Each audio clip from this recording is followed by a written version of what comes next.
it's bloody hot weather again. Heat wave deluxe. Heat wave. What do you call it? Dedux. Yeah. Da da da da da da da da da da. Yeah, bloody heat wave. Fucking hell. Poor. Yeah. For Pete's sakes. When's it gonna flipping rain? Gosh, there hasn't been any rain in 2 weeks or so now. Got all the wildlife and the birds out there, they're going to be needing water. You know, they're going to be looking elsewhere for it, you know, and, if, I don't know how they're adapted, but, yeah, anyway. Adapted. Well, let's talk about, well, that's a word I can't stand. Let's, because what the bloody hell is let's? What does that bloody mean? That's, oh God, blimey. I've been listening to too many flipping Americans. They always say, let's talk about this. I look around the room. Who the bloody hell's let's? No, let me talk about. That's proper English. Let me just go from this small big screen to a little bit maybe like that. You can see that there, the bloody VU meters. You ain't blind, eh? Hopefully you aren't blind yet. In line of fire. UHD. Damn, I need to sort my hair out. Yeah, when it dries, it goes up. When I wash the hair, it kind of goes up. I'm just gonna do this shit. There we go. There, that looks okay. Now it looks like my head had a haircut dragged through a bloody bush. The picture on this, the picture, because I'm just watching this chapter over. Some of the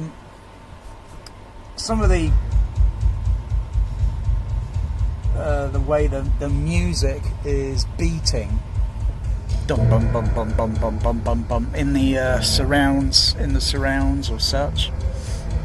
How many surrounds are actually? I don't think the other channels are in actual use on this, which sounds pretty crappy.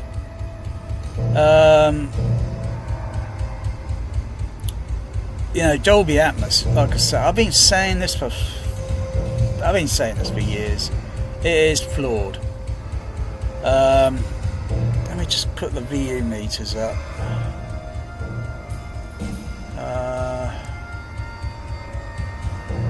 So we go to the output, the input levels. So so I can fade it down. I can fade the surrounds down on the other decoder. I can fade those down, even though they're still active on the meters. But there's nothing that I could see that's present in the mix on surrounds number 1 and surrounds number 2, which would be in the corners of on the sidewall. They're not active, so it's just the middle ones that are active. Doesn't make sense, because it's a little distracting, because if you were in the back row, you're going to hear the surround sort of signal like it's slightly in front of you, rather than being uniformly enveloping.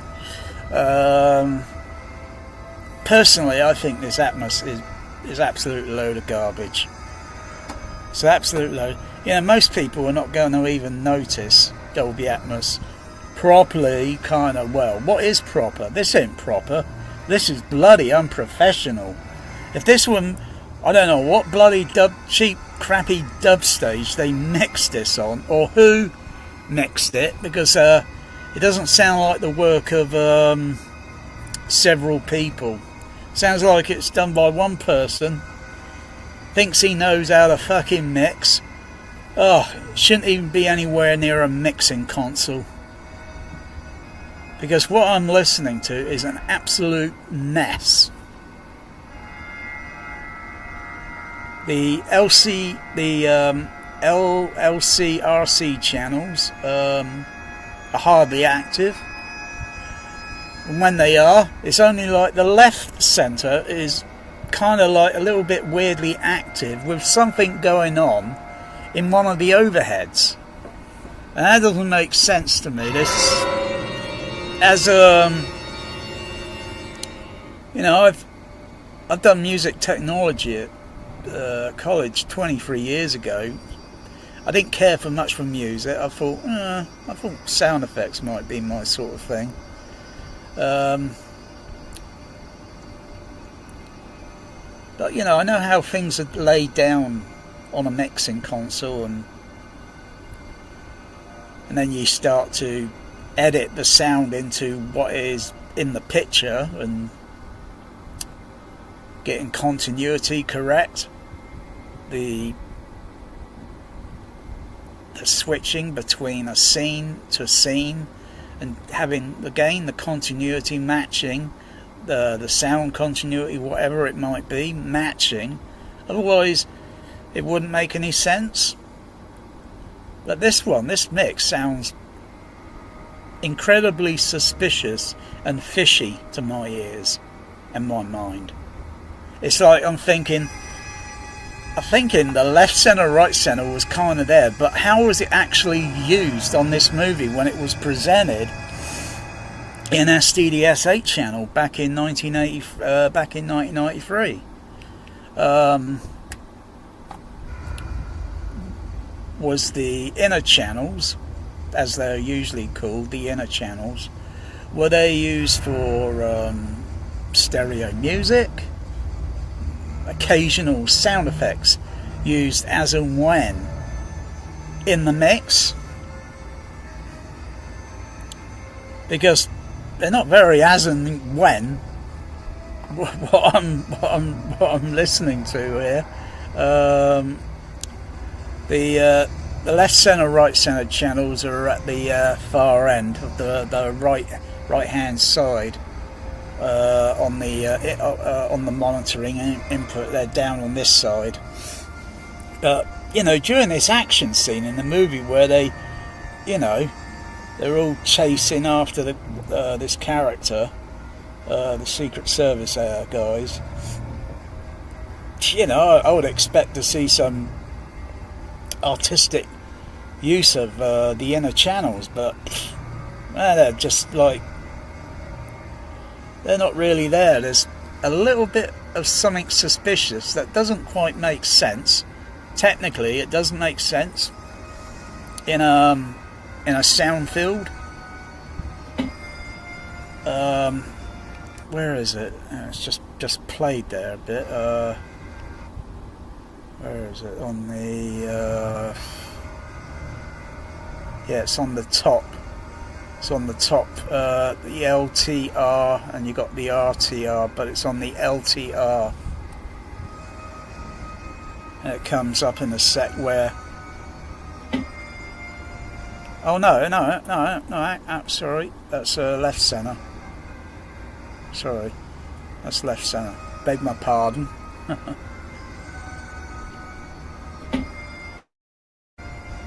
It's just a little tapping sound on the Foley.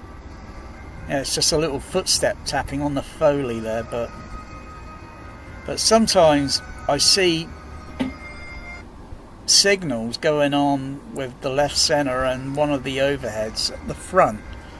And it just, I don't know, it's just like, this is it. This is all these Atmos UHD discs are. They're just distraction. You end up monitoring the levels rather than getting into watching the movie. Yeah, so you just say a little bit of Foley footstep there. I'd have to turn off the go solo on the what's it channels.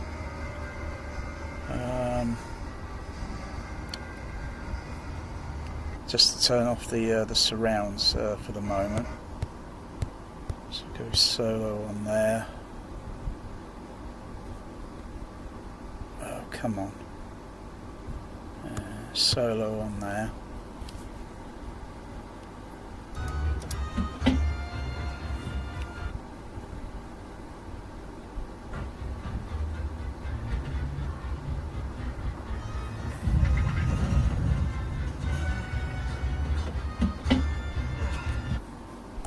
Yeah, I heard a signal, I heard a sound there on the left centre, but while music and other sound effects or DME is going on the LCR channel, DME is going on the LCR channel, but the inner channels are very poorly. You can't tell me this is how it bloody was, even if it was on the SDDS. I mean, what's the point of Sony making a blooming an encoder decoding process for Hollywood, and for it to not be really exploited and put to damn good sounding use? This is terrible. But it's the other channels that I hear sometimes in the overhead. They don't sound legit. They sound like they've been probably, maybe, possibly stripped out of the left center, right center, and they're just being used on the overhead to just, oh yeah, sell Atmos, to sell an old movie, because let me see, if it were just a regular typical 5.1 mix, SDDS can be folded down. That could be folded down to from 8 down to 6 if the cinema doesn't have the extra channels behind the screen.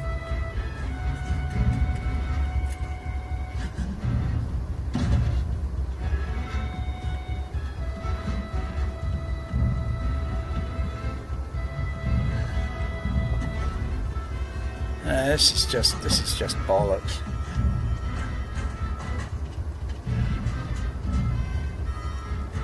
I've still got the DVD. I've still got the DVD somewhere. I'll have to get that out and just I'll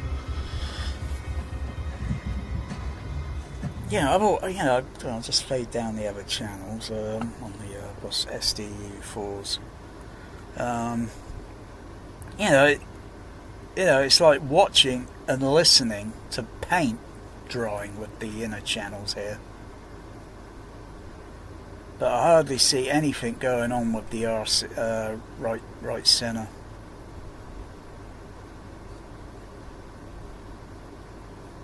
Yeah, this is tense action.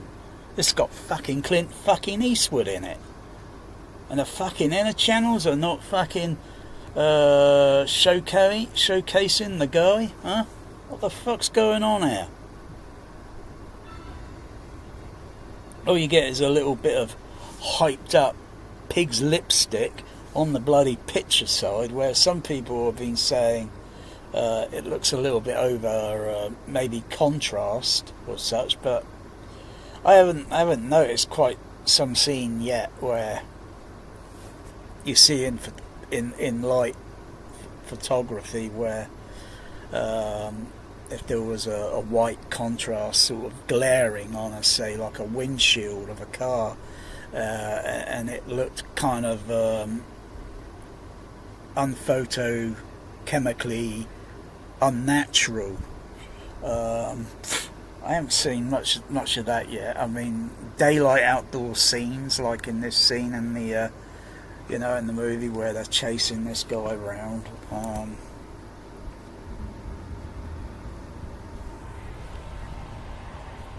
I mean,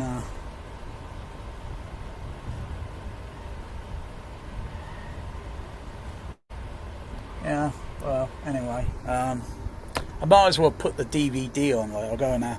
I think trying to think where it is on the shelf. It's in a jewel case. The DVD. It's in one of those plastic transparent dual case things, and I'll give that a monitor, a listen. So there's going to be a few hours. This, you know, it's looking for left, center, right, center. It's looking for inner channels, the inner channels, or channels 2 and 4, as they would be called, 2 and 4. But how they're arranged on the on that stupid fucking trinnov, yeah, they're not exactly in proper continuity to a Sony SDDS channel layout.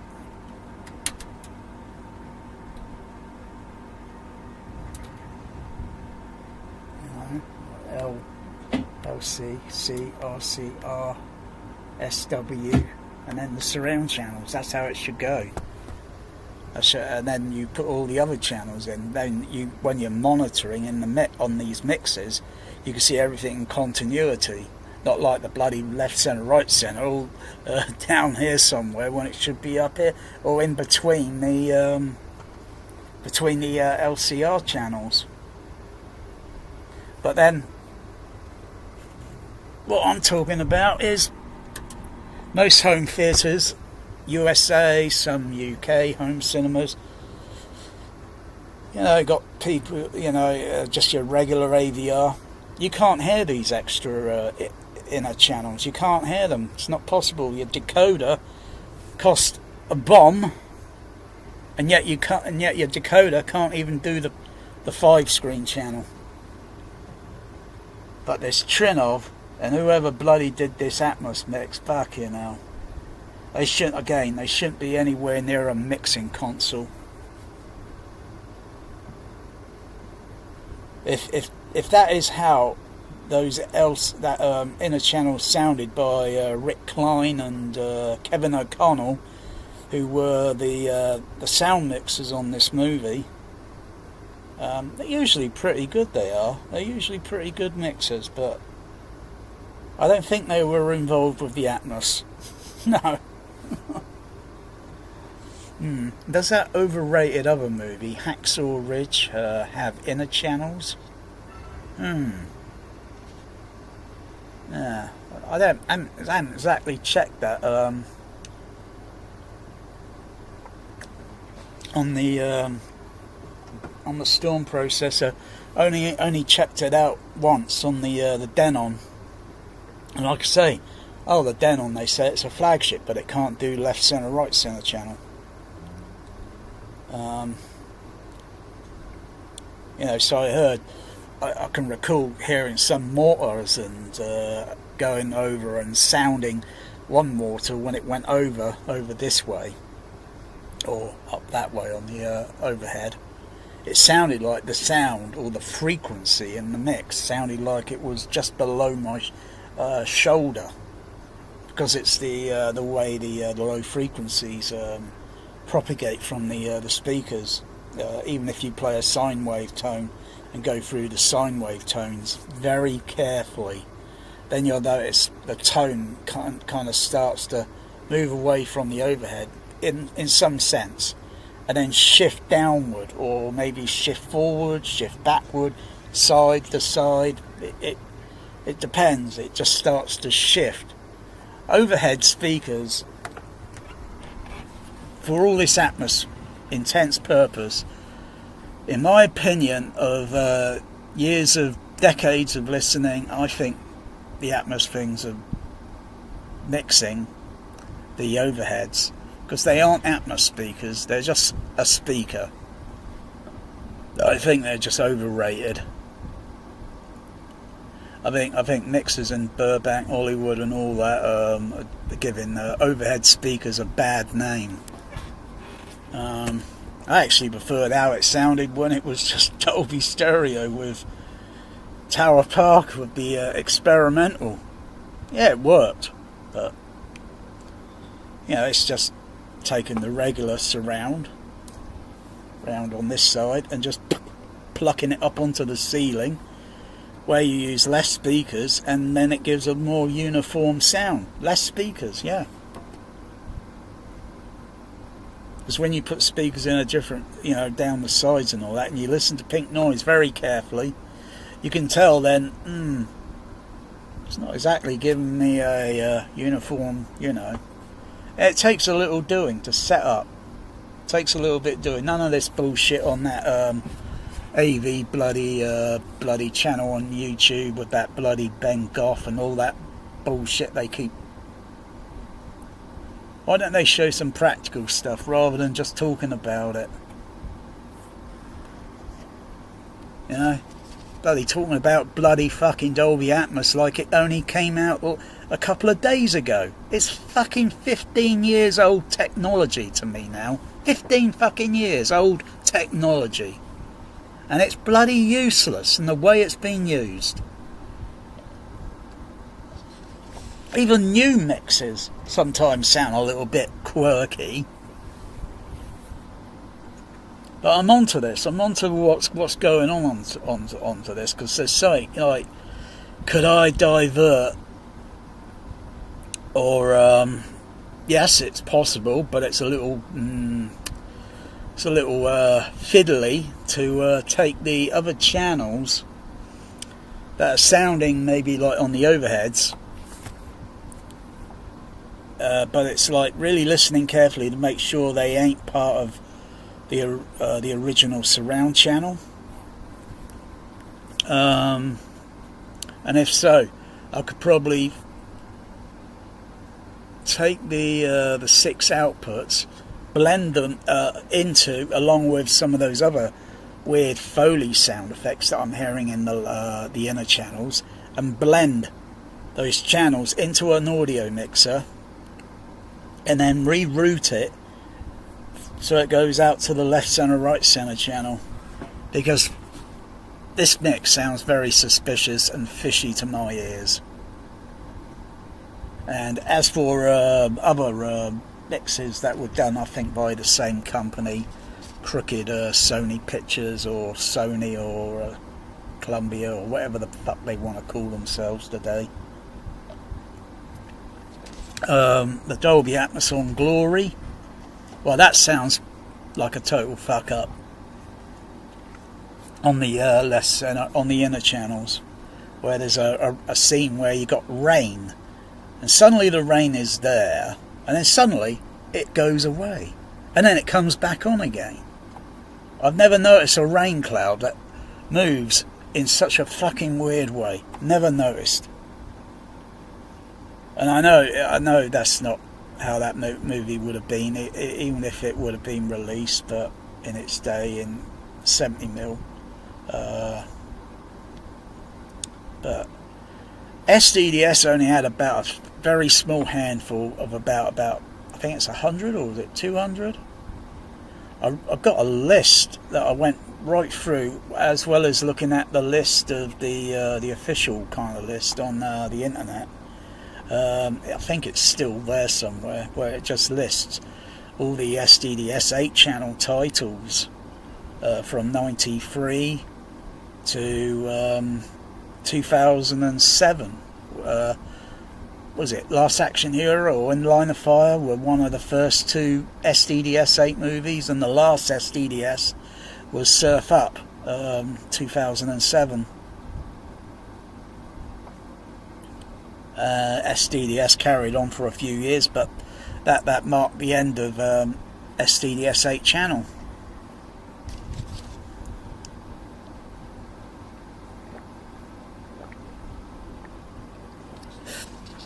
Oh, bleh, yuck. God, it's hot. You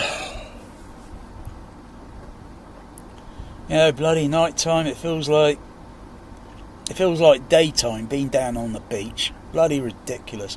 Temperature in my room is about 27 Celsius. I've got to have this little mini fan, which is crap. You put water in it, and it kind of blows cool air while acting as a humidifier. And I've got the air conditioner over on one side. Fucking ridiculous at the moment. I've got air coming in 2 directions. Air in the room. You know, there's no way I'm turning that fucking thing off. Not while I'm in here. I can still hear a fucking soundtrack. You don't need all this bullshit YouTubing. Youth man goes to some bullshit home theatre with a room within a room within a room, just so you can get an NC noise criteria down to 5 decibels. I can still hear the soundtrack. I can still hear the soundtrack. But that fucking thing has not been turned off. It's about 65 dB, but that fucking thing is staying on. This room is pretty cool as it is at the moment. But the bedroom is just bloody awkward because probably the way these fucking shitty UK homes are designed. That's the same fucking building used in, what was it? What do you call it? Buck Rogers in the 25th century. Yeah, that building there. I think they use it so many times in Buck Rogers because it looked kind of futuristic. Yeah.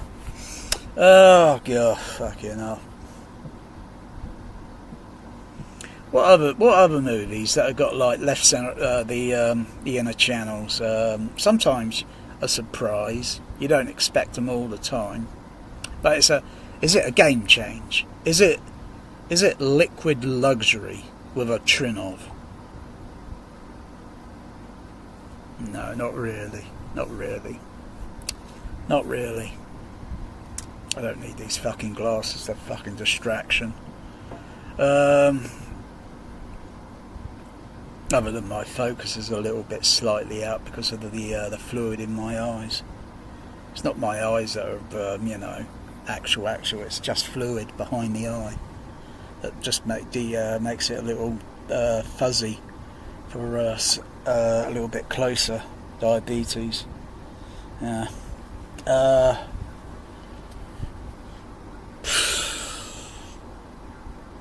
Yeah, this is just, I don't know, this is just bloody,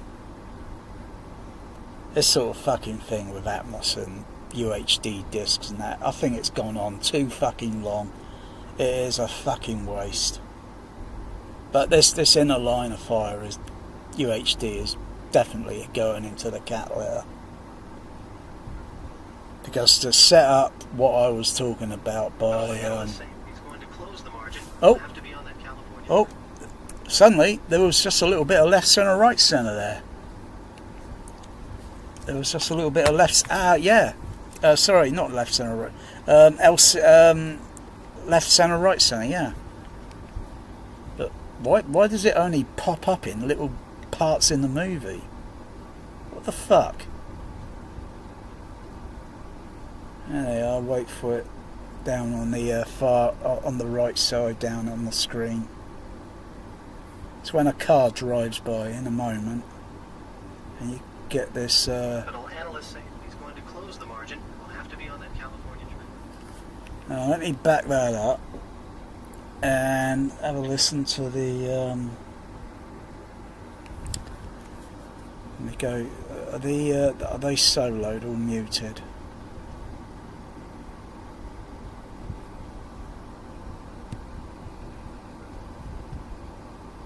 Oh, they're solo. But analysts say he's going to close them. Let me just turn up the LCR channel a little bit on the slower faders. Other polls today have the president only 3 points behind and still gaining. But here in the nation's capital, analysts say he's going to close the margin. We'll have to be on that California trip. Alright, let me mute those channels and have another listen. Other polls today have the president only 3 points behind and still gaining. But here in the nation's capital, let's say he's going. Oh yeah, I can hear it. I can hear they're not quite there. Of course, they're being unfolded. And I'll mute them again.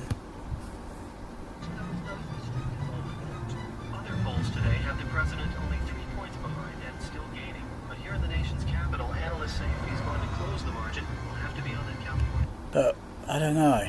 I just don't know. It just sounds too weird. It sounds too fucking weird. Sounds too weird to my ears.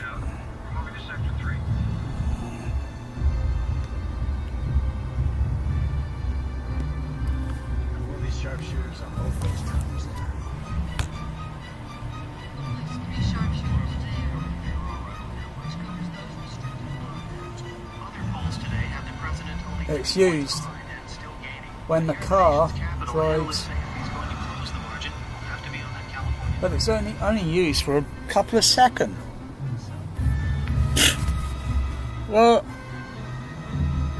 it's so fishy. I don't know. Hollywood mixers, they really know how to piss me off when, you know, most of the general public, you know, probably wouldn't even know about SDDS 8. Is there anything there? I don't think there was anything there with that aeroplane coming down. Yeah, you got big shit here.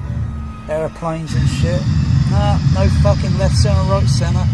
With a fucking big fucking aeroplane. That's fucking disappointing.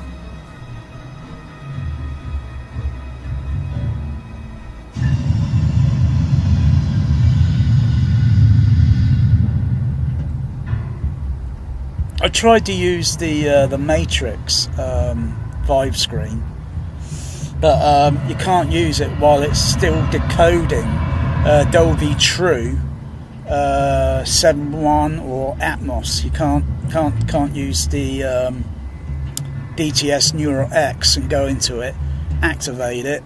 It won't do anything, or it wouldn't even work even if I go to one of the other theatre modes. I got to switch the Dolby True or the bit stream thing off, so it goes down to Dolby Digital sound, and then I could use that. But that's only retrieving sound. That's only a little bit on the left or on the center or on the right, and it's only retrieving and fills in the other channels and makes it, oh wow, sounds exciting on Last Crusade, Indiana Jones Last Crusade, but I don't think it's going to do too much with. But it's disappointing. It's disappointing.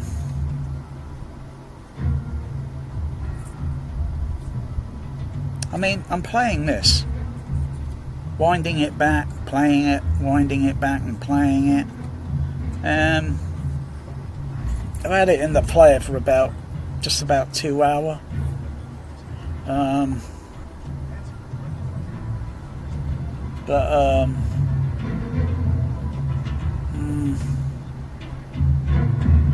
Just makes you wonder what U571 would sound like. Double checking those exits. I think that movie's a bit overrated, but what would it sound like?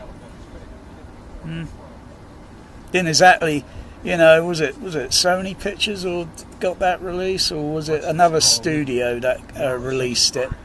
And what? They don't even give it the 8-channel release sort of thing. Like I say, you don't have to have overhead sounds and all that. You can still use Atmos as an encode and still say, like, take those original SDDS 8 channels that were, which is only a sound delivery. SDDS is only an encode and sound delivery format.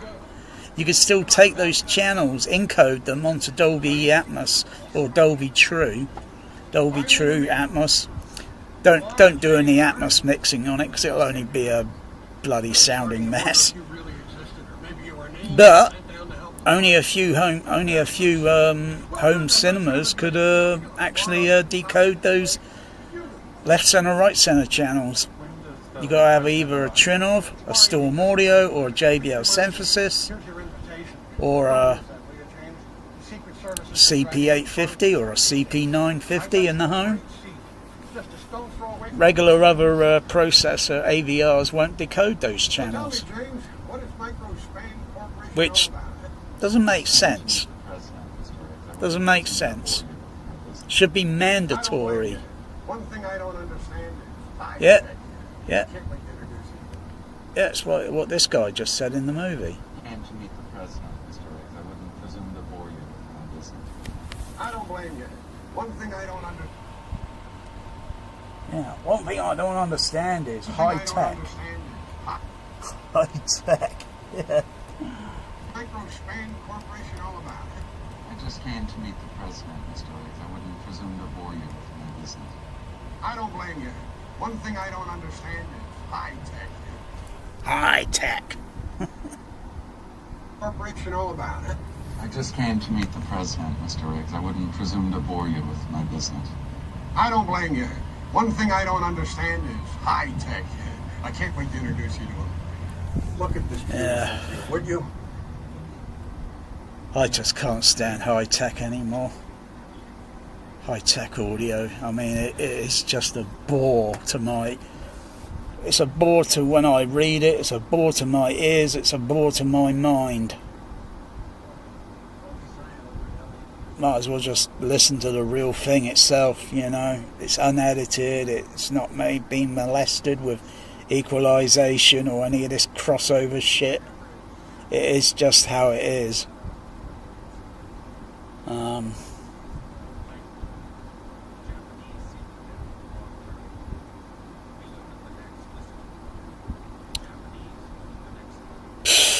What other bloody movies? Like, I'm trying to think. Like, maybe I should do a, what do you call it? Maybe I should do a write-up on something like, which present movies, crappy Atmos do I have in my crappy possession, that have the left center, right center channels.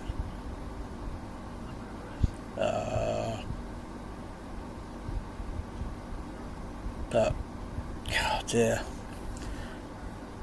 A trinnov is not an advanced processor. If it was so fucking advanced, I should be able to take those bloody overheads and remix them down into the left center, right center, because that's what I think most or some sound effects going on in those overheads. They sound a bit fishy.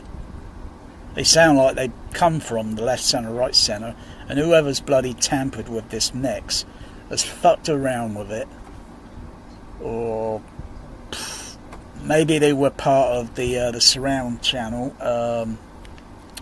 Where is it? We'll go up back a couple of chapters here.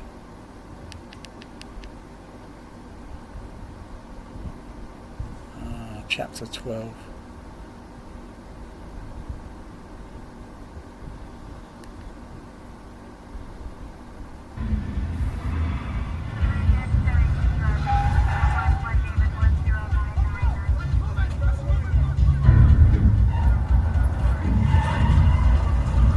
Yeah, I would expect the LCR be really heavy duty going on this scene.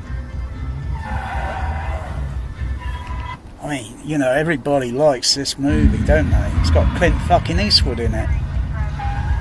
Might as well be Dirty Harry.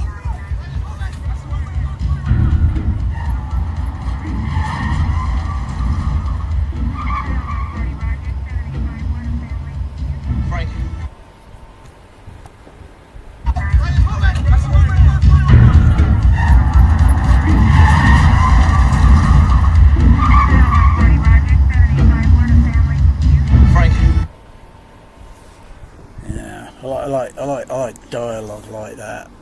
Just kind of comes out, you know, get the attention whilst all the music, the bass tempo is going dun dun dun dun dun dun dun dun dun, you know, kind of building up the tension. And you got the foot chasing and then round on the rooftops. But you know, just get a little bit near to the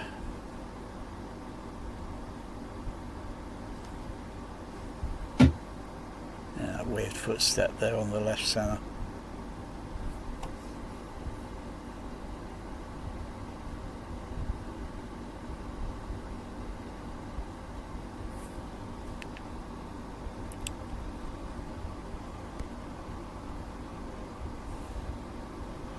Where's the monitor the overheads? Not that they're worth monitoring. So I'll just mute those there. Where is it? I'll go solo on those. Oh, you get a little dramatic music there. Hang on, 1, 2, 4, 1, 2, 4, and that one there. But it's like, oh yeah, you get this dramatic scene where the character, the assassin character, leans over the ledge on the roof. You get this. Does that make sense? Because that I'm listening to the mix there on that music. I'm thinking, is that some part of the signal on the surround? I don't know. It sounds like it. It's like they don't put in what do you call it? Like individual music elements into the mix. And then once all those elements all play all at once, it all sounds kind of musical. Though, realistically, if you're listening to music or an orchestra, it's going to be ahead of you, it's going to be in front. If it were outdoors, you're not going to get sound reflections and all that. If it were, well, depending on the outdoors, depending if it's got... I'm just trying to think of different acoustical spaces where I've kind of observed some things being set up and then thinking what it would sound like once it plays. But no, I was up in the high, what do you call it, up on a slight hill sort of thing with a load of trees, whilst everyone else was also in there watching a live orchestra that was performing. Would be slightly diagonal down. Well, maybe if you go a little bit further along, then you'd be looking at it straight on. But it'd be about many hundred feet distance away. So it sounds a little bit distant, but you hear a little bit kind of short reverb echo in the between the other far side of the park, that is, and the side that I was on. Oh, this is years ago, this firework display or something, but it was open outdoors. But if it were open outdoors, say in a desert with actual sand, so that it isn't a crusty base sand floor sort of thing, because that would have a slight mild reflectivity to it. If it was just complete sand and an orchestra were all set up on it, it'd be very absorbed. There's no way the sound can go upwards and reflect. It's not possible, because there's nothing up here. It's just miles of ceiling height, and anything to the left and right or behind or in front or would be, you'd be miles away from anything that's going to reflect sound. Anything that you make a sound, boom, you stop and wait, listen to it reflecting somewhere like a few miles away. It's going to be tiny. By the time that sound reaches you, comes back and reaches your ear, it's going to be so minute. It's going to be indistinguishable, no fucking point or logic. But if it were very close to a wall surface that were a few hundred feet away, yeah, it's going to reflect an echo. Plus you'd have to have the same wall behind the orchestra, so you get the reflection.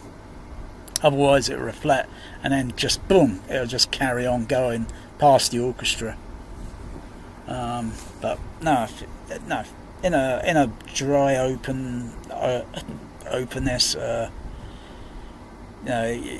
orchestra would not have any reflection sound. But that's what you hear in these fucking movie mixes. Sometimes it sounds a little annoying, when you're basically hearing the same fucking sound of the music on the surrounds or the front, and these mixers, they kind of give it a little nudge, take it up a little few dB to make it dramatic. Bullshit.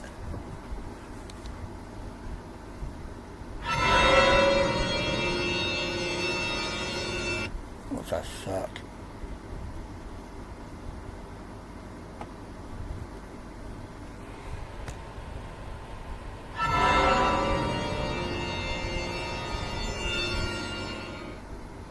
And then, oh fucking hell.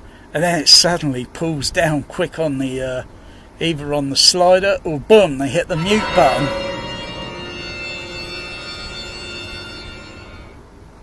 Yeah, and it suddenly just pulls away too sudden. It sounds unnatural. You know, if that were a real fucking orchestra in a fucking a scoring stage, it will still carry on for a couple of seconds until that decays. It doesn't just and then it goes off. Oh, Dolby Atmos, you really made a crap sound format, really, honestly. You license this crap out to bloody baboons or donkeys. Bloody hell, I think chimpanzees could probably mix this better.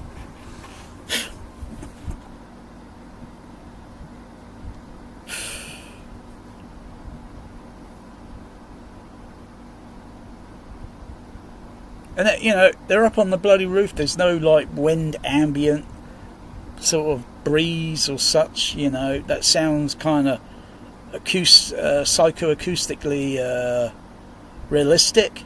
There's none of that going on that I can hear.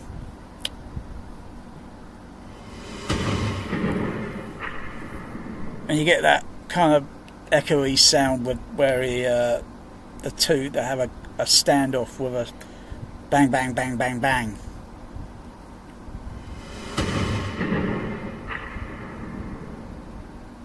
But could it be those are on the left center, right center?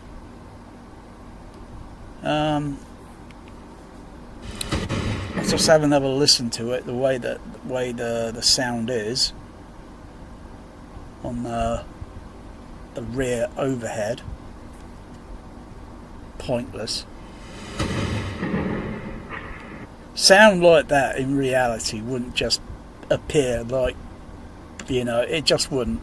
Only in a movie where it's completely bullshitted, and a lot of boneheads that think they got home theatres, think they know what to fucking listen for, you wouldn't hear that sort of sound. Wouldn't. Let's have let me have a monitor on the surrounds. Oh yeah, I'm looking at this bug here. I've got to go up here, haven't I? Okay, I'll just mute those.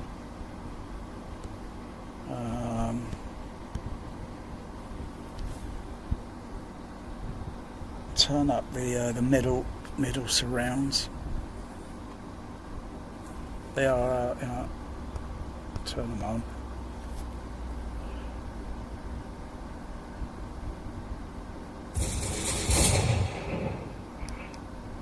No, the middle surrounds have got a bit more of a boom, boom, boom, boom, boom, boom, boom, boom.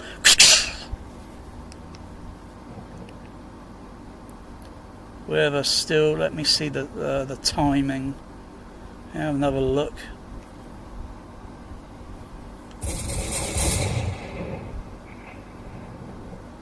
I kind of crackle with the fade. I'll fade that down on the SDU4.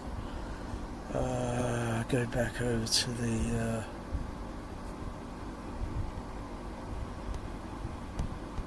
unmute those.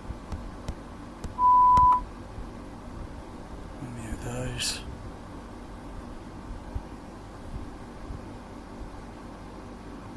So it's like boom, boom, boom, boom on the middles. And on the overhead, it's a bit more of a kind of like it's going through a filter.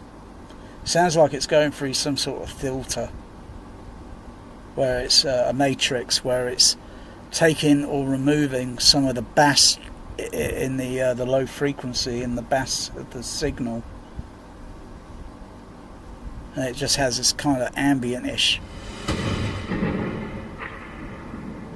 but it doesn't have that boom, boom, boom, boom. It could be, could be. It could be.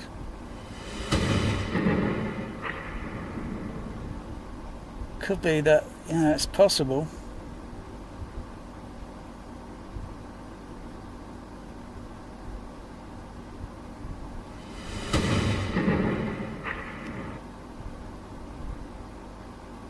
Let me go back to the LCR channels and have a monitor on those again.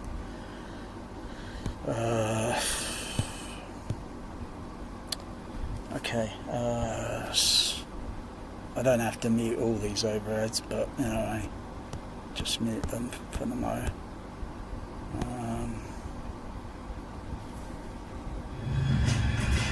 Just fade up the LCR channel.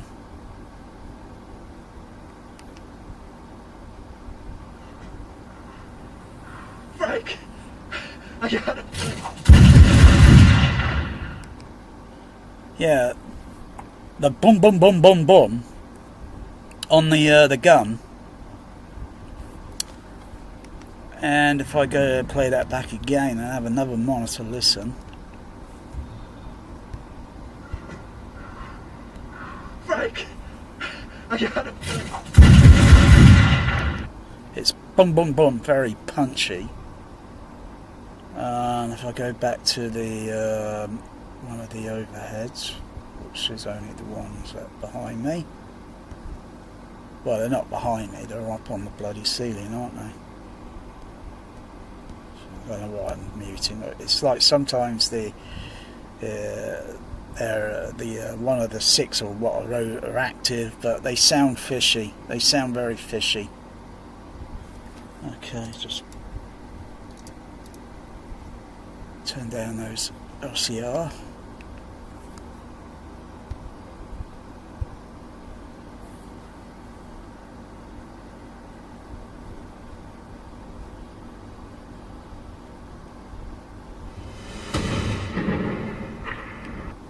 And it sounds like a very reverberant, kind of echoey.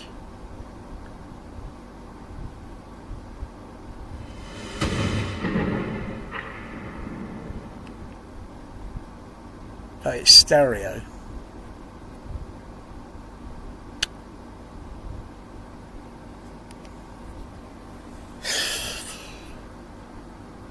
You know, I mean, this trinnov is fucking useless as a processor goes.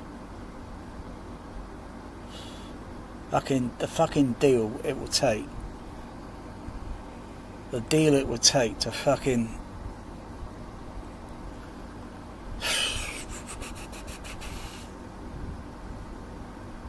so it's got to be certain that it's got to be 6 channel, 6 inputs. It's got to be 6 inputs to a mixer. And then diverting those 6 signals, depending on whether they're where and how they're used or whatever and such. Old movies, that is, old movies. This is an old movie, crying out loud.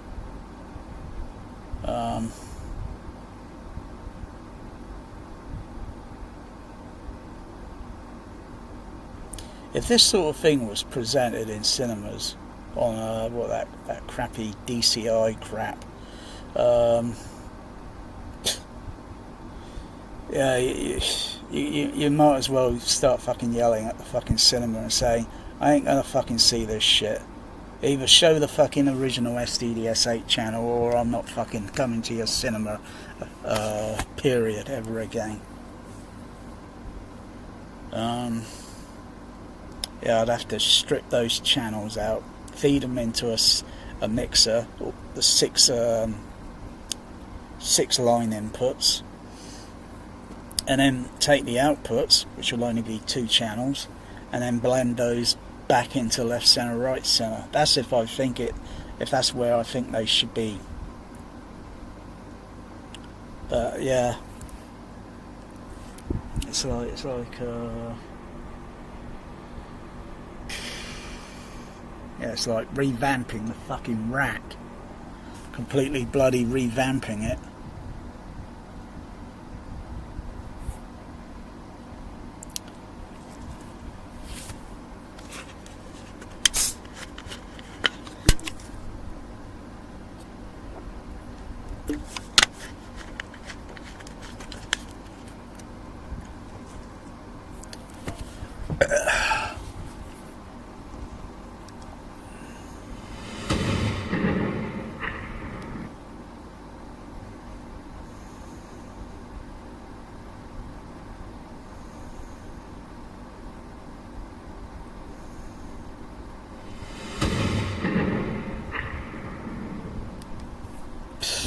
Fucking hell, this is a fucking mess. Where's that fucking DVD? Be on the, what part of the shelf would it be? It should be somewhere on the, where all the Sony picture and Columbia TriStar. It won't be on the top shelf for that. That's all the Paramount titles. And then starting somewhere down on the second shelf, a few Paramount titles, and then mostly Columbia Universal TriStar. I'll have a look on that shelf. It'd probably be somewhere on that shelf, and put that in and give that a listen, because I'm going to be here for a few hours.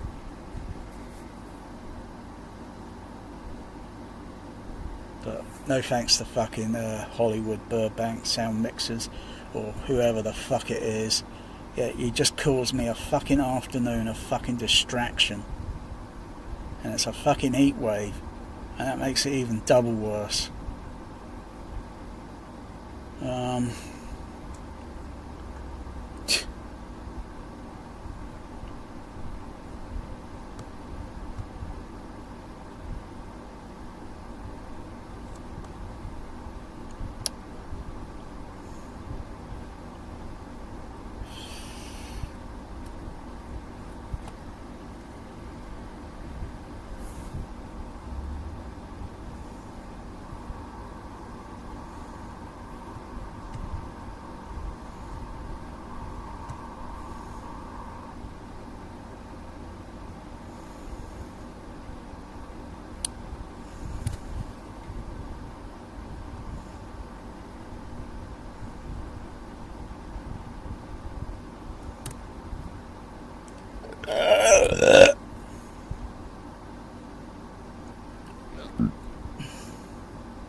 I'll look for the bloody DVD.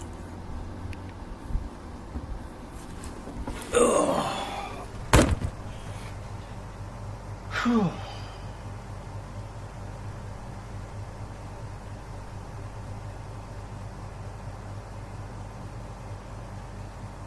You know, if I was mixing this, I'd have even the car scene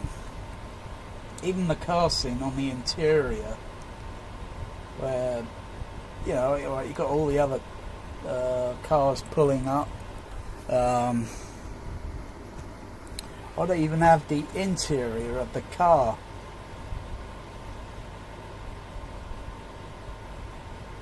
So like the interior, and making sure you change continuity angles and such. Yeah, and sort of like rear view, behind, looking over shoulders and that, and have it so the screen channels are used, and with the surround as well, so it sounds like you're inside a car, and have plenty of bass in it, in the bumps, all the suspension and everything, to give it like a feel like you're inside a car,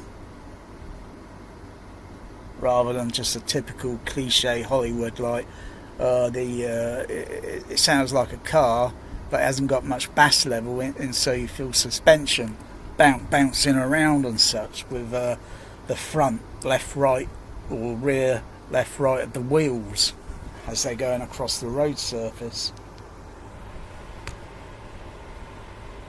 And also making sure that the interior of that car has the correct frequency psychoacoustically, so you could still, in an audience, you could still like have a chit chat. So it sounds like, oh wow, it sounds like in psychoacoustically like being in a car.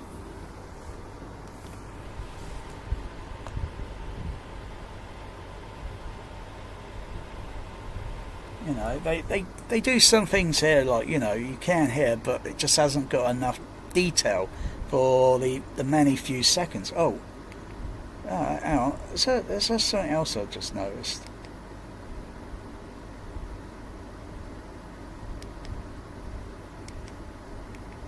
Let me go and play that again.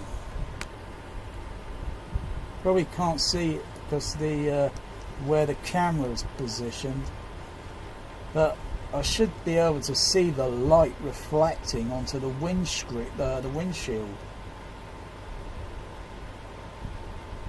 Let me have a look at the windshield. I can't. No, hang on.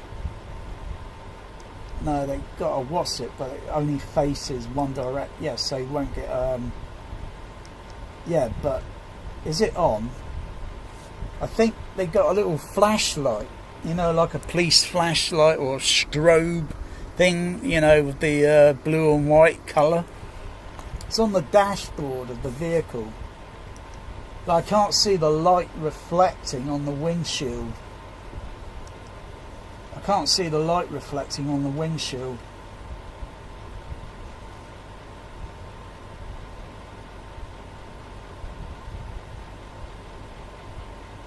But when the car backs up, and then it stops, you can see, I can see the light flashing coming from the windshield of the car, but I can't actually see it when the camera's looking over their shoulder, and you can't see any light strobe or that kind of light flashing, reflecting onto the windshield, onto the glass. Maybe they didn't have it turned on at the time when they were filming. Continuity issue.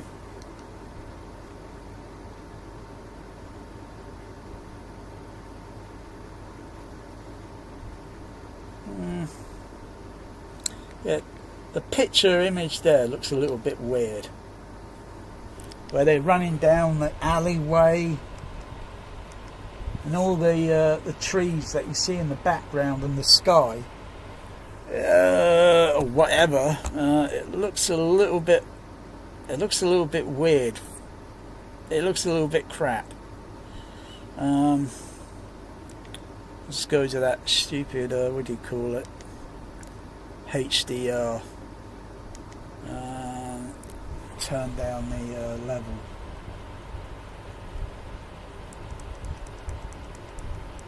If I turn it way up, no, it starts looking crap.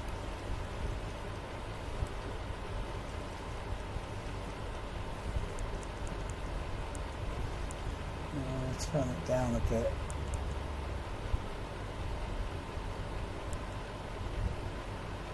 About -6. Turn it up a bit, up to near 0, and it where 0 is usually standard or reference or whatever bullshit they want to call it.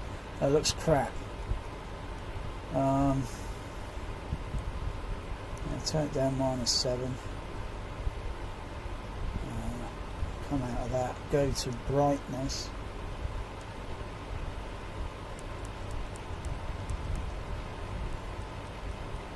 Turn up the brightness just a tiny fraction. This brightness would do dark shadowing or whatever. The what do you call it on this crappy HDR? The DR conversion adjustment. Fuck yeah. To me it looks like nothing more than a glorified fucking contrast fucking thing. But the picture on the inline of fire is a bit crap. Yeah, so yeah, fucking, yeah, so much for fucking all this high-end endgame crap, innit? Fucking overrated. Then you got tone level.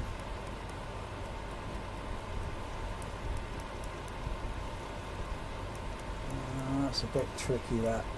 I'll leave that where it is. You've got white and black. I'll leave that where that is. Is there any gamma thing on this? Gamma?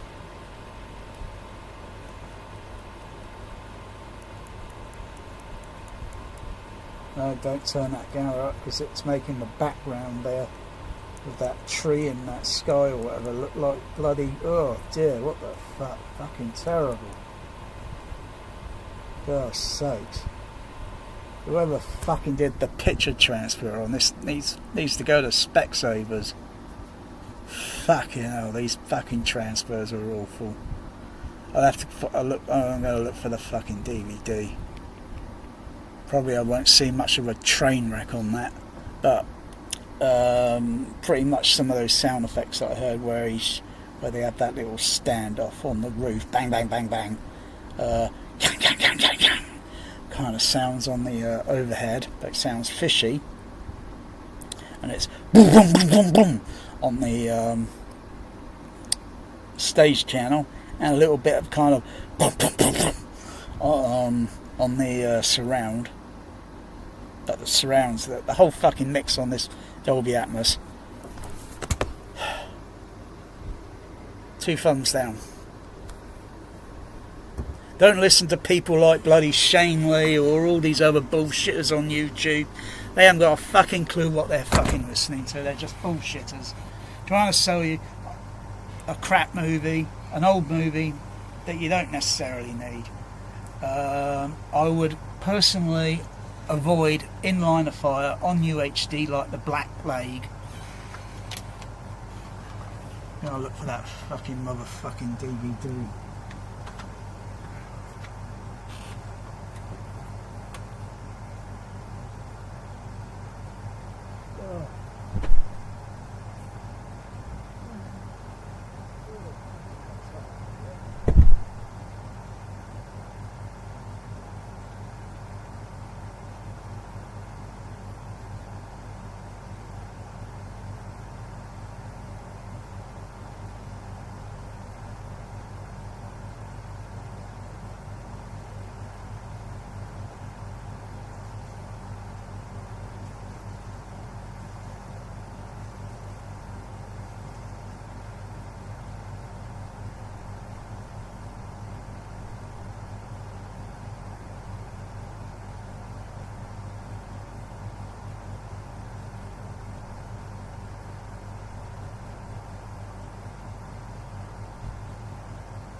I got the DVD.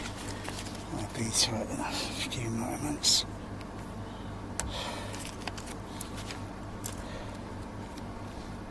I'll just play this fucking... Come on, fuck.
Alright. Okay. Whew. Okay, go and load that DVD up.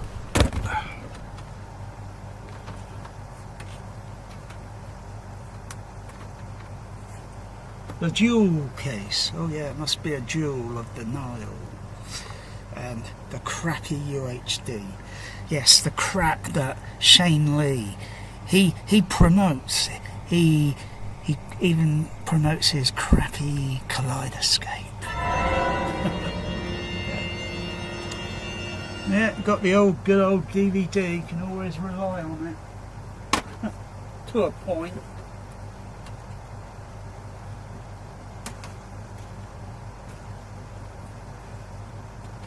You know how easy it is for me to... You know, things already got a bit of fucking funny stuff in it. You know how easy it is to hold that disc in my hand and just squash it like a bug. Oh. Yeah, and these shitty UHD cases. Fucking cheap. Oh, look at this jewel one. Fucking hell, look at that. Look at the size of that jewel case. It's even got a hologram on it. I don't think I've played this DVD in years. The last time I played that DVD was probably, maybe 8 years, maybe 10 years ago. Yeah.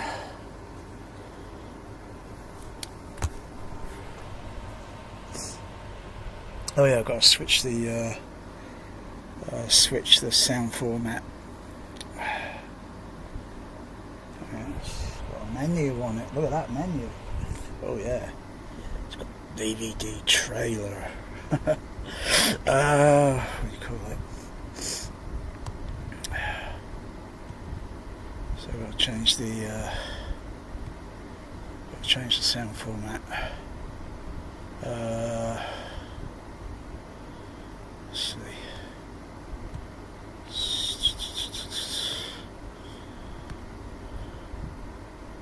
Yeah, I could use this one.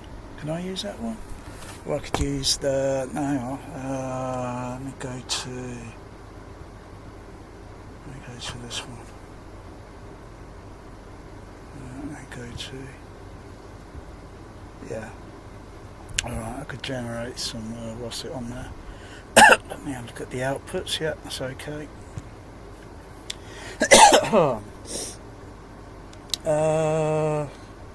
Start movie. Yeah, of course you get all these other little things, and before it starts, it's not like a laser disc. Oh, if only Laserdisc could do a lot better than Dolby Atmos. Oh gosh, it'd be really supreme. I think the movie's starting up now, isn't it? Yeah, it's starting up.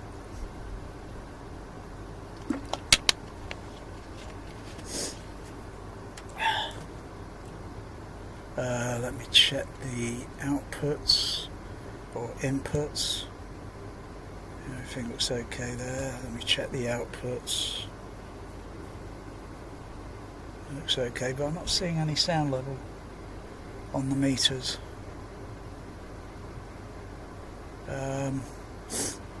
I had this hiccup earlier when I started that UHD disc. I'm not seeing any levels. Not seeing any sound levels here. The trinnov does have a bit of a glitch. Working the problem. Working the problem.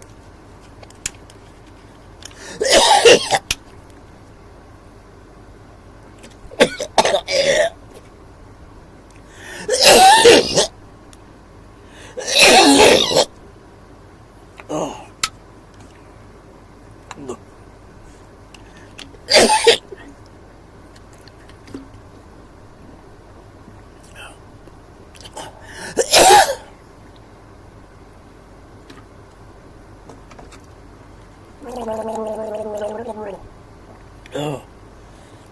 Oh, I know what fuck going on there. Something. Oh, down the lower part of my throat. Oh, something unobjective. Fuck's sake. Makes your fucking eyes water, I tell you. Oh, yeah. It's okay, I'm okay now. But go to full screen thing.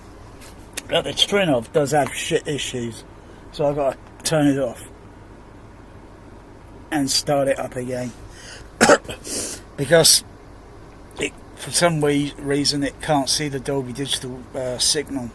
It's got nothing to do with this, what this other guy rambles on about, fucking YouTube, what's his name, fucking late night fucking talk or whatever he is. He only pops up during the early weekdays. He's Piper Williams, his other channel, but all he does is rant about the fucking trinnov, but he doesn't own one. He's only been to showrooms like seedier, crappy shows where they probably got Shane Lee and all that fucking that Peter guy and that other bloody guy from ABS for him. You know what I mean? Those bloody idiots. Right, the disc is back up, but I've got to wait a few more seconds until it's fully turned on.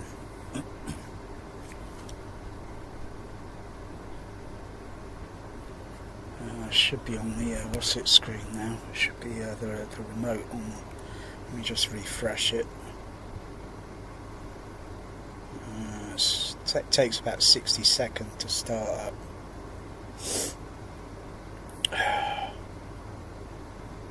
Okay. But I'm still not seeing any Dolby Digital signal. So, oh, now I'm seeing a signal. But it's on the because it goes to default up here, so I've got to switch it down to there.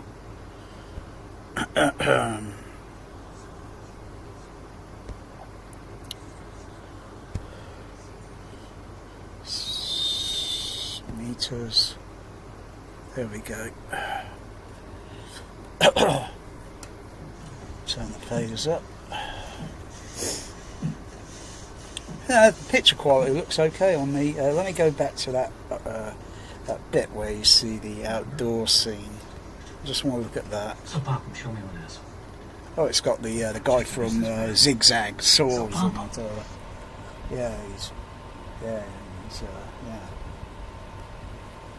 He got busted by Dirty Harry.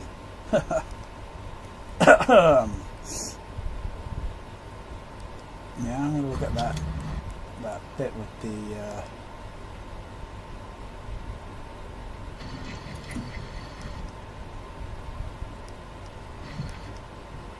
Yeah, there's nothing wrong with that picture there. Nothing wrong with it.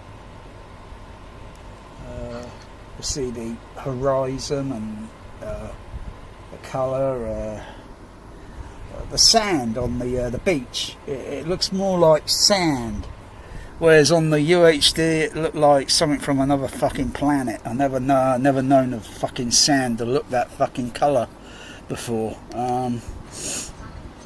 I only saw this movie once. I think it would have been Dolby SR. In I think it was Odeon screen number. Well, they kept switching the fucking screen number around. Screen number 6, and then screen number something else. Used to be the original screen number 2, but the screen was so fucking diabolical. It looked like VHS letterbox. It was fucking terrible. Used to be like fucking like that. And then it looked like that, fucking hell. You got an auditorium, and you're looking around and think, is this auditorium a little bit big for that fucking tiny screen? Yeah, you've heard that saying before, haven't you? Your screen's too small. Yeah, big auditorium, but the screen's too small. Fucking terrible. Yeah, that's where I saw it first, back in '93. Frank, how you doing? A couple of years later,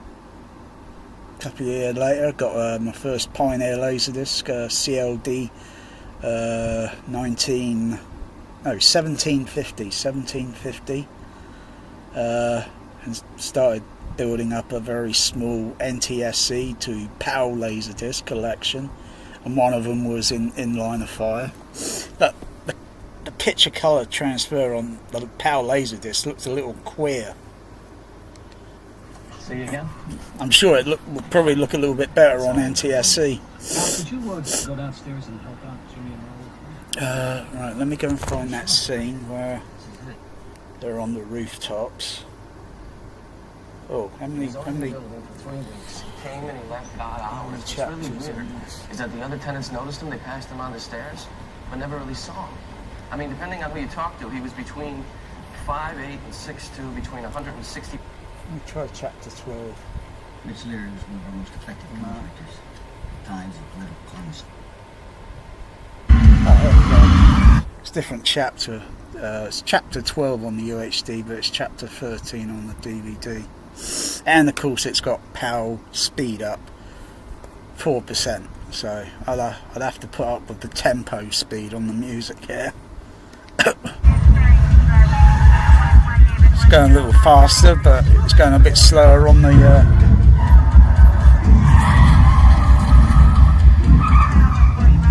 Let's have a look at the VU meters and see what they're doing.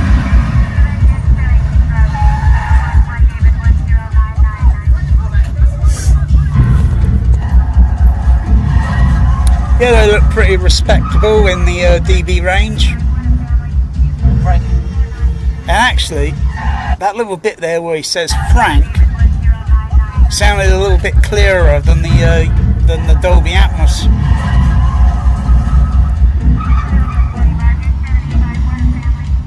Frank. It sounded a bit clearer.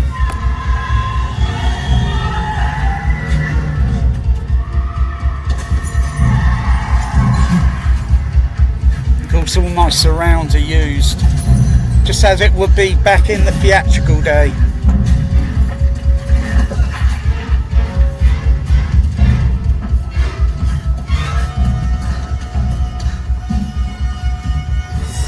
Let's have a look at that. Those trees in the background there. Yeah. You can't see it very clear because the camera's got to make the picture look shit. But it's where it's down the alleyway, and you got all the sky in the upper part of the screen, and you got all these trees. Yeah, that looks a little bit better there than the shitty, crappy UHD disc.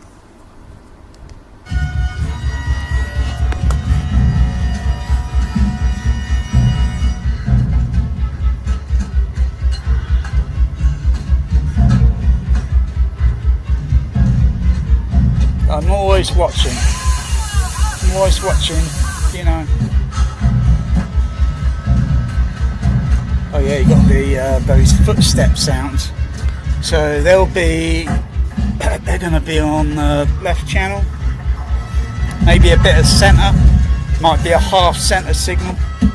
Yeah, I just heard that sound there where the assassin guy is running. Yeah, the footsteps. Just going to mute on the DCX, mute the centre channel. Can't hear it on the left. Can't hear it on the left channel.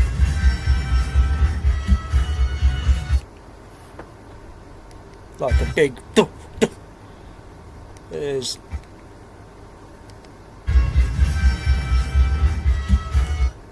Very subtle, but it's so much dB low. But when the centre's engaged, the Foley, a bit more of a boom. But it's centre staged.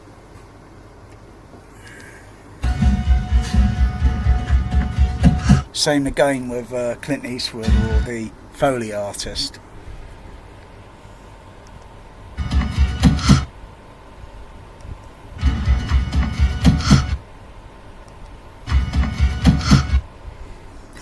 I like these. Yeah. See, the Shane Lee and all that, and all this hatred, hate hat, cowboy guy in Texas with his trinnov. Do those guys know what they're fucking talking about sometimes?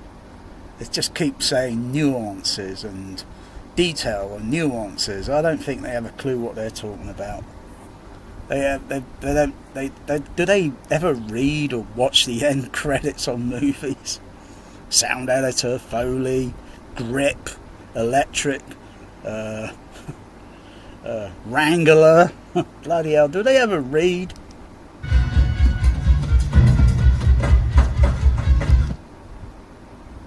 You know, if you're a real into movies, you watch the end credits. You got music there to listen to still, you know? It's still part of the experience. And if you haven't watched it, you haven't watched the movie. Though there are some dire movies. I could imagine everyone. Yeah, I bet Shane Lee soon. He does his review on Supergirl because he's kissing arse with studios. That crap is still in screen number 1 down at the BH2. I don't think they'll put that in Atmos again. It's not worth it. It's probably got a terrible Atmos mix just because it's got things going on. But do you listen and watch, look and listen to continuity? Does it make any sense, or is it just random sound effects?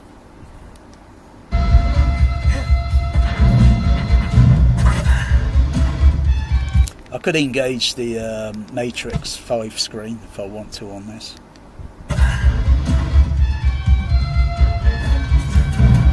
Just, yeah, where he's just running there. He pulls his gun out of his holster. I heard it on a little bit faint over onto the left on the UHD, but a little bit slightly in the centre.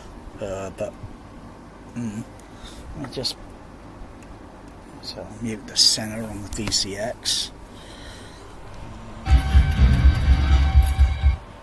can't hear the holster gun. Can't hear it on this one.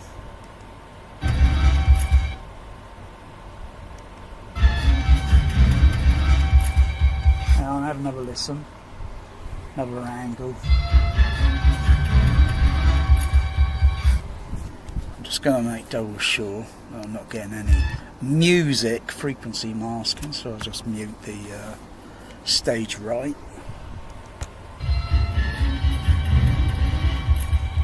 Yeah, I hear a little sound like a zick, zick.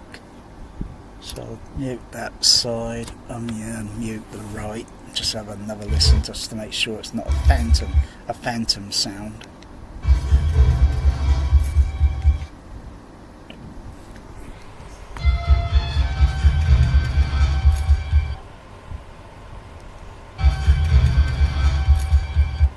There's a very slight different frequency that I can hear on stage right.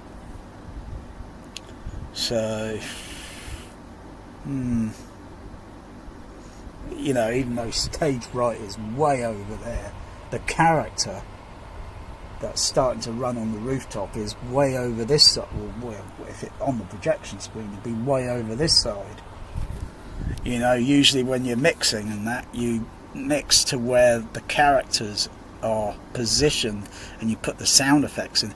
But if this movie were using SDDS technology back in the 1960s, which would be a little bit better than the technology they had around at the time, but there will be a lot of directional sound as sound effects, Foley, dialogue moving around directionally, but you got to eliminate the that foggy sound, where the sound like in the dialogue is kind of like still kind of spread, but you still hear a character voice over this way or in the right center or the center left.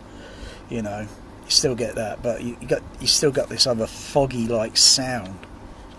You remove that and then replace it with something better mixing, with less, well, say crosstalk or comb filtering. You'd have something that's pretty shit hot for real listeners with home theatres, not Shane Lee. He hasn't got a fucking clue what he's, you know, he goes to his object viewer just to show off everybody. Hey, look what Trinnov can do. Big deal. I can still look at VU meters. Big deal. But you've got to actually listen to it to know what's in those channels. But yeah, I'm just gonna bring it up a little bit to where he's hanging on the cliffhanger. They could have called this movie a Dirty Harry movie. You know, they could have. Because, you know, Clint Eastwood's just playing the same typical cliche sort of, what do you call it? Oh gosh, what do you call it? Oh, crikey. I could have said the word quite easily years ago. Typecast. He's just another character typecast running around with a badge. Only he's got a smaller gun in this movie.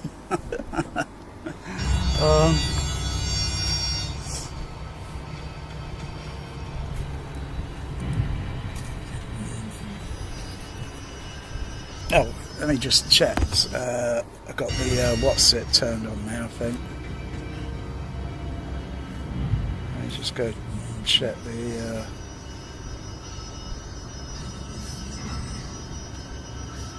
just check up here. Yeah, it's turned off. It's just I could hear a little faint dialogue. That's a little dB less. I'm just going to make sure I am on the discrete, because I think there might be two options on this, and I'm thinking it says Dolby Digital on the trinnov.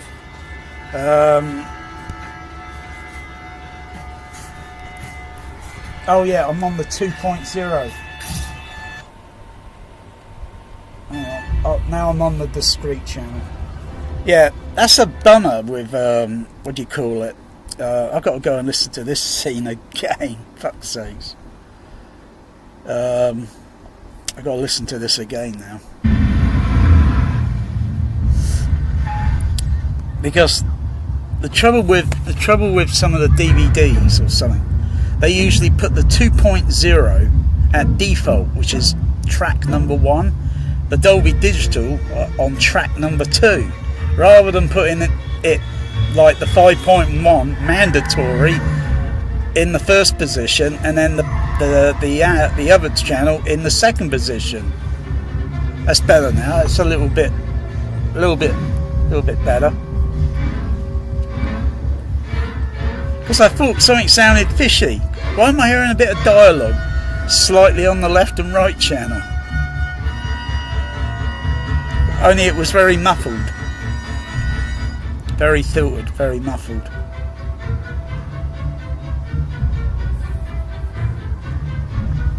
Just wait for that other bit where he runs across the rooftop with the Foley. I might hear something a little bit different on the other stage channel.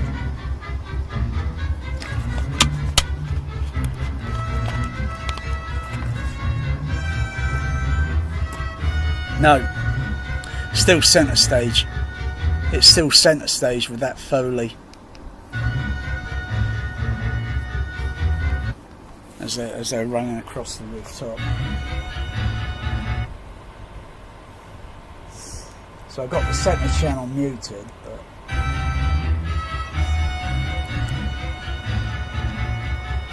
oh, and where's the other character when he gets on the roof and he pulls his gun from his holster?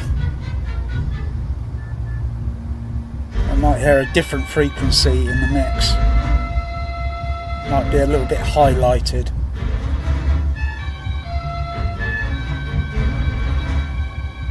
Nope. Alright, I'm just going to go to turn off stage right and monitor stage left. No, can't hear it. It's centre stage on that holster sound, so just engage all the LCR.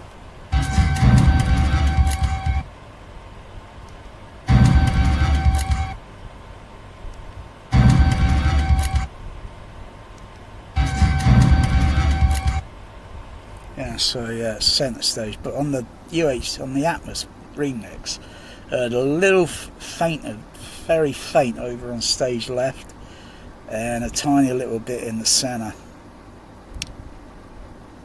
which doesn't make sense because when you listen to it, you get a comb filter effect.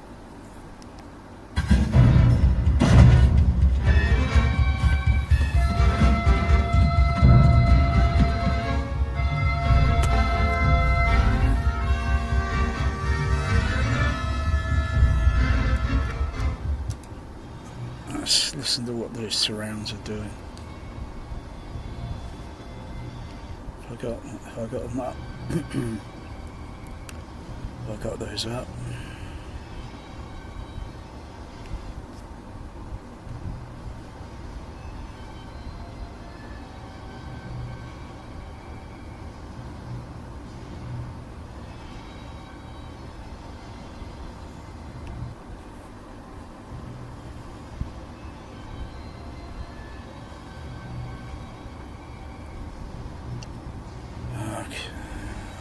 Filters on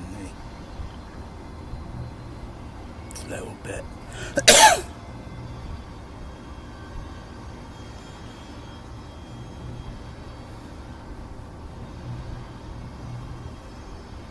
Bypass these EQs.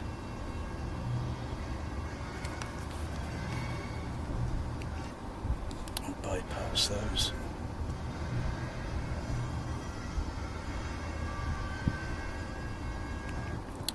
Take levels up a bit.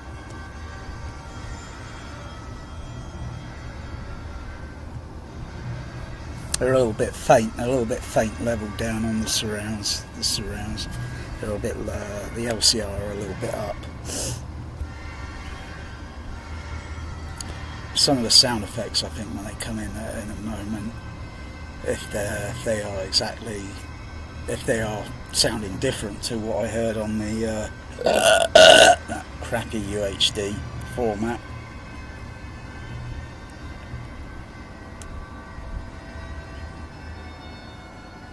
Otherwise, I might as well just play this DVD. Forget about the fucking app. Forget about the UHD. Forget about it.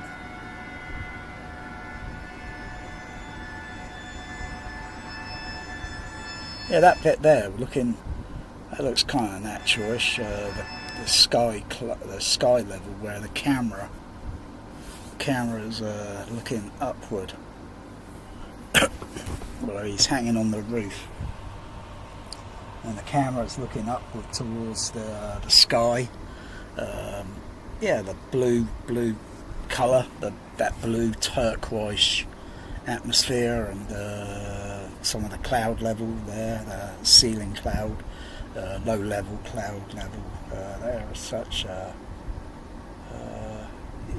maybe a slight little bit, a few mile up. Yeah, it looks natural colour. That colour there, that tone looks natural. They didn't have digital cameras around back then.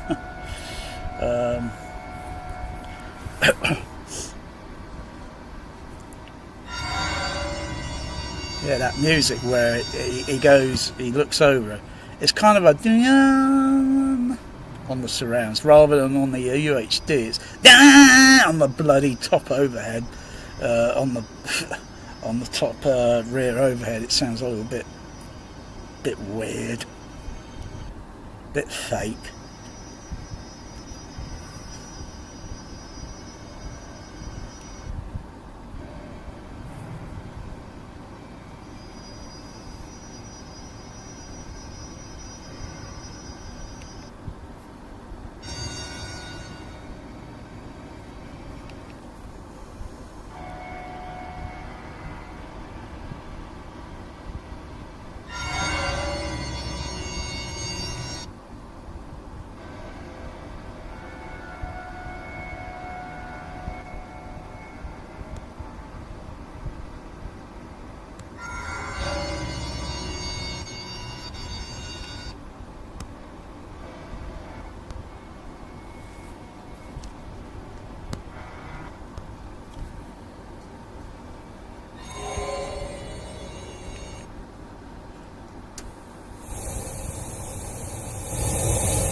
Yeah, the whole thing, it's got a different tone. All the six track mix or on the DVD, it's got a different tone to it. Whereas when he looks over the guy looks over the bloody rooftop down at the Dirty Harry guy, it's a bit sounding stupidish in the overhead with the music. And then it suddenly disappears very suddenly, abruptly, like they hit a mute button, and it just vanishes rather than decaying very slowly.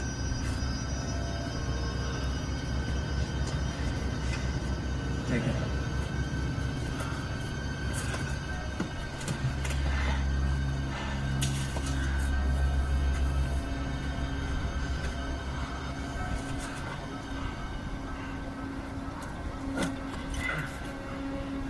You gonna shoot me, Frank, after I saved your life?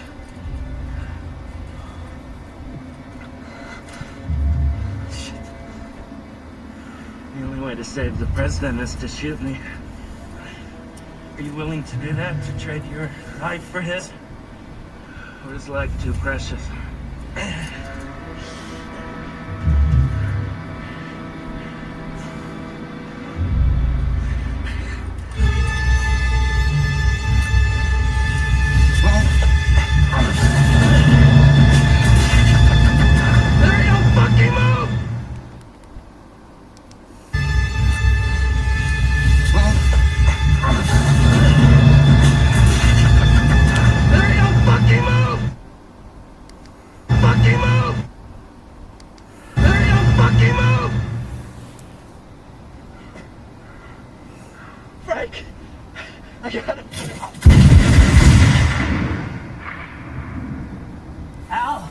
Alright, so listen to those surrounds on their own.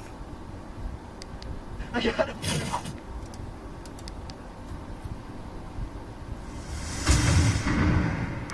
Yeah, it's kind of still got that.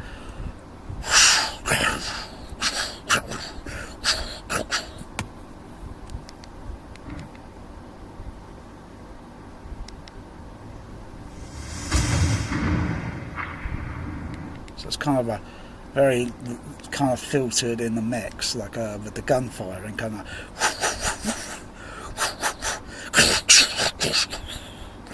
With the and then the reflectivity echoing sound. Well, you get a lot of that on the rooftop, I don't know, but I wasn't there.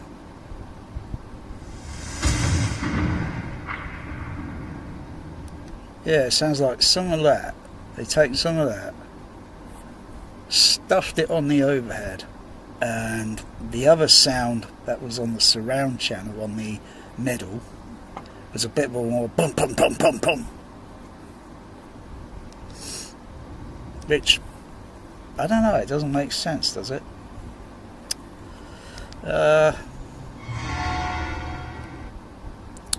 I think this DVD makes the UHD look shameless.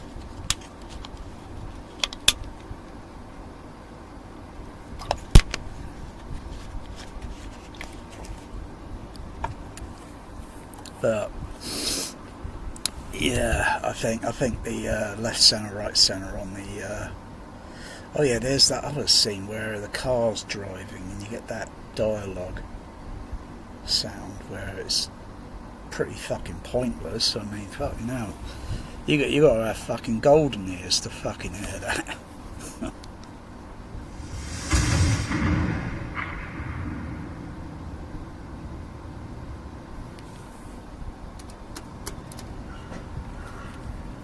Frank, I got him.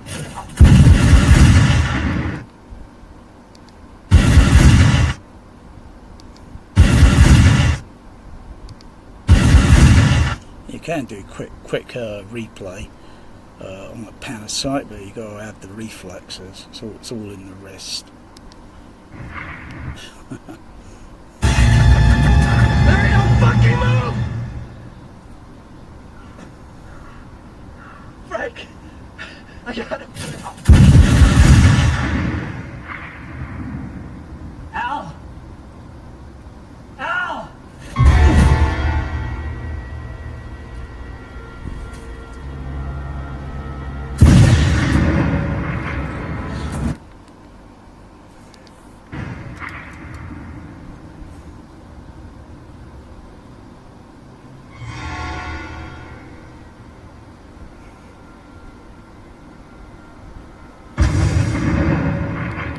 It's a bit more of like a cannon blast, that last shot. How the fucking guns make that sound on a roof? They just do, don't they, in movies, don't they?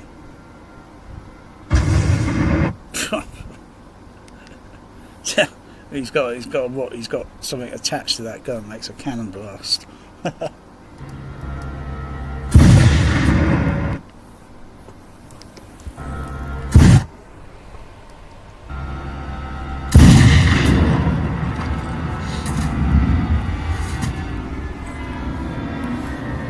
I like chapter 13. Was that other chapter? Oh gosh, where's that going to be? I think I'll just have to hop chapters. It could be chapter 15. Let me just whiz through it a little bit. Oh yeah, I think it's chapter 15. Wait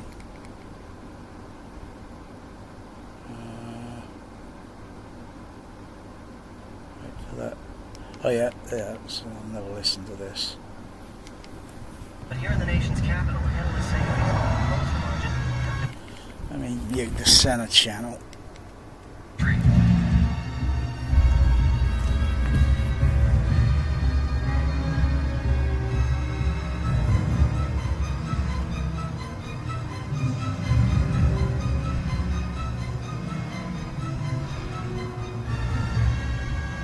I don't think it's going to sound on left and right. Yeah, I think what they've done there is taken, it could be the actual track itself, they kind of removed it out, probably, or there's a possibility that you could have 2 mixes, or 3 mixes maybe, or let's just say, oh, let's just, who the fuck is Just? Who the fuck is Just? I'm looking around. I don't see Just in the room. Let me think. It could be several. Because it sounds like you could just go in, pluck out the that center signal of that bit of dialogue, position it over into was it over to the left, and then left center, and then center, right. But I don't know, it sounds fishy. But on this 5.1, it's just in the center stage. It's just in the center stage.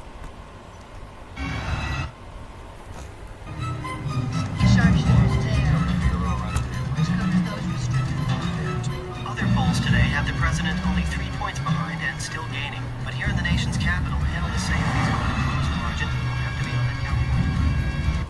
Still get the sound of the car panning. But here in the nation's capital, analysts say if he's going to close the margin. So you get the sound of the car moving across the screen channel.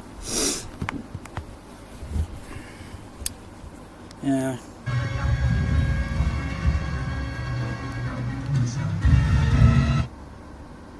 Bill, he... Something like that. We have an arrival. Chopper standing by to take travel.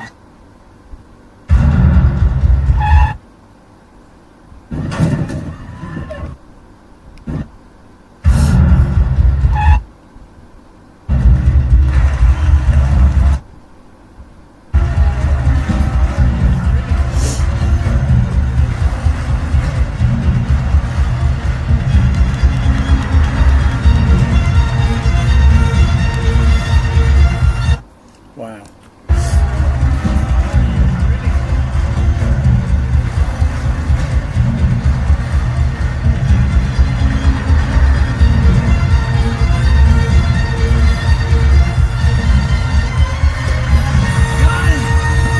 I think Gun sounds a little bit clearer.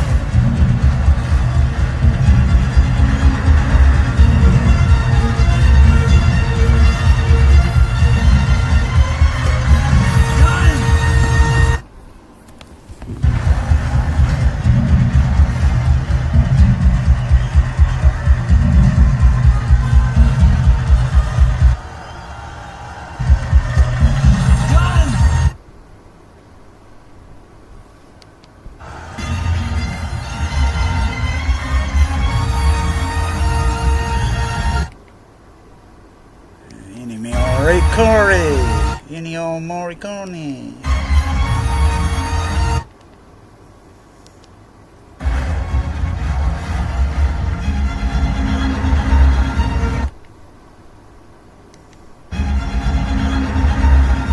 It's a sound effect, or it sounds kind of musical in the music layers, like it's kind of a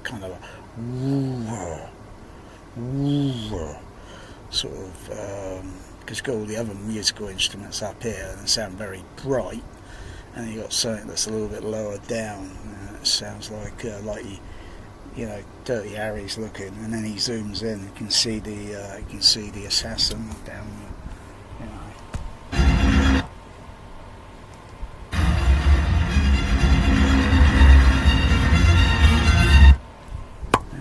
So many layers of tracks. So many layers. They sound different on the center channel.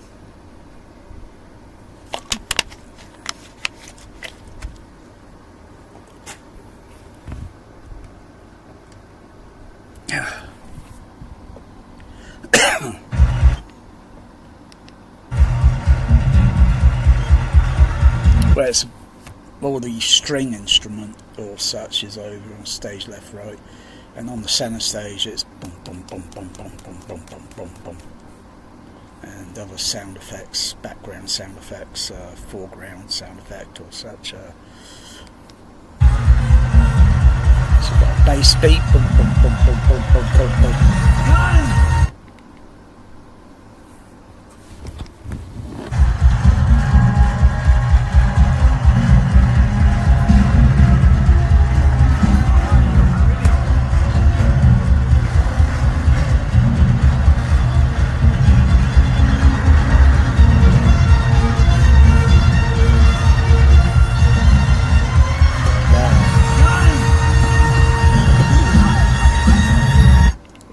Playing the quarterback, I think. Get out of my way. Boom! Get out of my way. Boom!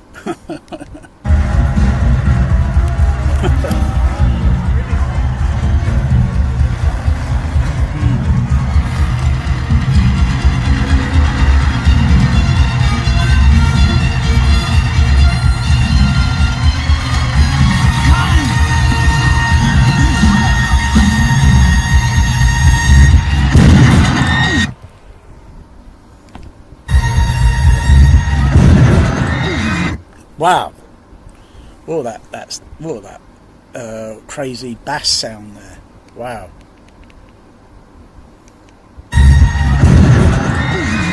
Whoa! It sounded crap on the U8. It sounded crap in Atmos, where you get this kind of well, how I reacted on the. I think it was going down on the back wall surrounds, you know, on like the 7.1 with Atmos bullshit thing, and whoa, on this, it's just whoa, gives that like crazy bass Hass effect.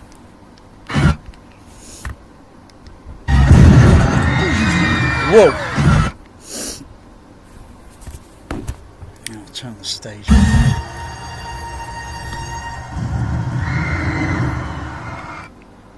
But it doesn't give that effect when just listening to it, because you have the stage channel, and it's a sort of delay effect.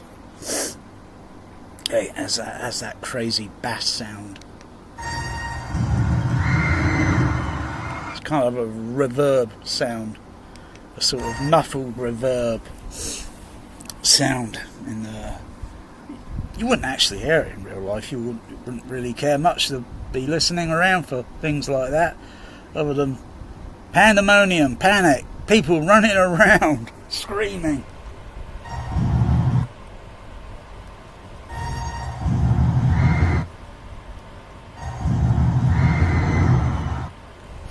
And even the sound of, you know, screaming sounds in the background, it's crowded with hundreds of people in that room, and yet still to this day they make the sound of crowds not sounding like they're in the room, but they sound like they're hundreds of feet away or something. Yeah, they sound like they're across the road.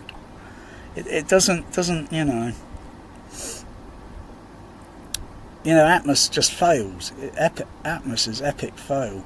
It doesn't put sound images that could be phantom imaged, so they acoustically sound like they're in front of you there, or just slightly behind, or, you know, depending on where. And so you mix sounds with overhead, below surround, parallel, so that the speakers you know, are up here and the speakers are down here, and then you do the mixing with other different sound above, different sound below, to be footsteps, and you can put sort of phantom like ghost imaging sound around, so it sounds like you're not listening to surround speakers, typical speakers, surround speakers, where they're just on the walls and it sounds, you know, away from you. Otherwise you might as well put your ears close to the bloody surround speakers. Yeah, I think they're still a few years away from that sort of thing.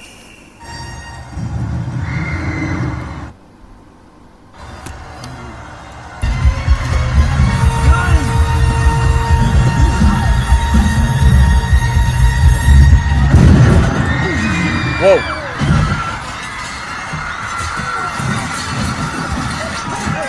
But listening to the front, yeah, it sounds crowd sort of thing, but I can see where everybody's running. They're running around up front, they're coming this way, or actually this way, towards the audience, and they're off, you know, where the camera's positioned, and so they sort of like, they don't go like totally like that, or no, it'd be like, well, you know what I mean, they sort of like go underneath the camera frame and all that. Hang on. Actually, the crowd are kind of going away from the camera. You know, they spread out this sort of way, you know, because there's a camera here, and so the crowd go like that. Otherwise, they'll be going this way. Fucking hell. Oh, ain't movies a hoot. I don't think the secret... Someone pointed out, I don't think the Secret Service would be saying that. I think they would just shoot you in your tracks. They're not going to say politely, put your gun down.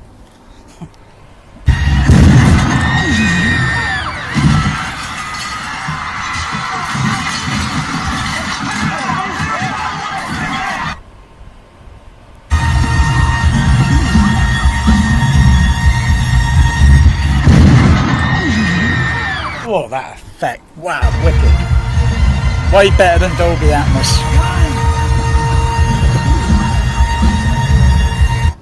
They got no fucking subtitles on this. Have they got subtitles on this?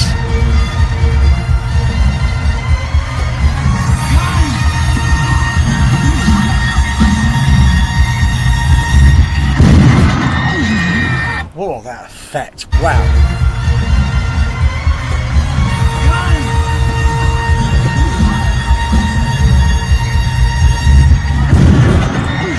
Oh, that effect, wicked. Can't get that now, Shane Lee, can you?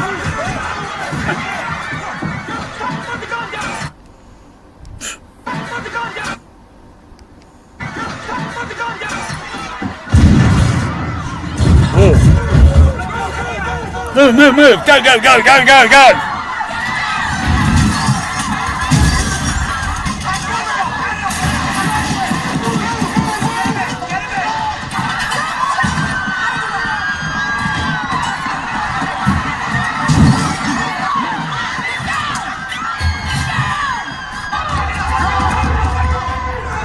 That sounding surround on a rumble like a sensor round.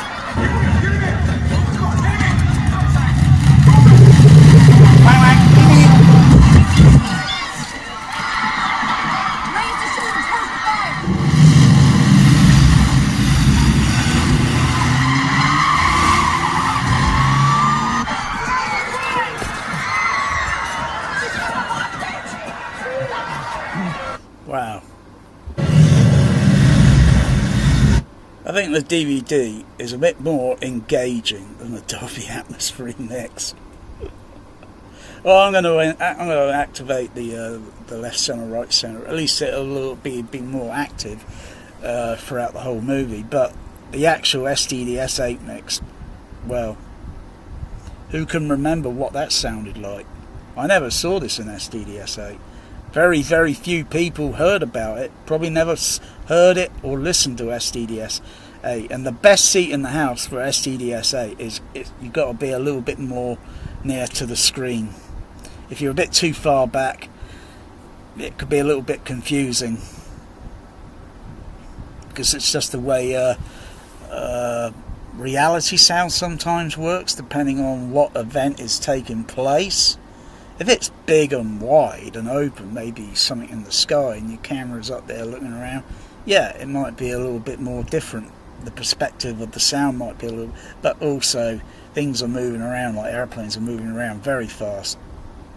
You can't really say, oh, that's a right center sound and a left center sound. There isn't. There is none of that exists in reality.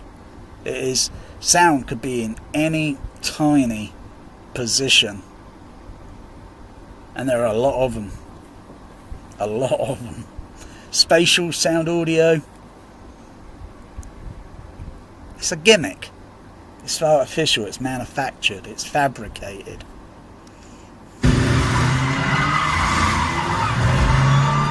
But if it makes something look and sound good, then fine, but there's still a lot of detail missing in it.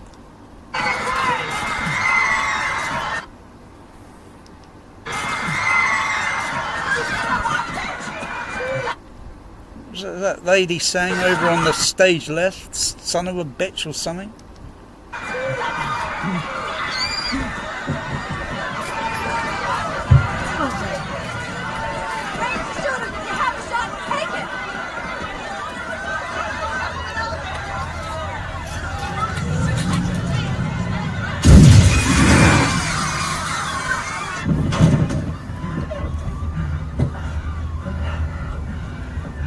Nice view. What's the plan, Captain? It's your man up there. When he breaks takes a what's it, and then starts breaking the light bulbs. Hold radio traffic.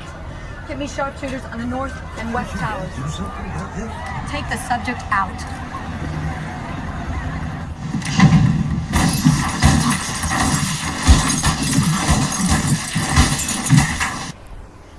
Okay. North and west. Let's put that in 5 screen. What's the plan, Captain? It's your man up there. You tell me. Turn those channels off on the SDUs.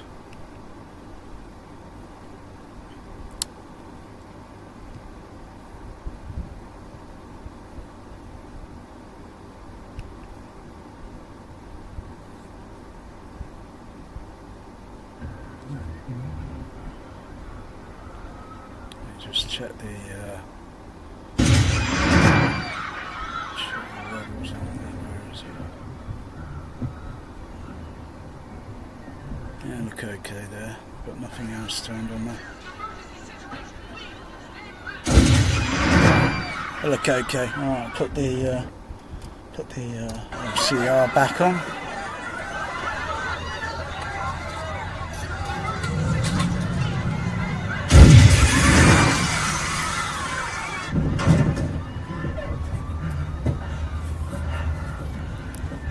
Nice view. What's the plan, Captain?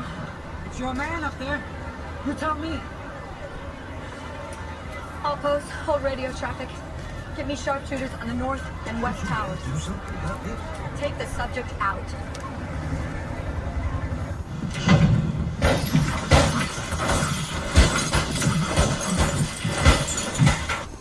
Turn those off. What's those light bulbs sound like on the left center, right center, matrix?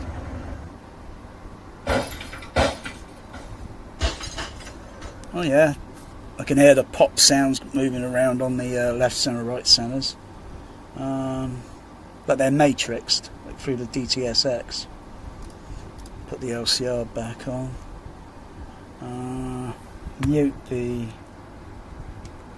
on the DCX instead of the trinnov.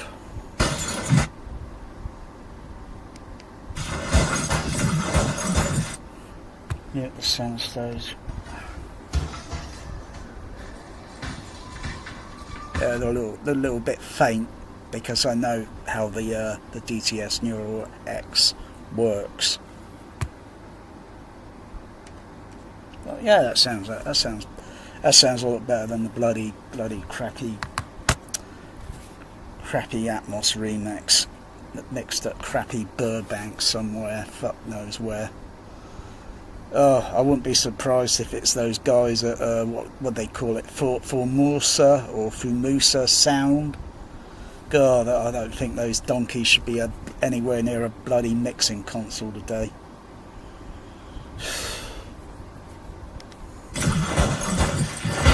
Because that Atmos mix was a fucking travesty, a fucking mess. Oh, it sounds a lot better on. It sounds a lot better on the DVD.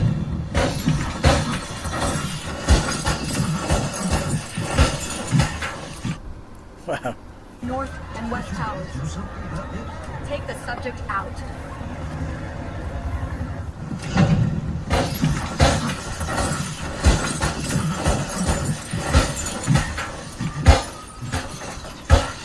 You hear all these popping sounds going boom, boom, boom, boom, boom, boom, boom, boom across the stage channel. You had the guts, Frank. You took the bullet. Broke my damn ribs. Sorry, I wasn't aiming at you. Where the hell are the shooters? West Tower in place. No lights inside. I think the dialogue pan should go hard right. Wearing the bulletproof vest. I think there's a dialogue pan that should go hard right. Otherwise, you played a good game. Where you hear the sound over the radio communication. Do you believe in the nobility of suicide? No. But if you want to blow your goddamn head off, go ahead. Be my guest. Nicely put, Frank. Except you see, I don't want to leave this miserable world alone. West Tower, do you have a shot? Negative. Too dark. Target unclear. So have a look at that. I think that looks a little different. Too dark. Target unclear. Shot? Through the scope on that, through the scope. Too dark. I think that, I'm not sure if I could recall, but did I see something in the whiter areas on that scope on the outer sides? It looked like it had a load of lines in the image. Target unclear. All I can see here is a kind of like a smeared, like a rainbow, out of focus sort of effect. Target unclear. It's better to die with a friend, don't you think, Frank? Friend, you're a damn killer, you sick bastard. Don't talk to me like that. I saved your life. You owe me. I don't owe you shit. I was always honest and fair with you. Go ahead and shoot. Go ahead. It's Frank. Quiet! Quiet! Come on, damn it. Frank, are you talking to me? Well, what are you waiting for? What am I waiting for? I'm waiting for you to show me some goddamn gratitude. Without me, you'd still just be another sad-eyed piano-playing drunk. I brought you into this game. I let you keep up with me. I made you a... Yeah, that dialogue pan still sounds clear on my JBL. But it goes over stage right and then it goes to center stage. It's still timbre matches. You can fuck it up easily just by fucking up a little bit of the EQ or the gain level on the HF horns. You can fuck that, you know, and then it will sound too faint on the stage right, and then when it goes to center stage it sounds too loud, or it could be the opposite way. It sounds too loud on the stage right channel, and then when it goes to center stage it sounds too quiet. You got to get the timbre match. You got to watch these meters. You got to listen.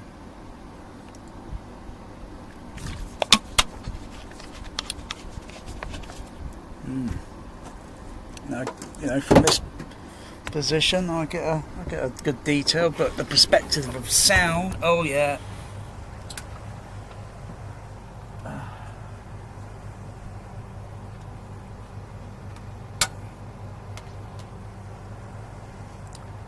You know, the angle, position and perspective of sound, because you're far back, your head will only turn. That's if you're a listener. Real listeners move around, you know. Not like Shane Lee, where he's watching my videos and then he does fake things like he's pretending to react. I don't think so, because I've seen his bullshit videos. I've been doing that shit for years, and one person said to me many years ago, "Can you stop doing that?" And I said, "I can't help it." Because someone else is seeing me turn my head around like this all the freaking time, because I'm hearing the sound coming from the fidelity sound coming from these directions, and I'm looking to that direction. But sometimes, years ago, when even though I've got this on the OLED and the TV's down here and the sound is all out here, I haven't got the projector turned on. The projector, when it's turned on, the sound matches the image. But when TV's way down here, if I use the speakers on the TV, the sound field's going to be a little narrow. It won't be wide, it'll be just a bit narrow, because the TV's down there. You got to get close to it. It's like me lifting this laptop up, holding it at a certain position where the speakers are facing downward. With that, in I suppose this is free air. The high frequency is not going to be reproduced properly by these tiny little oval speakers now. Sometimes I've got to put it at an angle like this, where at the moment I would lean the laptop so it's like that, so I can see the screen here, but I lean the other part so it's up a little bit, so I'll pick up the high frequency a little bit.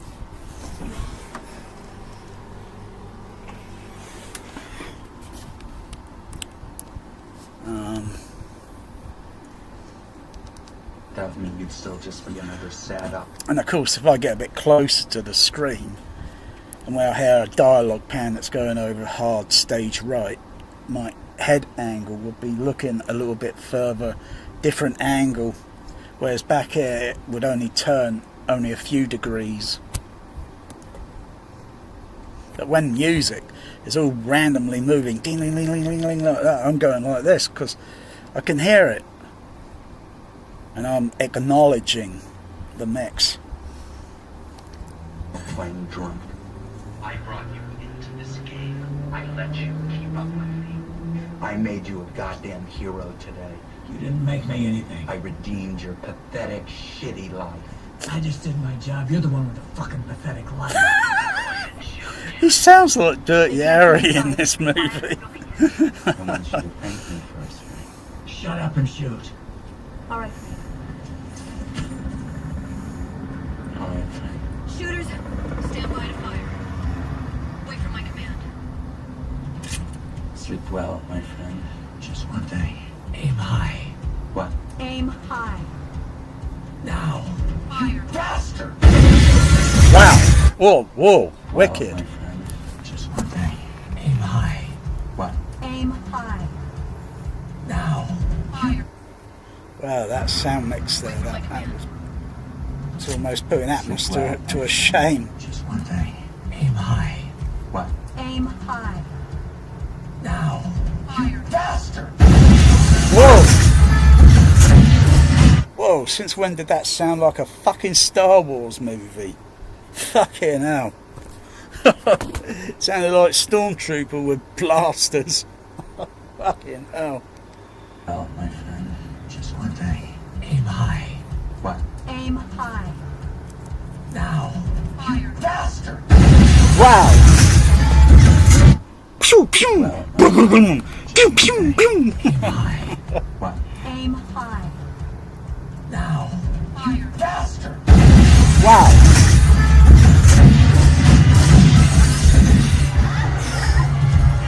Whoa!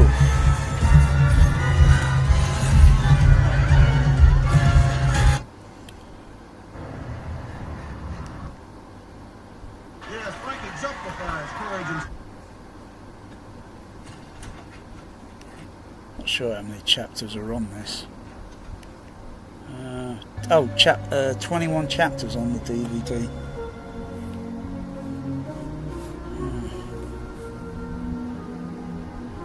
Yeah, I've not played the DVD probably in 10 years.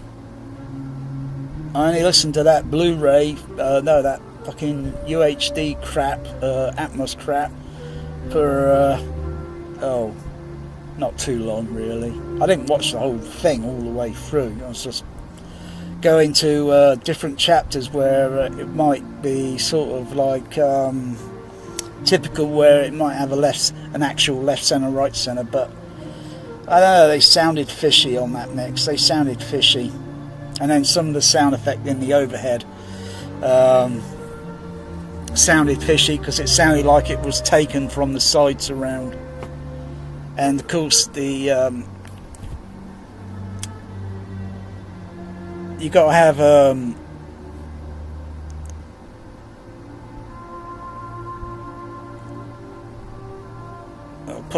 you've seen what fucking what's it thing. Unless you want to look at this crap, you know, this is what most people usually show with their trinnov. Pointless fucking thing, really. You can see it on the VU meters, but I can't display the whole VU meters all the time, so use that. What do you call? Where the fuck is it? It's up here.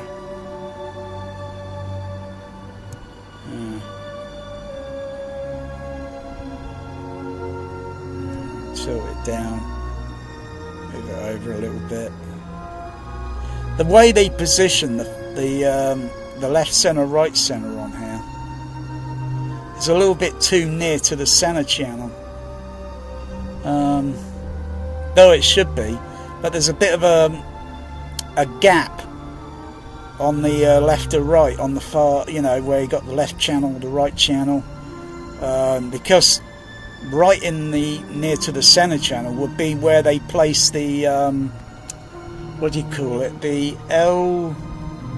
LCS and the RCS, and then next to those would be the left center, right center. But yeah, it's a little bit weird on this trinnov. Oh yeah, monitor.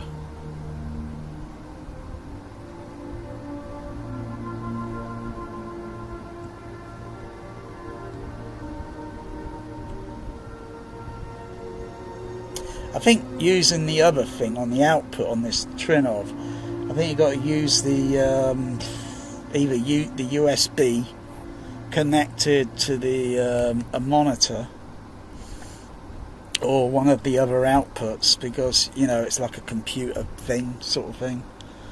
I'm not sure if it transmits the video signal, and then you get a transparent with the video image in the background, and then in the top foreground you get this object viewing thing transparently over the image. Otherwise it doesn't do it straight here. I think I've got to use the other output connected to a monitor and then feed it into, say like on this video stream, and then I'll feed the signal into it. Not bothered trying it. Not bothered. Dun dun dun dun. And even though I got proper surround configuration, left right half configuration, it doesn't display it on this layout. It only displays what the input signal is. It's not displaying the output signal. If there is something there in this program on the processor where I can monitor the output, and then it would show all the array of surround speakers going around the room.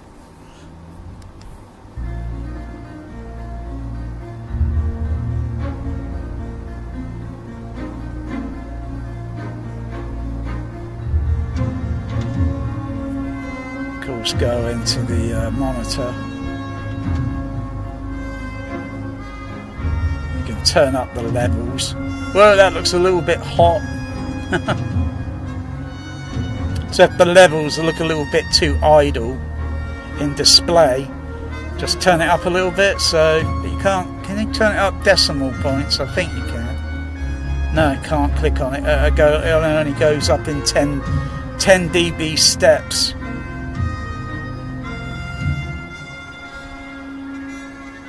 But, you know, the level's playing low in the max at the moment. It's playing low in the level in the max.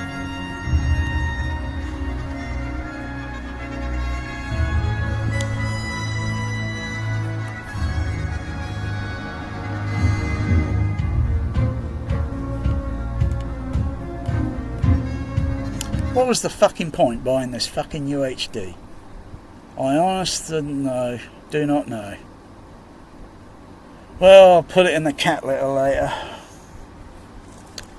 Because it was just terrible. Terrible on the picture, terrible on the bloody sound. Or the audio mix. I'll give the UHD a solid 0 on the picture and a solid 0 on the audio. For wasting my fucking afternoon.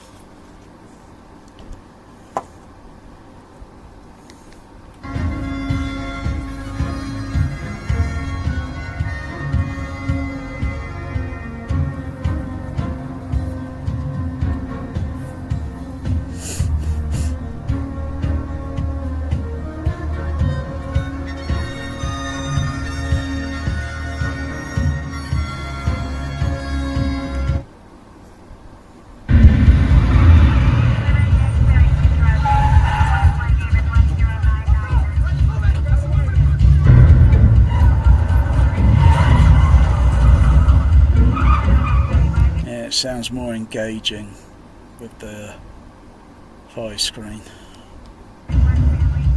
Frankie.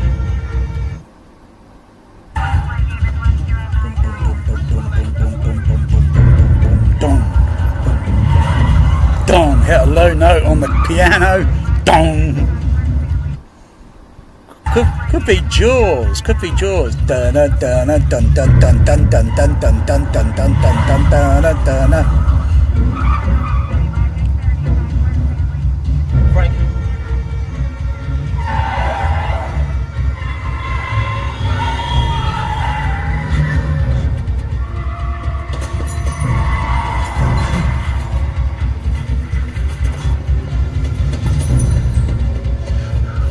Yeah, good old DVD. You can always rely on it sometimes.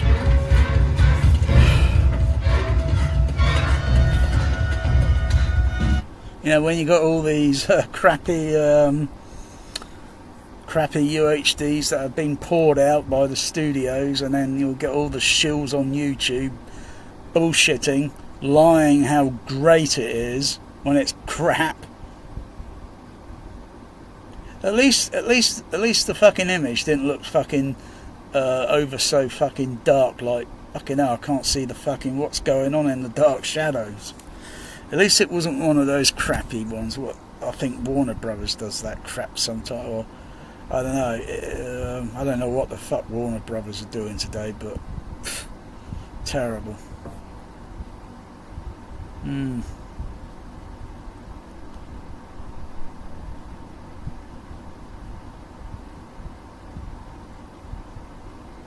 I think to hear it in, say, like Dolby Stereo 424 Matrix. No, I'm not buying this movie again. Probably needs, say, like the NTSC Laserdisc. Because sometimes, I don't know, you just can't trust whether they're using the 424, even though it says it's got a 424 on it. Only they call it a 2.0. It's 424. Unless of course they fucking remove the sound effects in the surround channel and such, and then you wouldn't hear those pans, because you'd still get a sort of pan effect sort of thing. And if they remove that, then you only get a difference of the music of the left and right stage, or what is on left and right stage. You get a little bit of that crosstalk in the Matrix surround, but you wouldn't have the actual surround effects as such, because you know you can easily remove it.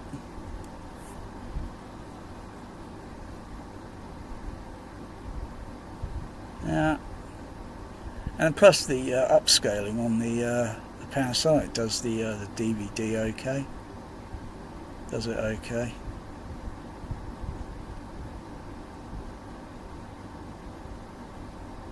Let's have a look at that cloud, because I'm looking at the very background of the scene where he I can see the wind speed. They got a bit of a low sort of wind speed on that day on the filming, and it depends on what shot, because films are, you know, they film this bit, boom, and then they think, great, okay, do they have time to do another shot, or do they wait till the next day and then set positions up, and if they got all the photographer that takes all the pictures, and then someone noting all the continuity, and then set things back up. But I can see the clouds moving in the background, very high up in the sky. I got a bit of a something, probably maybe could be less than 10 mile, or maybe could be just a fraction over 10 mile wind speed on that day. So I could see the cloud moving a little, not too slow, but kind of moving average. And then on another shot, you might not notice the clouds moving much, because it was probably filmed on a different day, or maybe a different part of the afternoon. Continuity. But I'm going to stick with the DVD. Fuck the UHD. Just another worthless UHD to go in the cat litter.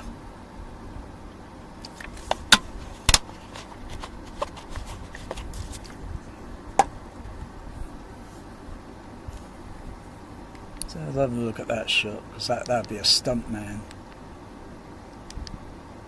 where he throws him over to the what's it? Kind of swings him and throws him. Let's go. Gotta pause it. But the camera's all set up in a position so you're not going to get a good visual. You know it's a stunt. You know it's not Clint Eastwood doing that.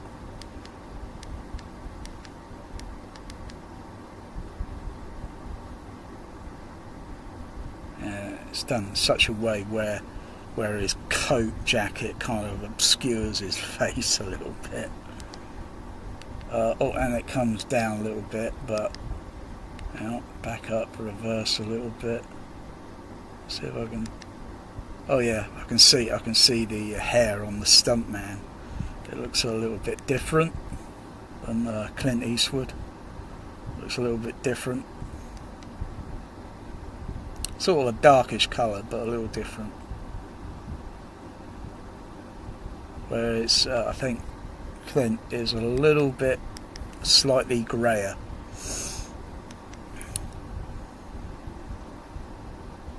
Yeah, but they could digitally put the image in, can't they, today? They could hanging on wires and blue screen and then paint it into the actual footage. Or they have him on wires and then do the shot. It's all, you're just going to get a little, that's part of the game, isn't it? It's part of the game, isn't it? Break a leg. So it all looks like, oh wow, he actually, I wouldn't, personally myself, I wouldn't hang on fucking wires and be fucking, no way. But you always tell these shots. So he actually shot him in the head with the first shot, and probably a second shot probably hits his body, and then he shoots him a third time. Because it was like rapid fire, bang, bang, bang, bang, bang, bang.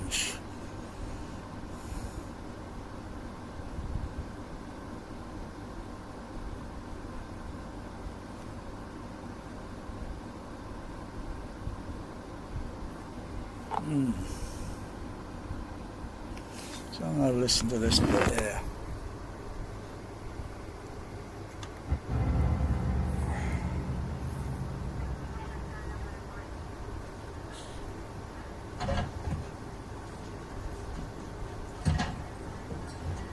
Well, you've got typical Foley sounds of drawers being pulled out, typical cliche effect, sound effects.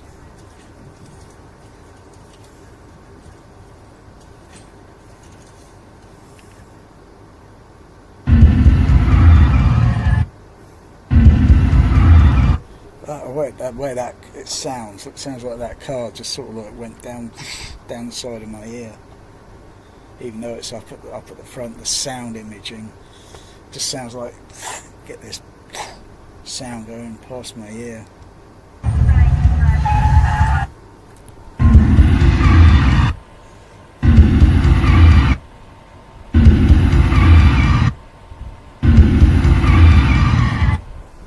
Wow.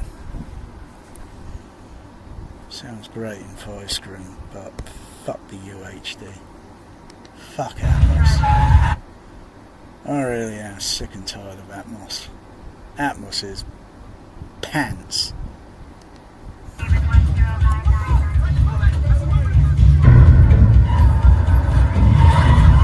Whoa, that piano chord. Boom! Dun dun dun dun dun! Dun dun dun dun dun dun dun dun dun dun dun dun dun dun.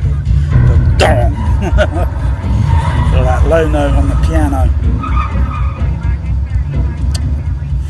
Frankie.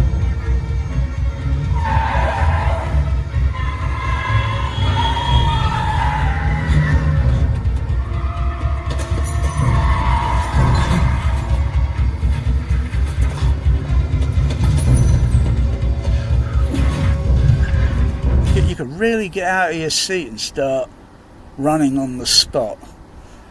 Like you're chasing after the guy in the movie. You know, you get out your seat. You know what I mean?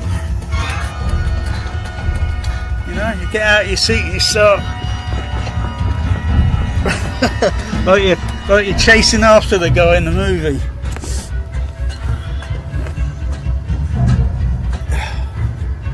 So you get a workout. That's what it is. A home theatre THX JBL workout.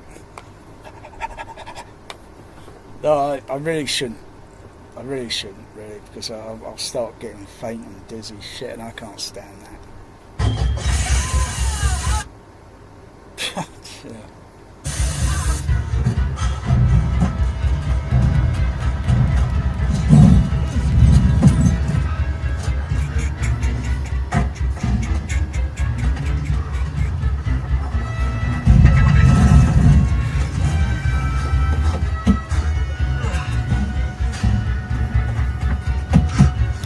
Yeah, those footsteps sound more logical in the centre.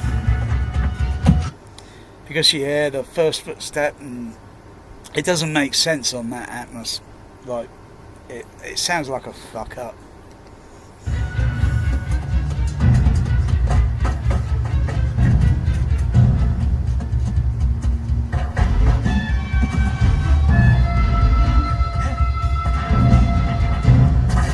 Wow.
in the day on the 60s or what, if it was a TV show, they would have called that a cliffhanger. Cut, boom. See, dramatic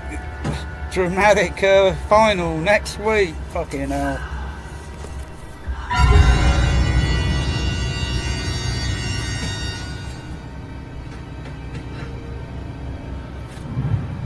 Take my hand, friend. Take it, you don't, you'll die.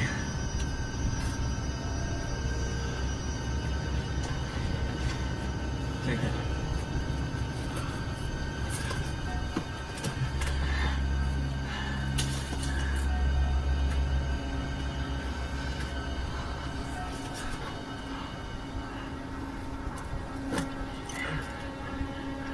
You shoot me, Frank, after I saved your life?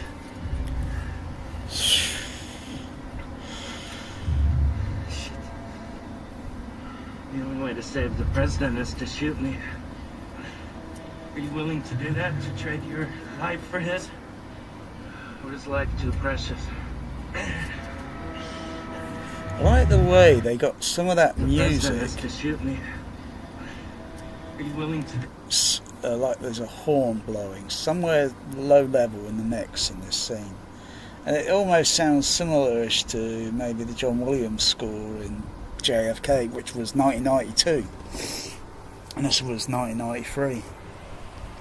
trade your life for his? And there's a kind of tone somewhere in the JFK movie where you hear that tone of that musical instrument. Life too precious. Or not the same, but similar.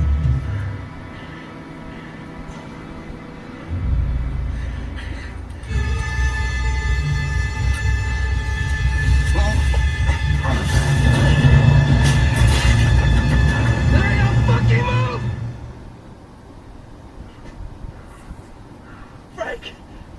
I got it. Al! Al!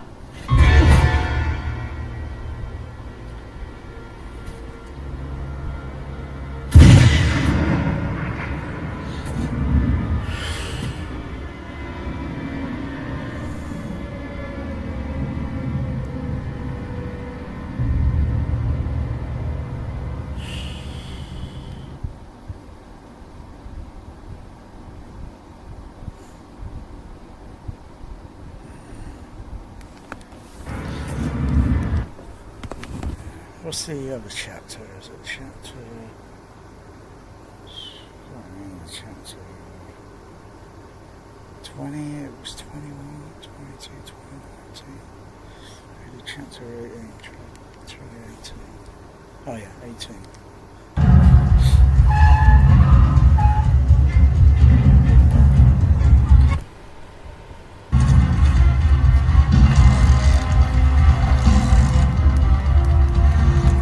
Like that sound effect when it goes and the crazy bass reverberation.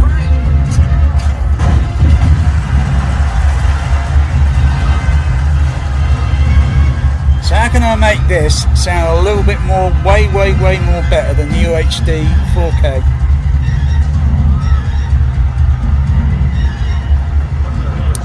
I think it'll be part of my THX tap experiment. I want the damn CD, John. Give me the charger.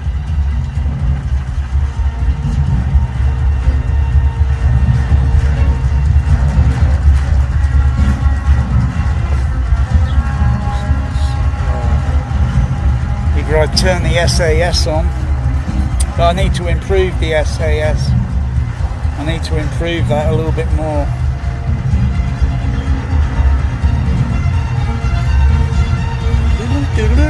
Boom, boom, boom, boom, boom, boom, boom.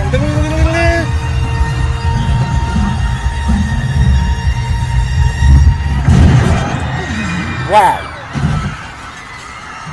Oh yeah, another one for the road.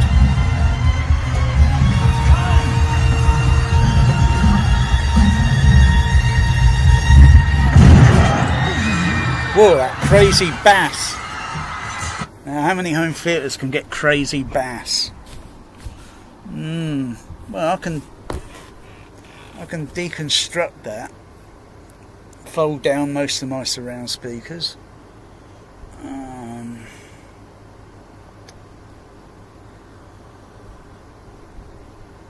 So go into the outputs, because the inputs are the main source, which are there. I can go into the outputs, I can mute those there and there and there and there, and leave the two ones on the back wall active. It's the same signal. It's the same signal. Most people with trinnovs and home theatres don't know what left half, right half surround configuration is. They don't know. They don't know the language.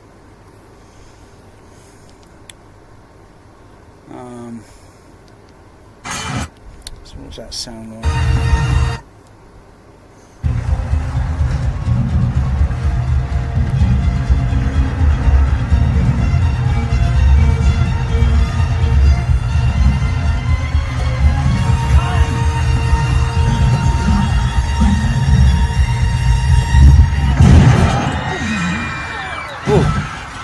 Still get a bit of crazy reverb bass there, even though the surrounds, they're right at the back, they're very back and they're a bit distant. Oh, fuck it, I'm putting them all on, just how it should be, just how it was, just how this film was presented in 1983, even if it would be, well, did they have this in SRD release? I don't think they did at the time. I think it would just been did they have an SRD release print? Because DTS print, no. It'll either be a 70mm 6-track mag, or the SDDS 8-channel, which can be folded down to SDDS 6-channel if the cinema doesn't have the left center, right center speakers. Oh yeah, outputs. I'll just unmute those.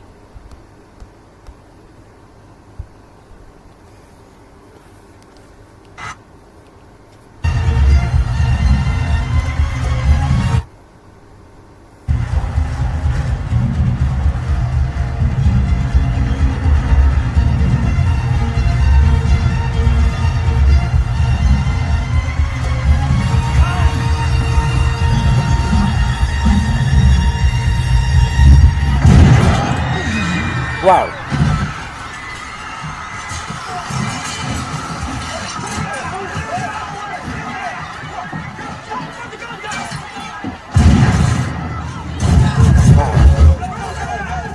Move. Go.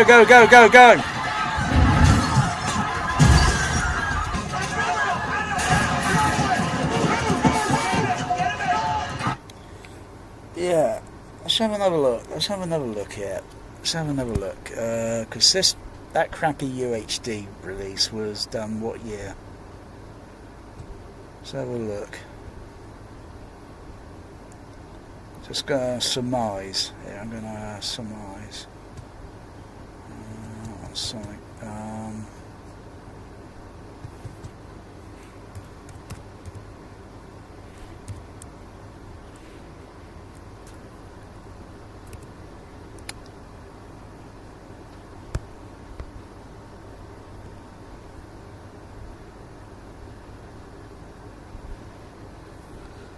2020. I got quite a few Wolfgang Peterson movies. Got quite a few. Mostly the later ones, you know, all the Dolby mix ones.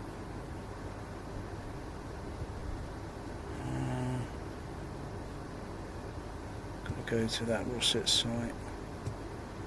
Ugh, makes me want to throw up sometimes. Blu-ray.com. Ugh. You know, violently throw up. You know, a lot of them on this on this site probably don't have the right processor to listen to these things. But like, you know, it can be sometimes disappointing on old mixers that, you know, if they've been completely sabotaged by the studio, which is no surprise.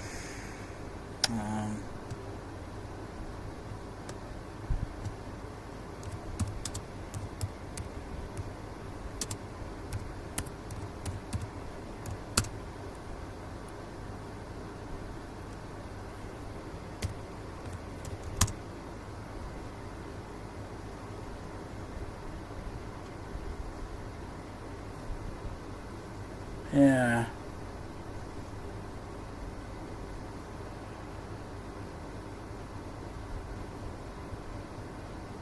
Yeah, that came out 1 year before Wolfgang Peterson passed away. I'm just kind of curious if he signed off that UHD crap, because sometimes I don't believe a director has signed off on this movie, you know, that, oh yeah, they approve, you know what I mean? Because the way it's looked and sounded, oh god, it's terrible. I don't think so. Otherwise, wouldn't there be another interview, documentary? They always put these things on sometimes, don't they? But or sometimes, you know, you don't know who the bloody hell was doing it. You just hear words, someone's doing it, blah blah blah blah, and you think, yeah, okay, so what? But yeah, avoid UHD discs. Sometimes they're, you know, they're just a load of rubbish.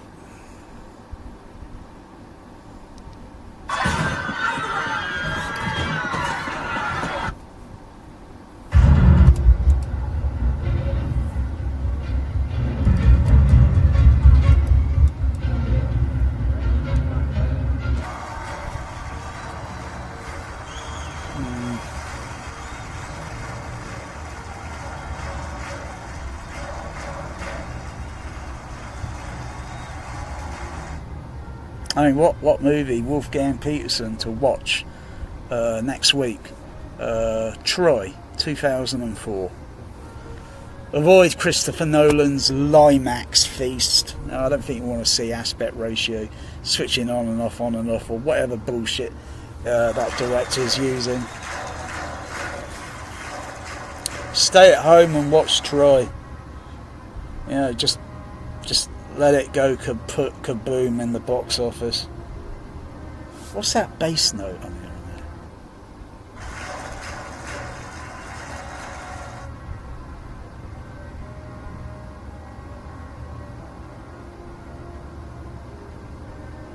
No, I don't think that was. I think that was. I think that might have been something outside. I think it was something outside. Was there on probably around the timing I'm listening to the surrounds, and it's probably a door closing somewhere. See, I can hear things, and I don't mind if I hear things like that. It just means that psycho acoustically I am listening. Yeah, it's not like you go to a bloody cinema down fucking Tower Park and you can fucking hear the next fucking screen and fucking bass sound fucking going through the fucking floor. You hear it and you can fucking feel it, fuck's sakes. Used to be the other way round.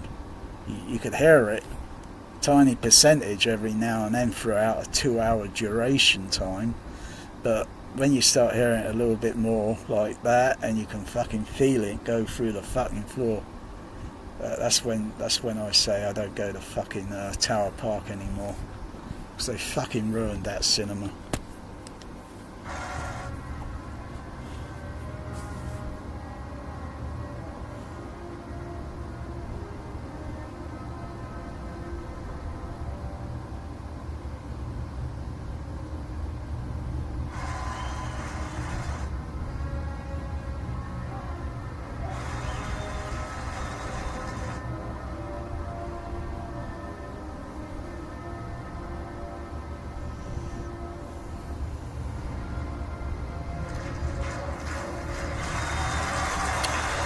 try the little bit of matrix below surround.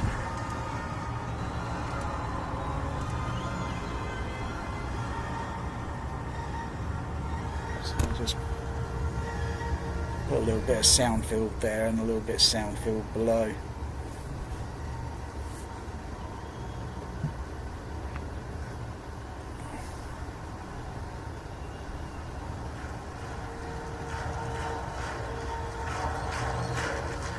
Still need quite a lot more doing, because psychoacoustically you don't have to turn things up to make it loud, crowd scene sound loud. Sometimes when watching this scene in the movie, I'm just going to turn everything off. It's not much there. Hang on, let's just try that bit there, then I'll turn that on. Turn it up a little bit. I'll turn it off.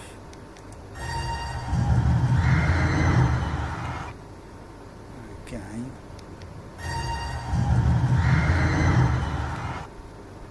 Okay, turn it on.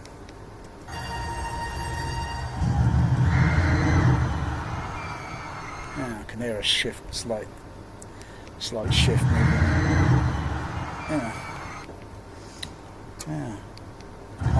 Can't do that on the fly on a trinnov. But yeah, doing that other thing that I was thinking about earlier.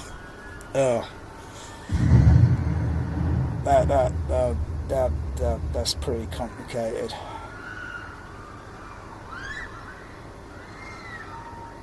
I mean, the thing that you just can't do with these shitty trinnov, you can't do plugins, digital plugins. Like go to the App Store and find a program of such, digital program, audio program, and then plug it into the trinnov. Can't do that shit with it. You got, and that where that program goes. Does it go on the input of the signal chain, or does it go on the output of the signal chain? Depending on what you want to do with the processor to make it do. Ooh, listen to that! Sounded like the bloody girl in Aliens screaming there in the background surround. I'll turn the fader up on it.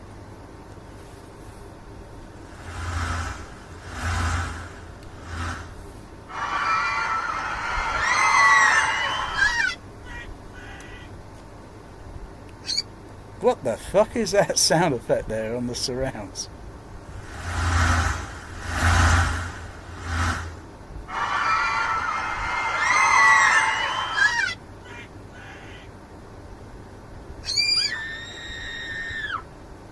I don't know what the fuck's going on there, but let's have another listen. Right, you got all the crowd sound, right? Going, yeah, yeah, yeah, yeah, yeah. Right, and then suddenly there's a drop in the mix where all the other crowd sounds suddenly boom, and then you got all these other individual sounds that doesn't make sense. It's like, what the fuck are they doing on the dub stage there? What the fuck? Sounds like that little girl screaming from Aliens.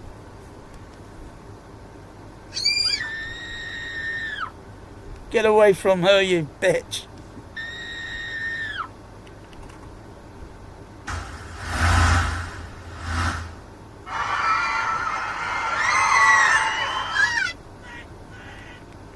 That doesn't make sense psychoacoustically.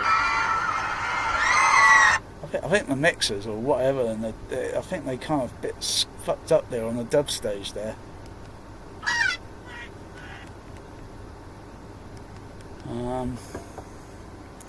But I'm working the problem, Houston. Working the problem.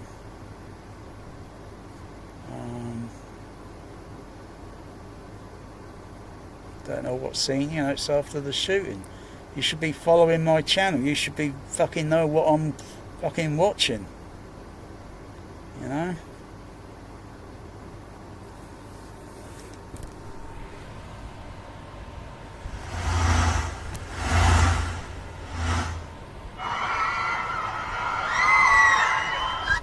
So you've got all that sound. I can turn it up. I can turn it up if you can't fucking hear it.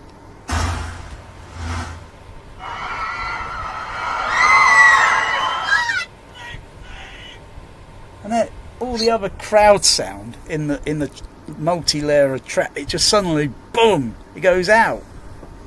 Does it? I'm going to go back to that bloody crappy UHD. Does it do that shit on there? Because sometimes you get errors that go on in mixing. Sometimes you get little, because like I say, it's all make believe. It's not real. It's fabricated. Go and look the word up if you don't bloody understand what fabricated means.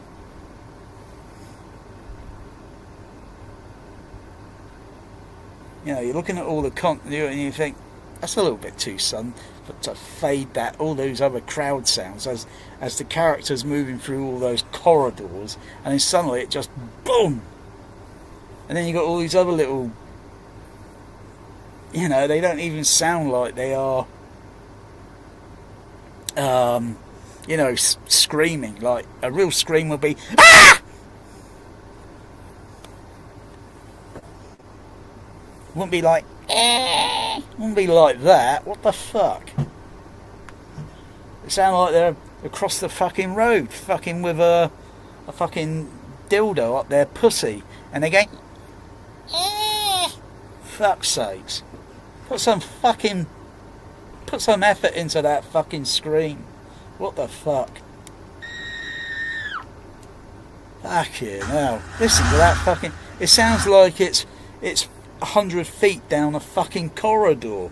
No, it's only so much feet away, you know, and it sounds like a tiny... God. Yeah, I can't stand shit like that in movies.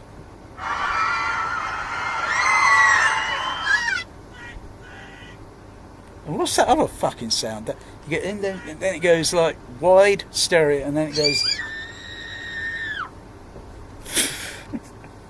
Fucking hell, put some Psycho music. It sounds like the fucking shower scene from fucking Psycho with that scream.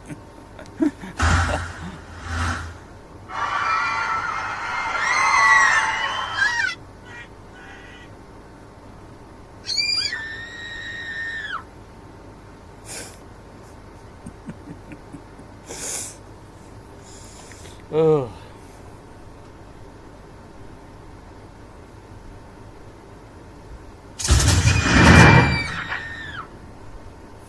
Is that the same looping? Are they using the same screen there again? Looping it?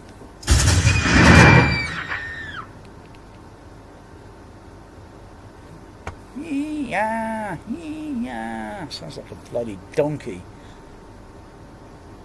Like the sound editors have got 2 bricks and slammed it on the donkey's bollocks.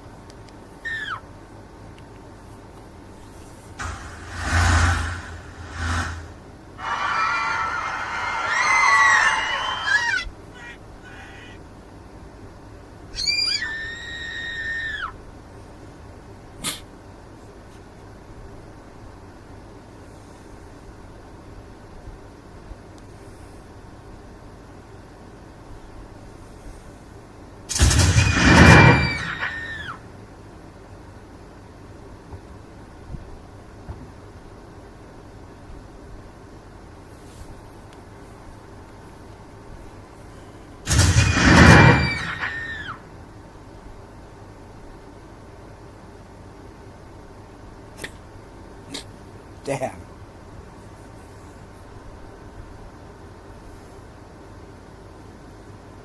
Oh, I don't know. I don't know. No, I'm not putting that UHD back on. I think once was enough. Ugh.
close to the surround speakers and you start hearing gunfire.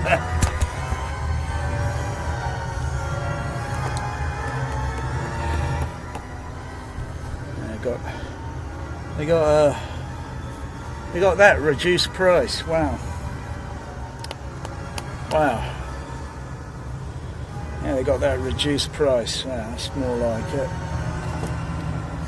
Especially in hot weather. We'll wait a few minutes for that to soften.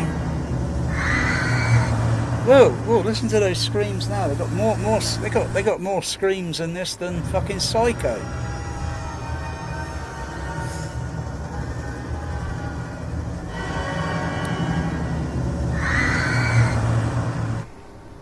Very quick there, and then the editing cut quick, you know.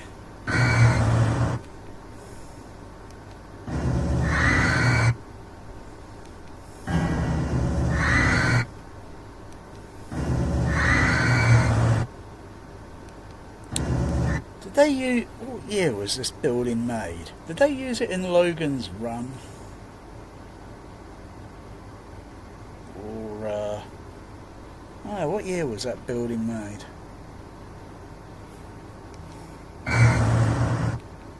Wasn't used in... Oh, this scene here with this water thing. Water feature. That wasn't used in Earthquake, was it?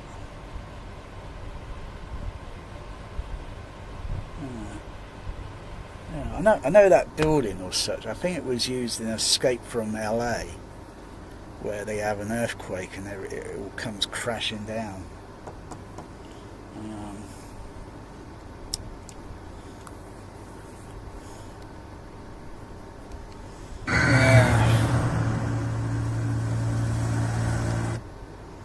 I mean, other movies that use a left center, right center on new mixes, new ones, you know, like The Invisible Man. I think it was called The Invisible Man. Once the plot on the movie basically is a guy that just wants to kill someone else off, and then he gets this invisibility suit in The Invisible Man. And then later on, the other character who thinks she's going crazy because weird things are going on, and then she finds out, there's someone that's got some sort of contraption to make him appear like he's not there or invisible. Yeah, and then later on, plot twist, the character gets killed, both of them or something like at the end of the movie. Because the Invisible Man killed one of her friends in a restaurant. Yeah. Spoiler alert. I like spoiler alerts, but it's how it looks and how it sounds. So spoilers don't really bother me. Someone can tell me a spoiler, but it's like, okay, what it actually visually looks like and what it sounds like. So it's no spoiler to me. But I like spoilers. I like to spoil everything. Because why not? Why not? It's only a movie. So you can't spoil something that's reality. Because it hasn't happened yet. Oh yeah, that's okay. Oh, it's vanilla that, but yeah, vanilla essence is vanilla essence. Spoiler alert.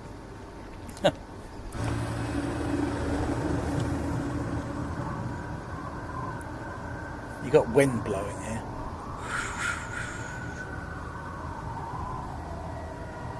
Got wind sound, but can't unless I get the air conditioner and point it in my direction so my hair blow. And you got there's another problem here of the surround.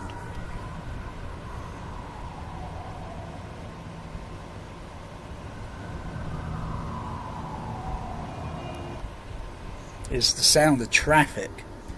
That's way down on the ground, so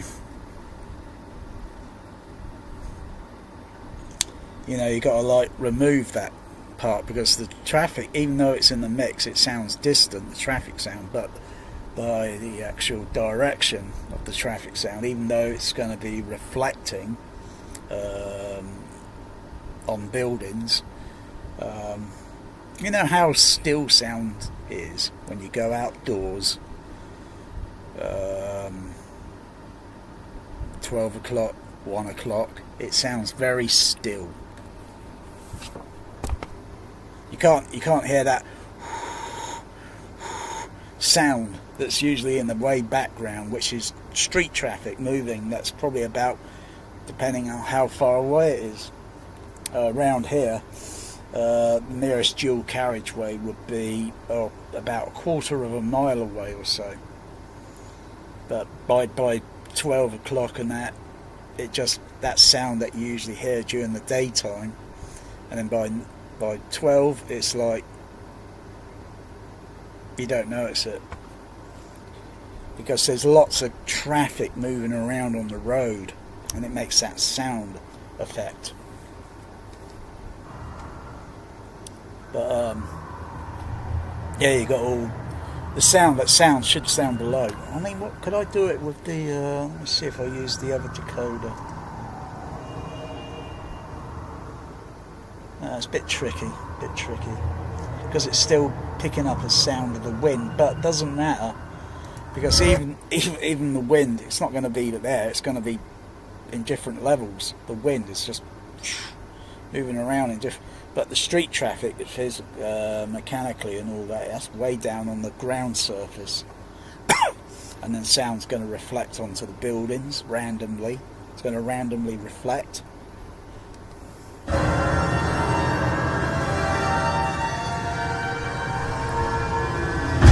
Whoa, it's a bit of a cliche to Die Hard, I think.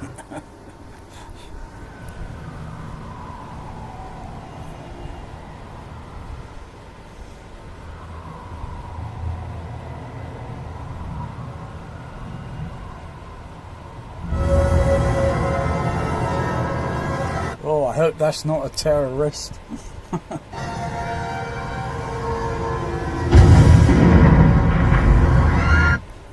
The way that sounds, with the added sound effect in it, like a gunshot,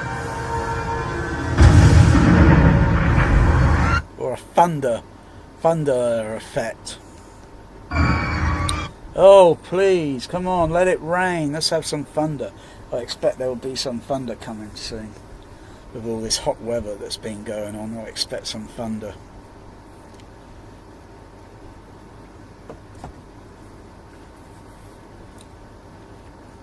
And most likely be a shower. There'll probably be a shower that's coming soon, with some thunder, lightning possible.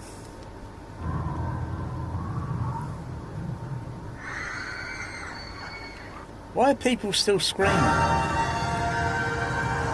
The terrorist threw himself, or the assassin threw himself off the building, and why are people still screaming? Bloody hell, they're really shook up after that, aren't they?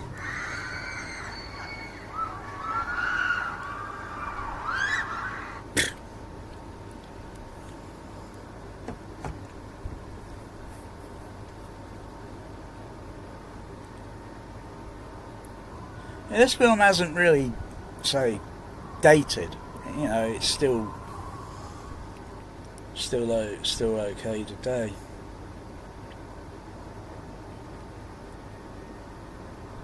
The only thing when you watch it, when they're not running around with fucking mobile phones in their fucking hand all the time, like the fucking shit today that you see.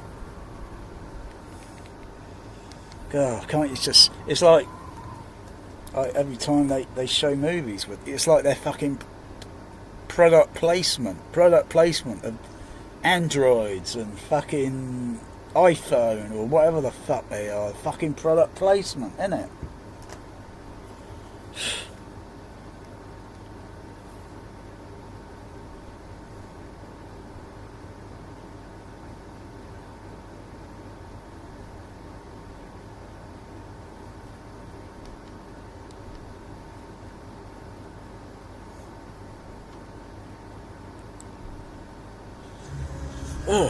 Chapter 13.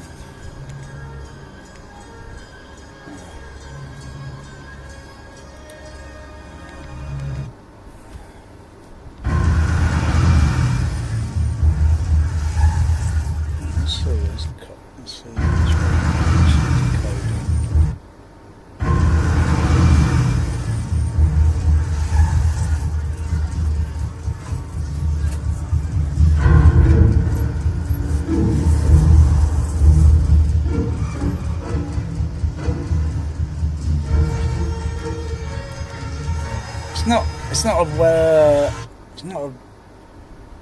It's not a what do you call it?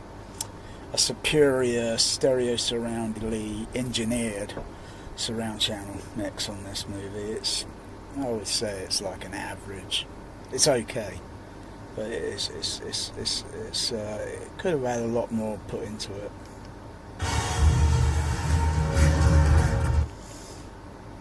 Maybe when that car was backing up on stage channel, they could have panned it into the surround, because seeing where the images got all happening, that car would have actually gone a little bit off screen and then move off. Well, you know what I mean.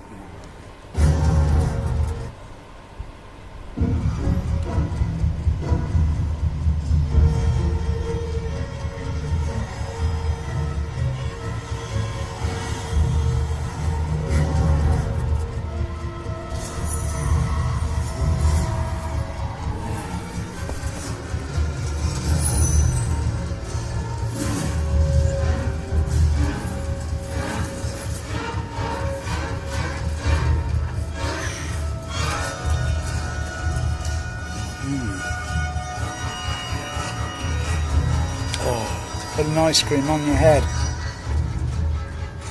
Put an ice cream on your head. And it cools your head down.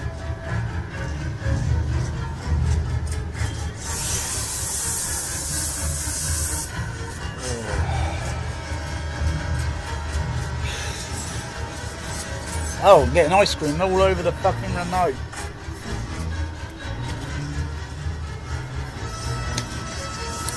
It's okay, it wipes off. It's all over the place. It's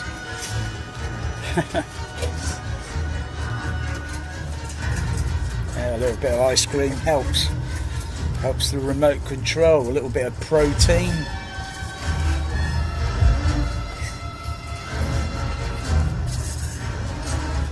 Oh.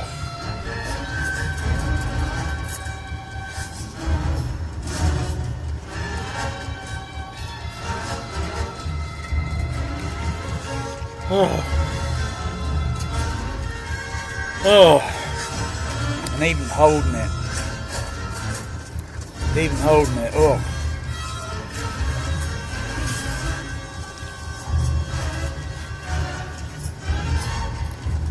You know, temperature should be 20 Celsius, that's normal.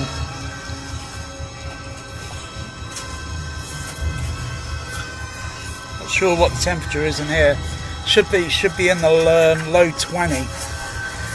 My thermostat's not in here, so it should be somewhere in the low 20. Probably 20, 21, or about maybe 21 or 22. In the bedroom, fucking hell, temperature's fucking 27. I can only get it down to about 20, 22.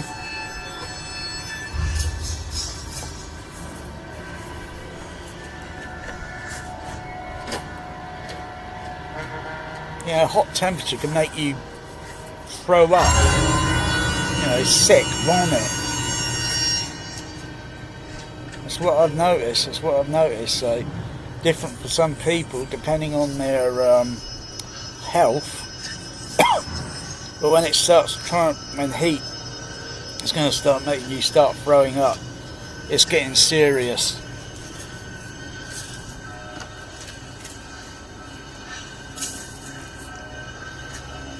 I've not noticed cold weather.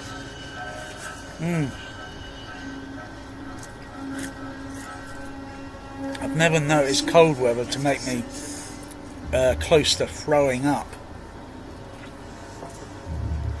Maybe because everything's warming up in your body, and you know, you're like thinking, your body elsewhere is thinking, what's all this heat? What's going on?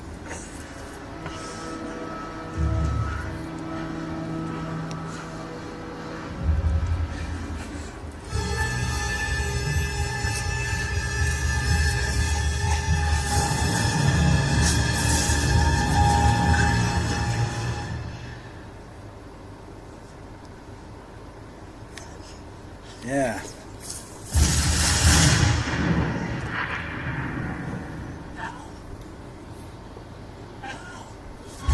It's a very... Hang on, let me just check that again. I did start this... I think it's on the... what's it? Matrix. Yeah, it is. It's gone back to the... I thought it sounded a little weird.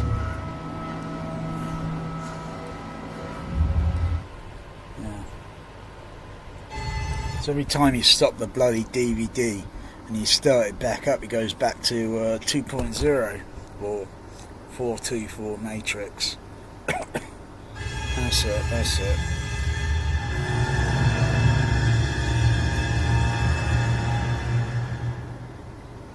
That's it, discreet.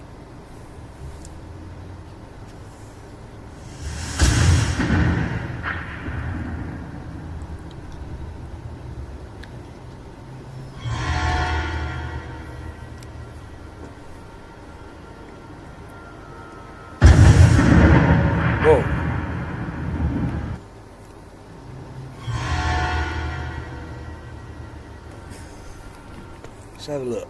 I'll tell you, there was something I was almost going to roll over laughing.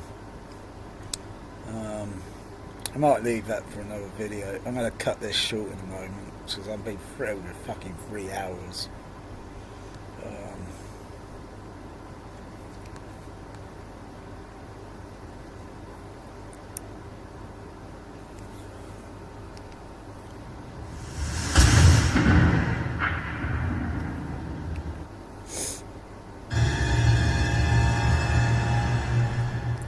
Like, I know, I'll probably throw it in here. I'm going to throw it in here. I'll be back in a second. I'll be back in a second.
Let's have a little bit of second with my little kitty. Ooh. Hey. Hey, you want a little lick of this? No? No?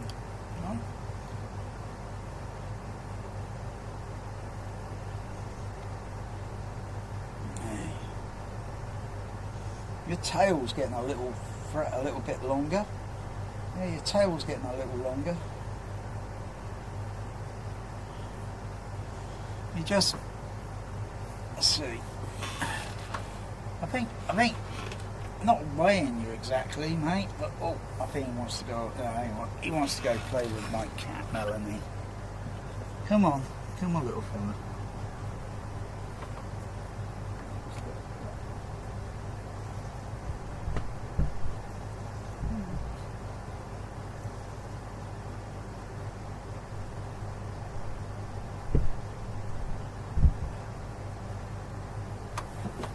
Yeah, where is this? I mean, I almost started to fucking roll over and laugh at this. I'll put this ice cream in the fridge in a moment. Fucking hell, because it is going everywhere.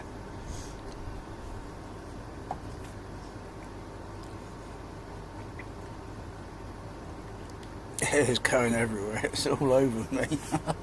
I don't mind. My cat doesn't seem to be interested in the vanilla. Too preoccupied. I'm putting this back in the fridge. Yeah. This will go into like a milkshake in a moment. I've been using a straw.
Oh dear. Fuck's sakes.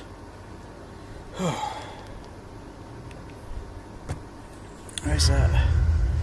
Where's that? What's it? If I can find it.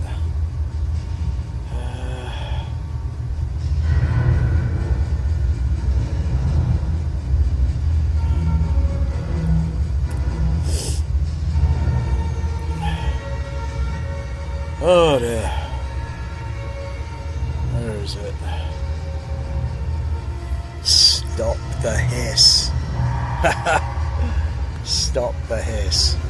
Yeah, the hiss is a bit of a problem with audio, isn't it, these days? The hiss. Oh my goodness, the hiss. Where it comes from? In the B chain, or what's connected? What is? What processor, or a DSP, or a crossover, blah blah blah, what the bloody hell is in the signal chain that's causing the elusive, because speakers don't hiss. They don't hiss. No, speakers don't hiss. They're producing a hiss, but they don't make a hiss. It's only it's either a processor or an amplifier that's got a low, maybe a lousy signal noise to ratio that's way up here when it should be way down, and then filters, and you test it on RTA analyzers and just check to see if you got random noise going on. If there's like a hiss sound or something there, the Behringer DCX is notorious on channel, I think it's channels, I think it's either channel 6 or channel 5 and 6, where it's generating a little hiss sound. But you got to have everything turned up really high to even notice the bloody hiss. Otherwise you could put it on an RTA analyzer and you'd be able to see where it is, and some people speculated on the DCX, not that I can hear it on mine, because the gain levels are okay. Some people are setting up home theatres, I think, a little bit, it's their prerogative, it's their home theatre. If they want to turn up gain levels diabolically stupid, and you're going to hear some sort of noise, And then the bloody movie soundtrack sounds so diabolically loud that you got your fader level turned down to about 20 or 25. And someone on another on a YouTube said, what the bloody hell is fader? Oh, obviously he hasn't been around many Dolby CP cinema processors, but that's what it's called in the that's what we projectionists call it. We call it the fader.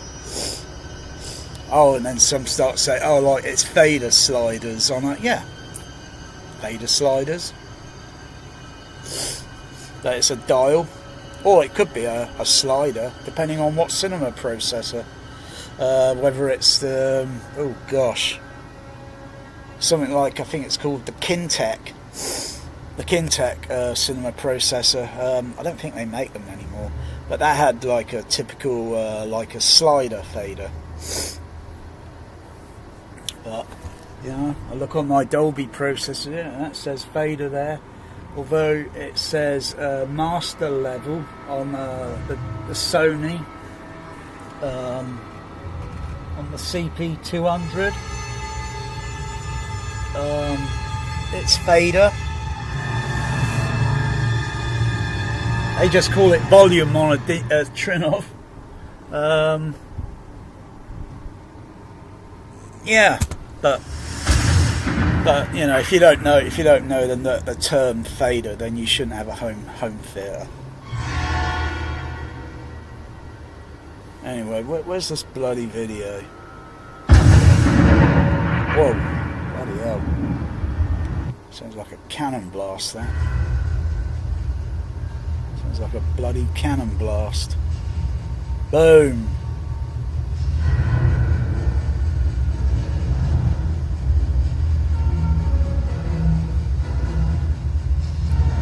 Well, I put a question here. I can't post it because I can't display it here because of confidentiality. But I put a question, and one of top Hollywood sound editors and mixer is comment to this inline of fire Atmos mess. His comment was, I think Atmos remixers are just a con. The original mix is the mix. Yeah. It's like, can you get an original mix of inline of fire in 8-channel that hasn't been molested, that the translation of the actual mix translated over to the ported over to Dolby True for Dolby Atmos, but without any Atmos, any overhead sound or anything like that, or just use the proper surround configuration so it wraps around, and use the 5-screen original. That is very easy peasy to port it into Dolby True. Otherwise, if you port it into 7.1, you got to have a diagram that everybody can understand, that you got to reconfigure the back surround channel, because they'll have the left center, right center, and then reroute it, and so it goes to matching speakers behind the screen. I mentioned that, oh gosh, years ago, that it is doable to do that, but no one's going to do that.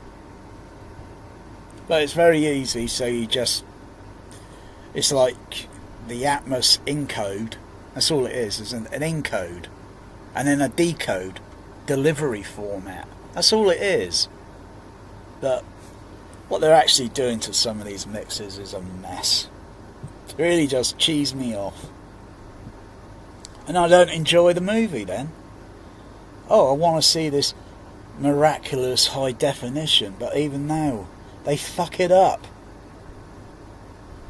They're either boosting a little bit too much contrast on it, and that DR conversion thing, or on the Panasonic, I had to turn it down somewhat. because it just looks a little bit like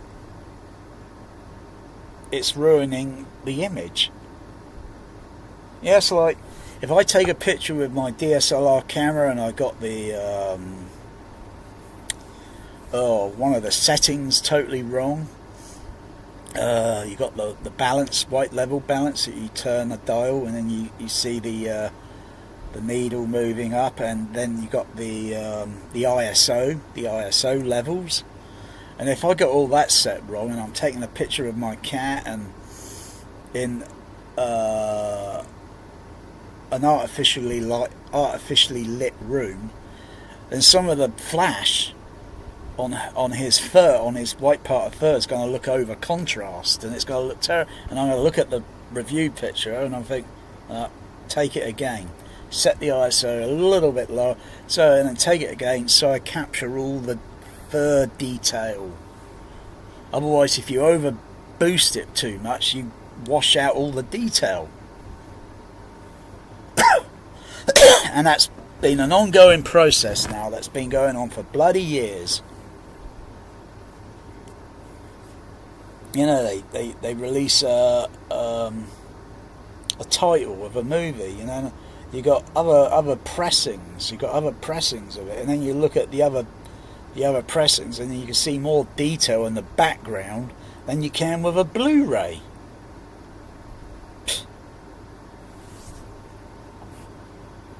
The specification is there, it's only been fucked up by the individual.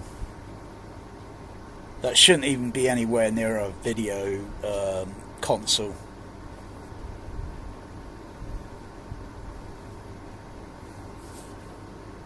And then you should be reviewing the actual print to see what that looks like when projected, and then you're trying to translate all that over to video.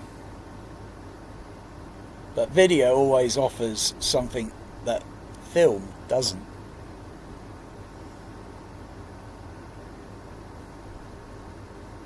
There's color temperature of projection light. They all got different color frequency,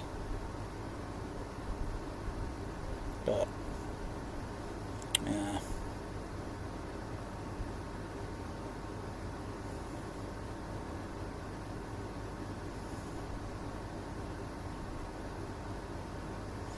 When you look at film, and you think it looks okay, don't forget it's still a little bit artificial compared to actual reality. It's clear in photography, but there's a little bit more to it.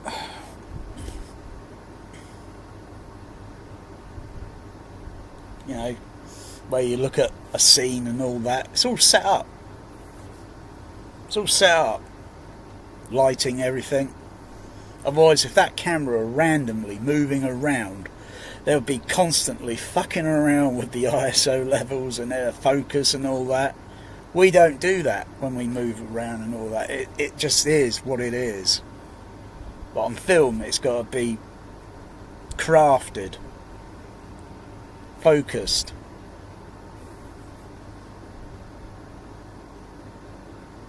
Yeah, I look at this some of the scenes and I think, why is their skin tone looking like this colour?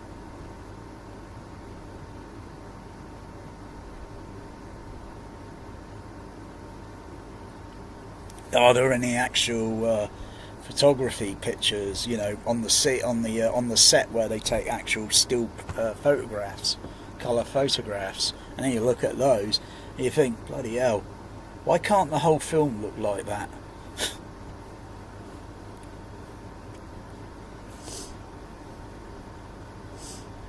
It's like how much the eye can see, or the camera can see, with night time.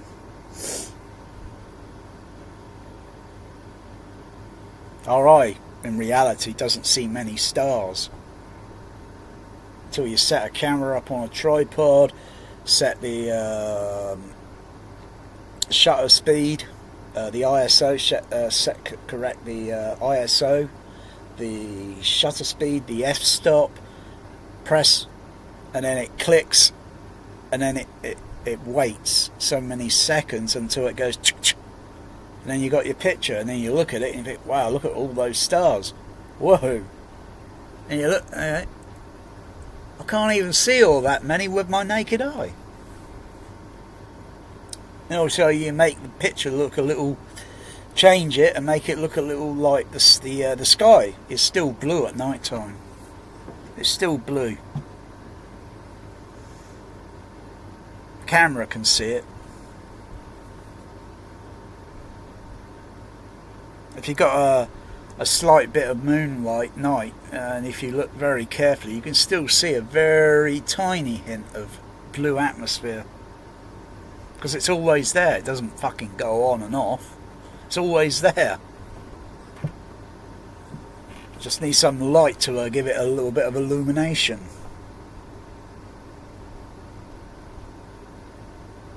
It's like sometimes you look at movies and you think, looks a bit weird. I don't know, because they got the camera, the lens and all that, so it makes a daytime look like an evening or nighttime shot. You can see that in some movies, and you think, why is this nighttime? Yeah, and I can see a shadow reflection coming from some tree branch or something behind, and its shadow is on the wall. It wouldn't do that at night time, not unless there's and then you can tell with everything else. What movie am I talking about? Near the end of The Living Daylights. Yeah, maybe they should have filmed it in the daylight, because that nighttime scene looks a bit hokey when near the end of the movie. And then Jaws, the opening of Jaws. You can tell it's daytime. It's done in partly daytime or near dusk or something, and they just make the thing just look like it's a little bit more darker. Otherwise, you wouldn't see the water with that kind of sparkly effect on it. You just wouldn't see that at night time, because the sun's gone into shadow. The sun, or part of the earth has gone into shadow. You wouldn't see that effect on the water.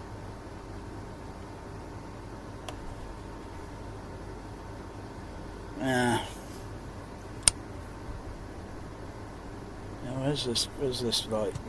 We'll stop the hiss, because the hiss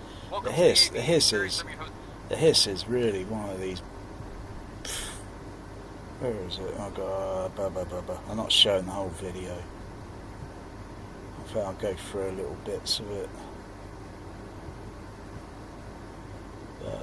I'm not a fan of these guys, and they're not a fan of me either. Touche.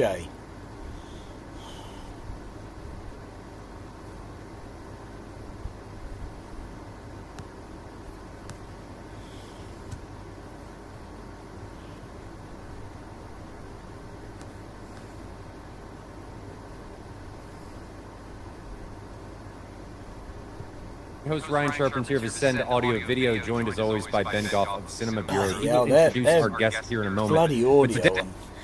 Can't they boost their levels on their bloody microphones? Bloody hell, I got this bloody thing maxed out. Today's episode is going to be about gain structure, how that applies, why it's important, and potentially what is making your speakers hiss. We're going to break all that down with our special guest today.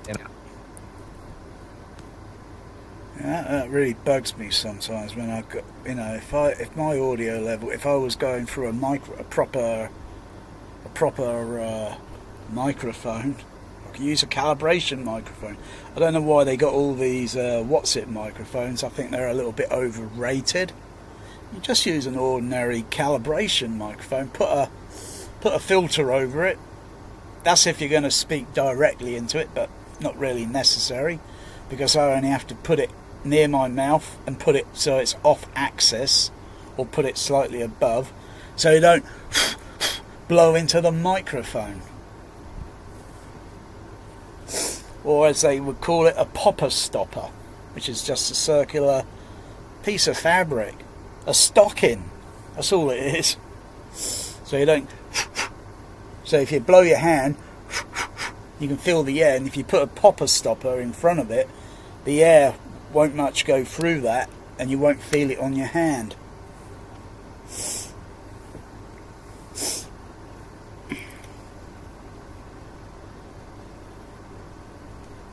Yeah, but bloody hell! So every someone else I ask, I say, where's the gain level on your microphone? Can you turn it up a little bit? It sounds. I hear other people that do videos, and their audio is just a little bit more clearer, or the gain levels turn up a little bit, you know, so it doesn't, your voice doesn't clip or distort on the VU meters. But bloody hell, it would sound okay going through the. I don't want them going through my JBL speakers. And I'm going to turn this over to Ben and let him introduce Adam. Cool. So we've got Adam Keplinger, a good friend of mine from Casaplex. Yeah, he sounds a little few dB louder, and the other guy sounds a little bit softer, quiet. Is his company in the US. Adam and I have talked at pleasure to part. So unlike an act, we should and live issue. It's clear before formally you're able to sing, or that will appear in our live playlist or our live scheduled list, and you can participate in these as they happen. Fucking hell, I've heard better sound bloody sound quality on the CB radio. But Adam, why don't you tell us a little bit about yourself?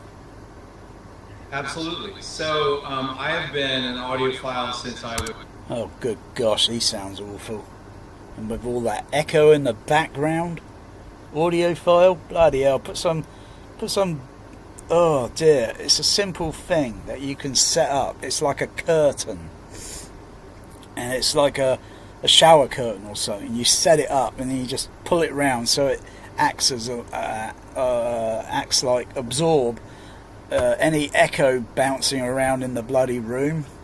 But it sounds like you're just using your typical standard microphone on a laptop or something, because I can't see a microphone there. It sounds a little bit, and it's picking up all the other sound in the background, the echo reflection. Oh, he hasn't got a good home theatre there. Not with all that echo in the background. Bouncing around, pinging high frequencies everywhere, making it bloody mess. I was maybe 14, and I've always loved audio. I went to college specifically to do electrical engineering because that was the closest thing. And he's slightly out of sync. I could find on the audio stream thing. It's slightly out of sync. And to doing what I love. After college, I ended up working in professional AV, commercial AV, doing like NASA style presentation, commercial AV, doing like NASA style presentation. NASA style? Oh, that's real high tech. Rooms, lots of conference rooms, lots of board rooms. Yeah, so what are you trying to sell here? Some bullshit for home theatre? Perspective, and to switch to residential. I'm also a full-scale AMX programmer. Not that AMX is relevant in the residential world at all anymore, but I currently. Crying out loud! What's my modulation like? What's my modulation like? Standard crappy 2 speakers, stereo. After college, I ended up working in professional AV. What the bloody hell's my modulation like? 1, 2, 3. Ooh la, ooh la, ooh la. 1, 2, 3. Modulation, modulation, modulation. Ooh la. 1, 2, 3. Modulation, modulation, modulation. Ooh la. 1, 2, 3. Modulation. It's average. It's not brilliant on these crappy little speakers on this laptop. Crappy little microphones. Mind you, they are smaller than the actual calibration microphone. They're really tight. I think these little microphones could be used for covert operations. Yeah, it's average. It's not brilliant. Can't really see much scale on the level meter because they don't have a proper what's it on this stream, so I can see the VU level meter scale. So for all I know, the scale goes like that, and that's the top, that's the max, that's where it's going to start clipping and making terrible rubbish sound. I don't know if it's hovering somewhere half or maybe up here a little bit, but also the crappy laptops they make today, there should be standardization. They should all have like some sort of standardization on the, or at least a fucking, maybe a plug-in for this fucking thing. So I can boost the fucking audio output a little bit. Like when you got something that's like really, quiet, and you got probably something like less than 2 watt, probably 2 watt amplifier on this bloody laptop, I think. Something stupidly low. It's not, it's not brilliant. Probably sound better on headphones, actually. Yeah, probably sound better on headphones than the actual. I don't like wearing headphones.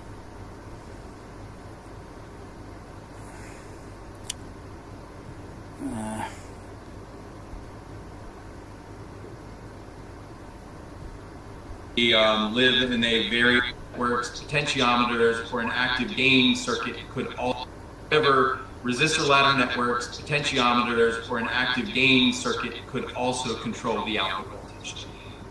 There's typically an active output stage after any passive attenuation to maintain a consistent output impedance and to optimize the inner volume control stage. In most AVRs and separate AV preamps uses a large scale integrated circuit for their output volume controls.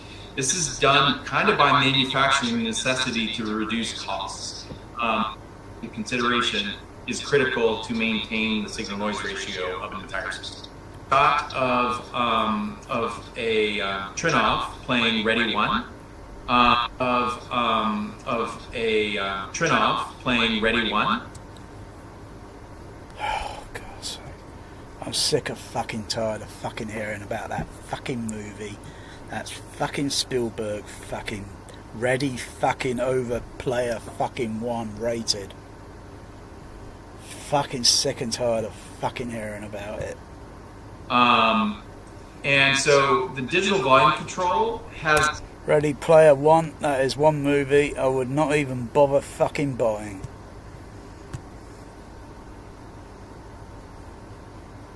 a fixed noise floor and a fixed clipping point at the top. All the sound we hear has to live between these 2 points. If we design the gain stage properly, we can have enough dynamic envelope for reference level and simultaneously complete silence in the room.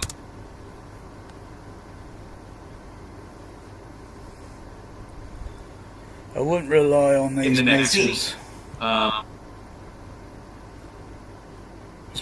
What are you going to connect the trinnov to a trinnov amplifier?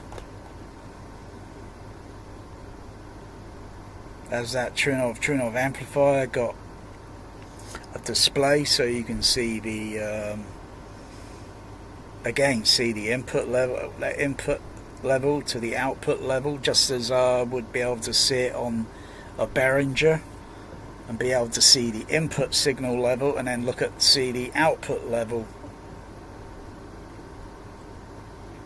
and then put the tone generator on.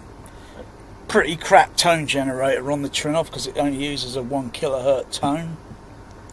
Doesn't have a multi sine wave generator to like the crappy Storm audio processor has, where I could generate any different sine wave tone and look at the signal structure on the amplifier to see where things are at. There's one, I don't want fucking high frequencies distorting, even though I want the reproduction clear, because they got to be elevated a little bit so you can perceive it, because our hearing rolls off and our ears are only good to a certain frequency range, and then everything gets quiet on the highs, and you got to boost it until you can hear it, and put a little, maybe a little drop down in the other frequencies so they're not too annoying. Because in reality sound, we don't really hear good quality high frequency. In a mix, yeah, it could be manipulated.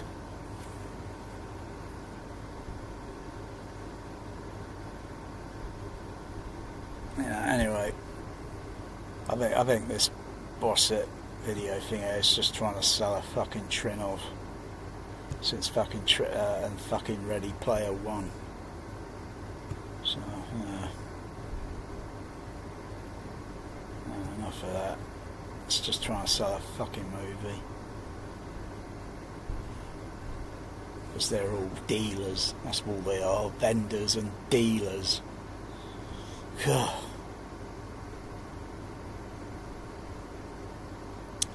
Yeah. Well, I'm going to call this a shot now. I'm going to call this what's it? I'm going to call this fucking what's it now?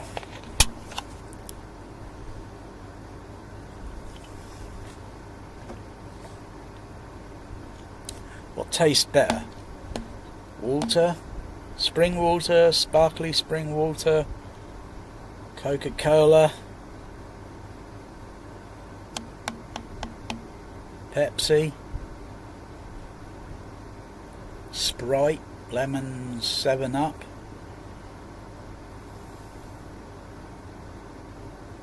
Fanta Orange? What tastes better?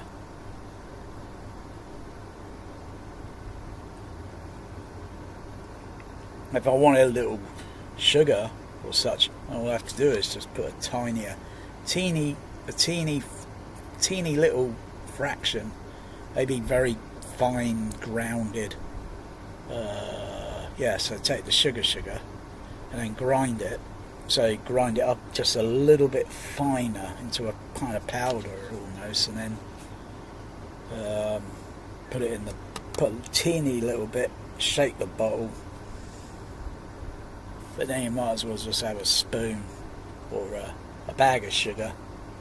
Look at your finger, dip, lick, and then just have some water if your sugar levels are probably too low.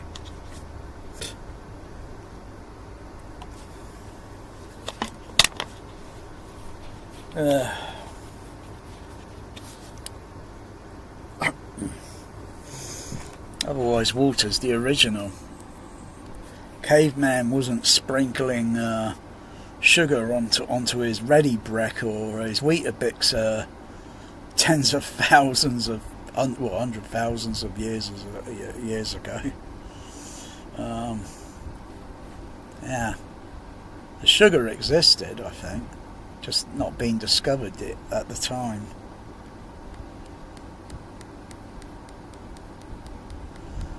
Oh.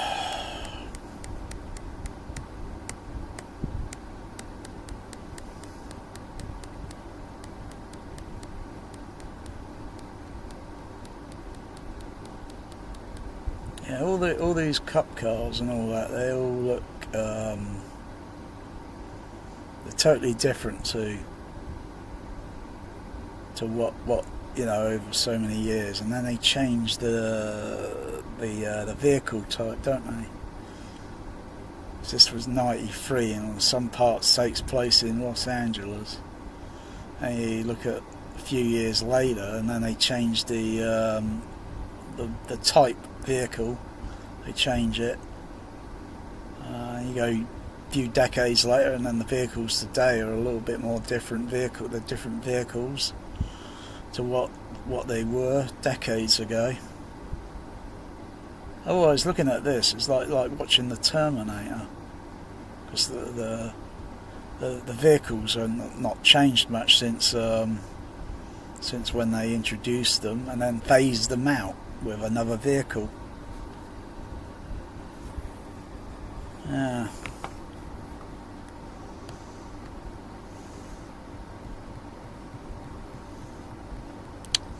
Yeah, it's getting these mixers and having a sound system, encoder sound system that can just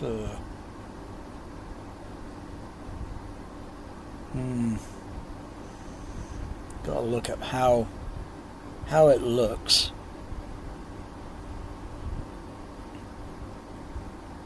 How it looks on a dub stage. It doesn't look anything like, you know, a what do you call it? A real say like you're inside a car. Okay. You can't move around too much inside a car, where you watch a scene on a dub stage, you know, you can just get up out of the seat in front of the mix console and then just start walking around the entire room. In a car, you can't do that. If you want to get into the back seat while you're in the front, you've got to start climbing over the seat. Unless you say, stop the car, I'll get out and get into the back. Otherwise you've got to climb over the seat. Very uncomfortable. But why do that? No, because it can be done. It can be done, but it would be very uncomfortable. Not very easy. Yeah, these movies.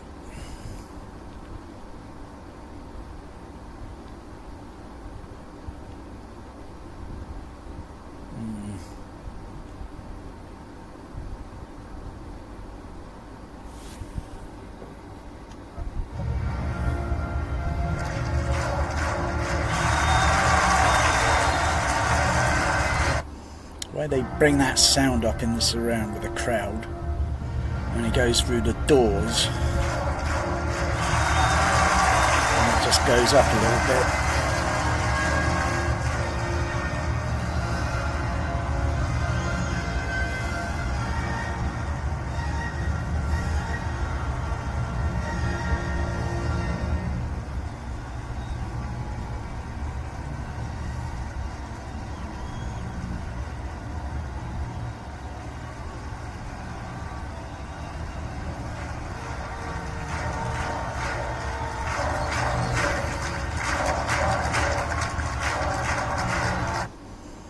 Some of that clapping sound, like it going up a little bit.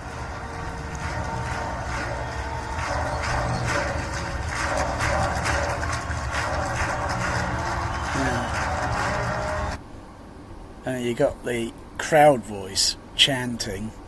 They sound like there, and then the clapping sound like it went there, and then it went up a tiny nudge.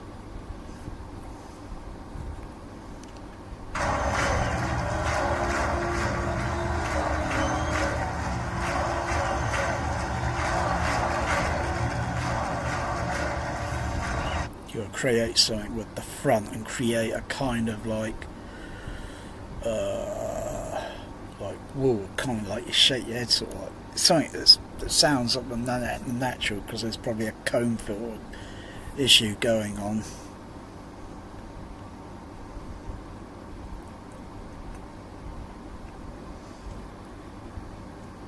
And did they take the recording from something else?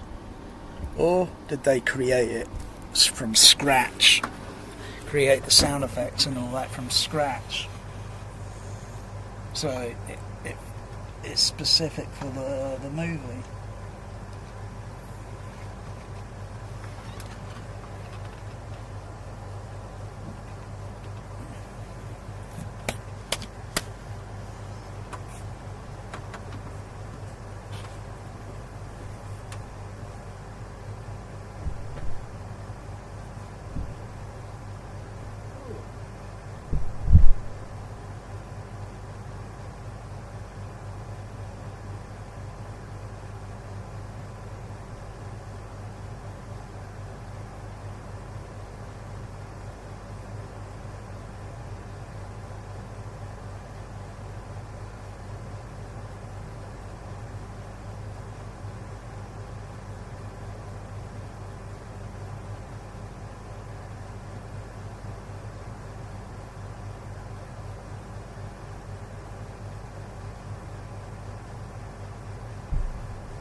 try any refreshments. Any refreshments in this hot weather. Chocolate milkshake with ice cubes.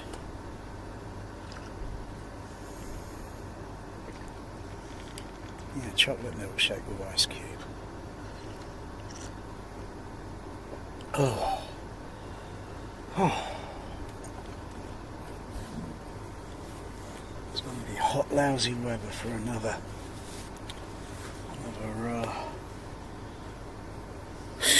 gosh, maybe another month, maybe another 8 weeks. Probably cool down a little bit.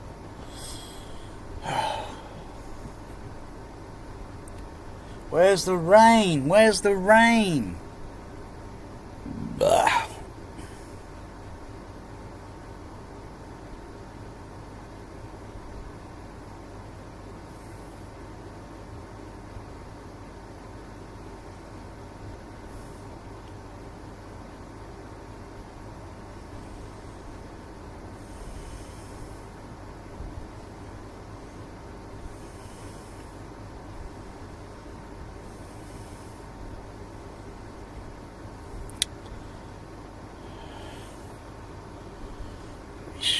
Pretty sure.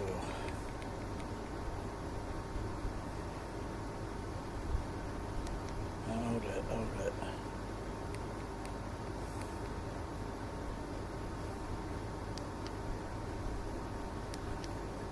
Can't see any of that, but if there were lines in that scope, sort of horizontal lines or something, surely I'd be able to see that. If it were, let me see.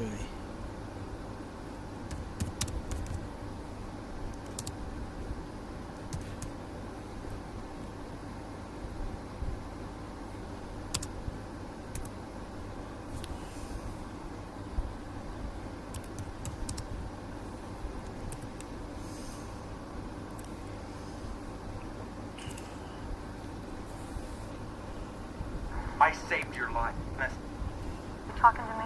Well, what are you waiting for? What am I waiting for? I'm mostly You didn't make up. You're the one. Side. All right. This looks waxy. Wait for my command. High. What? Aim high. Now.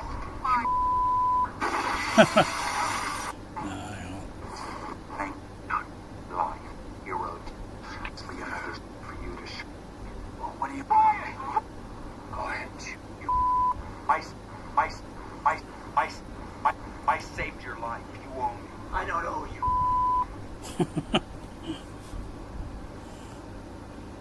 Oh no, this is years ago. Hang on. Do you believe in the nobility of damn head? Negative. Too dark. I can't see it on this one either. Hang on, hold on. What can I see there? Clear. West Tower, do you have a shot? Negative. Too dark. Yeah, I can see something. This is the definition. This is years ago.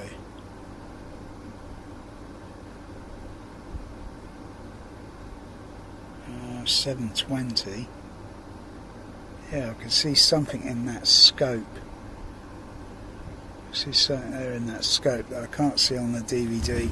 Probably because it's just slightly lower resolution. Yeah,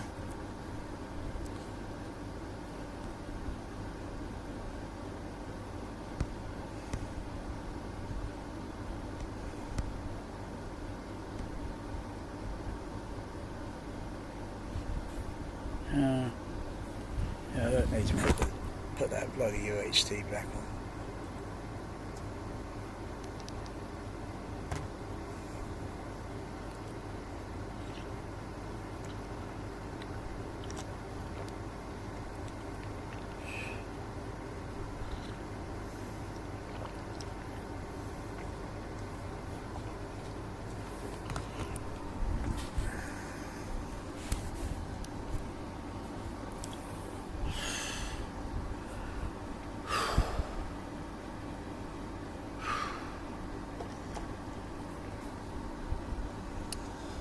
cold ice cube that goes downward.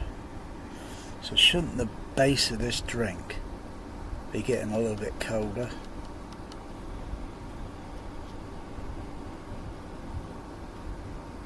Shouldn't the temperature be different slightly up here to down here, because the coldness will go downward?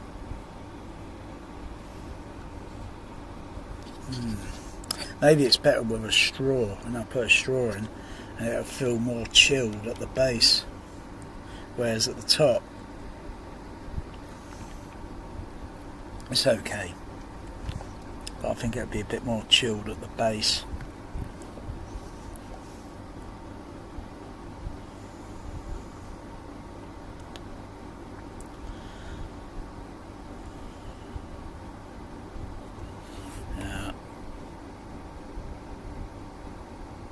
Yeah.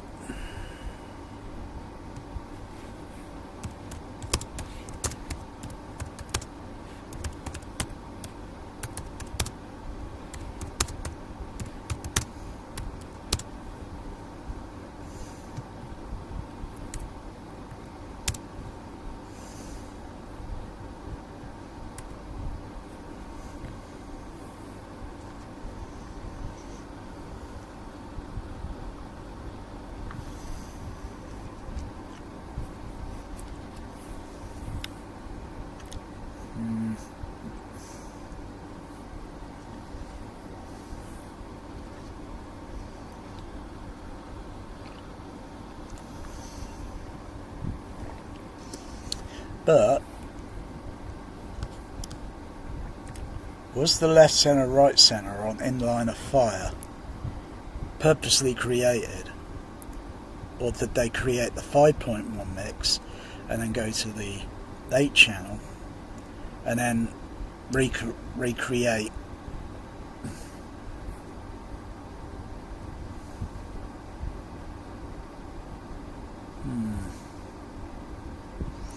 Where would I find information on this movie? Maybe the Mix magazine. Mix magazine is where you read about music, movie, interview, advertisements in the magazine, obviously, for different audio equipment gear. Yeah, I've looked at the data, what do you call it, so I don't think the Mix magazine is published anymore.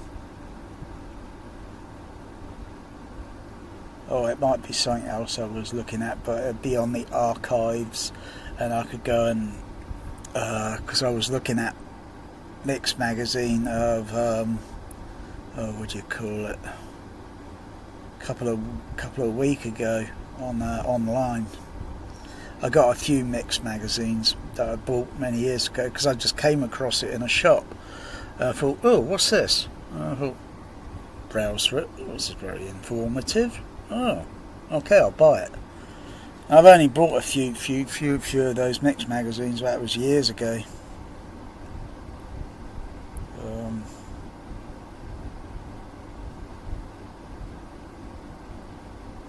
And they describe in probably maybe 4 or 5 pages, you know,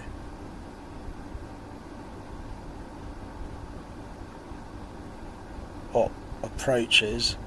Oh, there's I didn't notice that. I've seen this movie so many times. I didn't notice the Kellogg's cornflakes on the refrigerator in the background. The Kellogg's cornflakes. Yeah. I didn't notice that. That's product placement. Yeah, you see it in that movie. What do you call it? Return of the Killer Tomatoes or something. And then there's a piss take during the movie where they're talking about product placements and shit. And I think in one scene, a Kellogg's cornflakes cereal packet pops up. And you got other things in the background, Nestle, chocolates or Pepsi Cola, or yeah.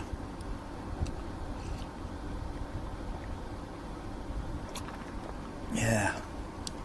Yeah. It's time we use some product placement.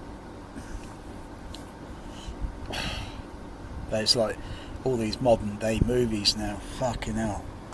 I think you see enough of this fucking product placement fucking in your face all the fucking time. For fuck's sake. You know, the X-Files, that was kind of like promoting it, you know, every time they're on their fucking mobile phones, aren't they? Nokias and such. You can hear the fucking dial, the ringtone that is on the standard Nokia sound. The ringtone. Oh dear. And sometimes now, in movies, you hear the thing going, and you think it's your actual phone. The way it sounds, coming from the screen speaker, or what might be on the center channel, for example, going woof woof woof woof woof woof. That's a pretty good sound effect I did at the. Kid, you're looking around me. Is that my phone? You're like, fucking movie. Oh no, I just want to get my phone and fucking throw it at the screen. Fuck yeah, no. Yeah, should I do that sound effect again? You know, I'm a bit like that guy who was in that Police Academy movie. Was it Jones?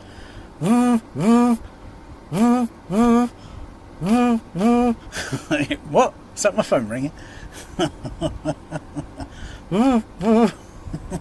Got to get it actually kind of a little tone, the you know, frequency. I was going to do a cat sound then, but a bit out of tune today.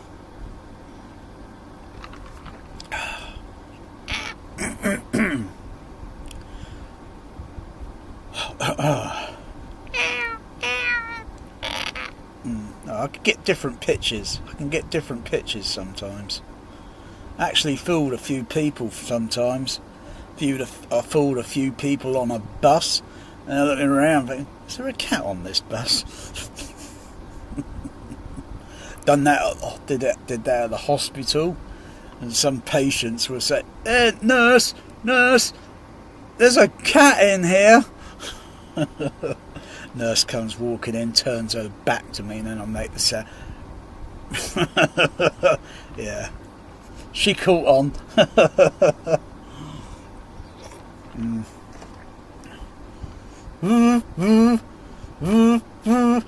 Fuck you know.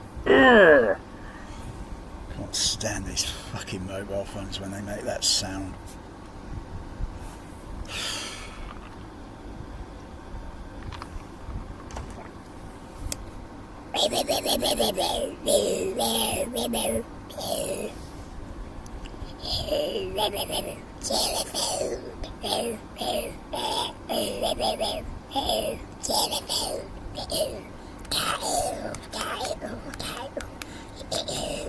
Gremlins. Bloody gremlins. God damn it. Fed up with those gremlins. That's it. What the fuck are we watching today? Fucking, you see product placement everywhere. But then we do in reality, you know, we go around and we see. Yeah. But sometimes you see one movie and it might only be promoting Pepsi Cola. You won't see any other drink in the movie other than Pepsi Cola. Terminator 2. You know, how many times is that bloody vending machine in the shot when he's going down the corridor and you see Pepsi, fuck you know? It makes you thirsty, doesn't it? Yeah? And it's a big action scene. You think, oh, I'm going to get a drink. You're going to miss one of the best action scenes in the movie because it puts an image in your mind. You've already finished your beverage. Yeah? You guzzled it all down while you were watching the advertisements and trailers and you got nothing left. Oh dear. It's a scam. It's a scam, fucking drinks in cinemas.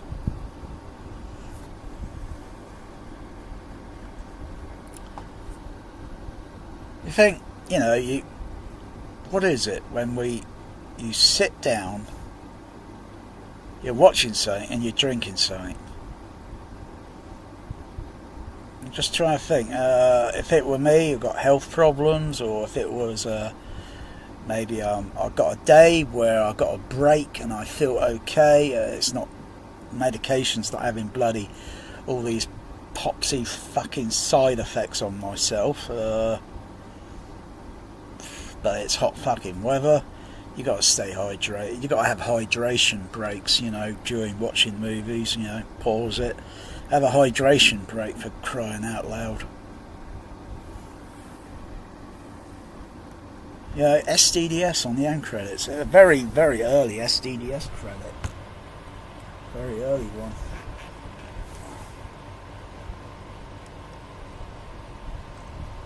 You know, and then they did different end credit SDDS where it just says 8 channel.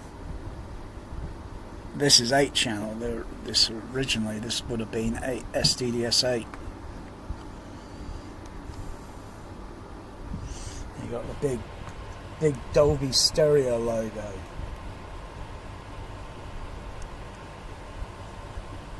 Yeah, and that could be for regular Dolby stereo SR or 70mm. But the one thing they never really did or made a logo, a Dolby stereo 70mm logo that would be only specific with the specific film print.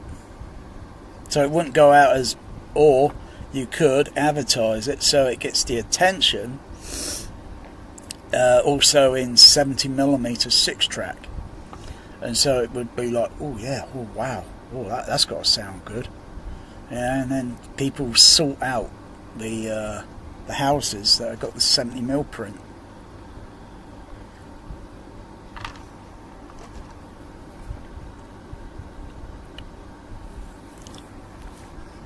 Otherwise, I think in line of fire was THX, Theatre Alignment Program.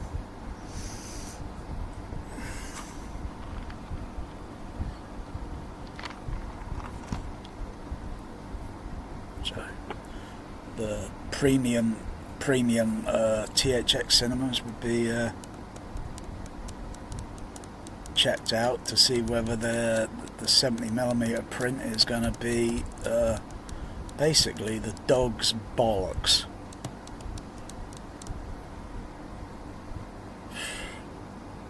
It's nice and cool in here now, nice and cool. But if I turn that air conditioning off, fucking hell, it'll only take about 5 minutes and it's going to get fucking, well, maybe it's a bit cooler tonight. Oh, let me have a look at the fucking weather.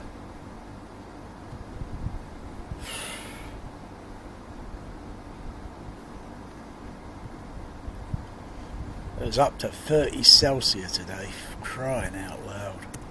And maybe just peaked a little bit more higher than 30.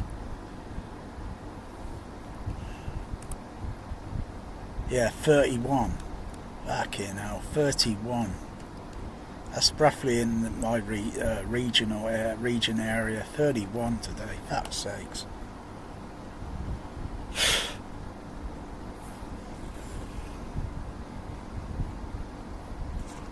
And by evening time,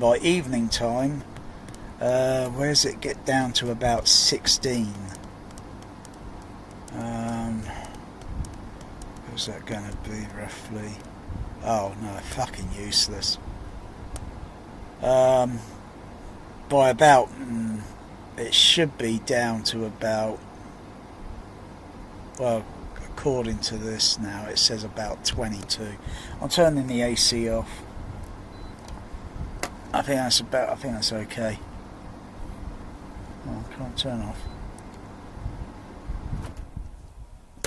Whew. I think it'd be okay now, but That's outside temperature. Inside temperature could be a few more Celsius higher. Anywhere, well, depends what it shows in the bedroom on the thermostat. Could I mean, today it was showing bloody 27. So outside, you know, all these bricks and that, and the tiles on the roof, and there's been a good video to describe all the detail. And 2022 heatwave UK, nearly almost 3,000 people got killed because of the heatwave.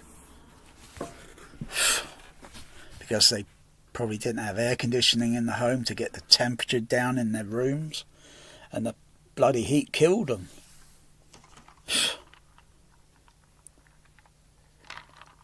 Yeah. Suck the life out of you.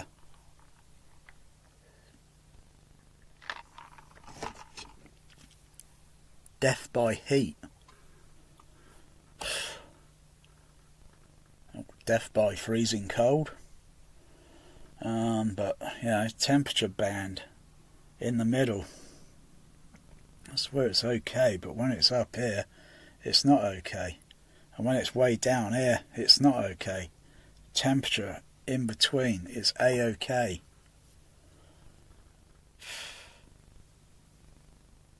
So, yeah, I'm up on the top fucking floor. Sometimes I don't even want to come into this room because I just don't like the bloody temperature.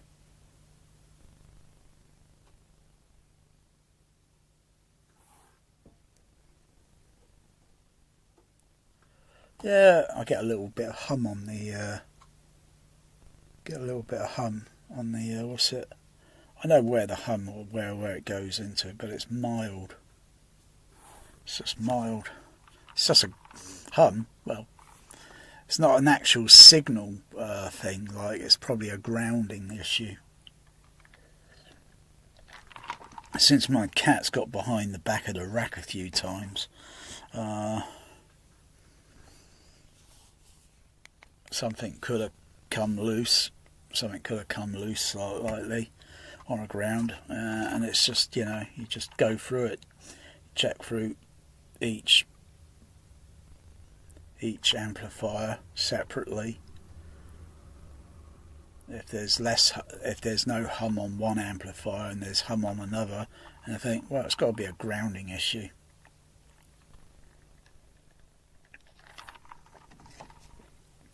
Is it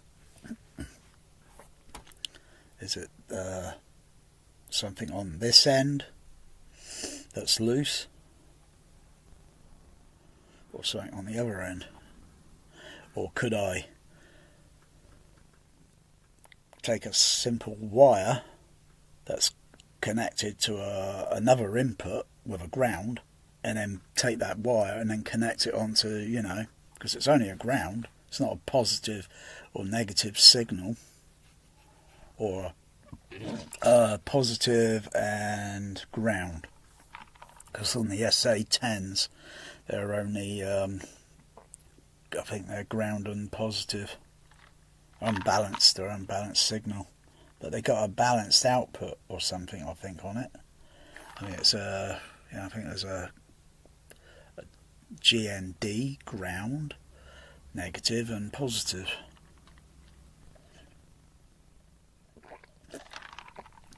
But as long as your ground is okay, you don't really need it's only just positive, negatives, it's only to come together to filter out any other noise, to cancel out other noise, so you still get a good signal going through, but to minimise other noise that might be stray in the background somewhere.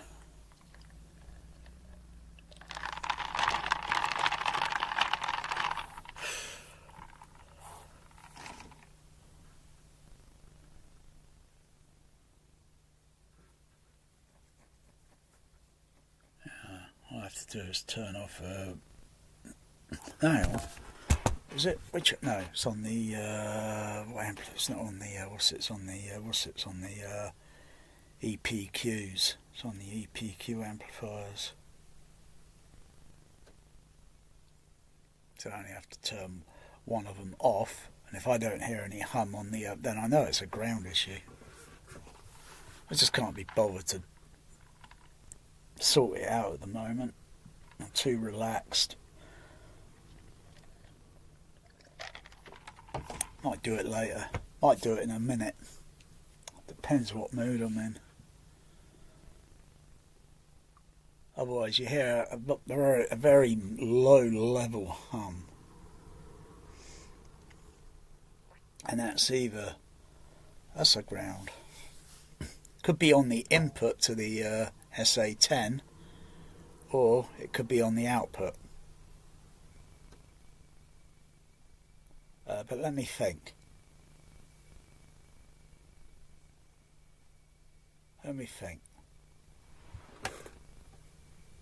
Sounds like it's up on the middle one. Sounds like it's up on the middle overheads. Actually, it sounds like it's on the left channel, on the middle overhead on the left side. I'll go and check it in a moment.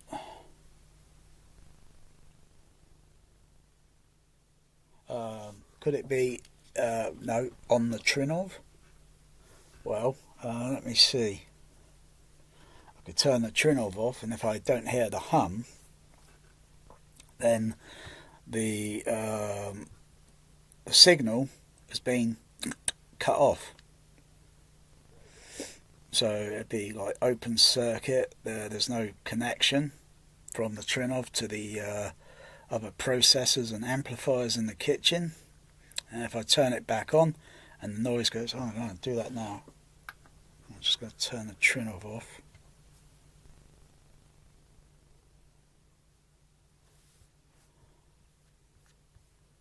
Takes 15 seconds to turn off. Ah, I don't hear the hum now. But I still hear something a little mild. So it could be, let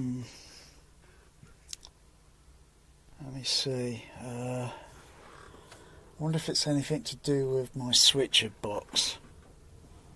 So I'll turn that back on. I've got to go to the other Dolby stereo mode on the processor. I think I hear the hum. Yeah, it's come back on.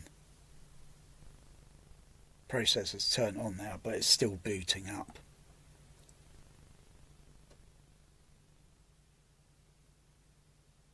I'll just do the switch box. I'll just flick around on that switcher box to see if that hum goes off. I can't think of any of the wires would have come loose on the on that switcher box.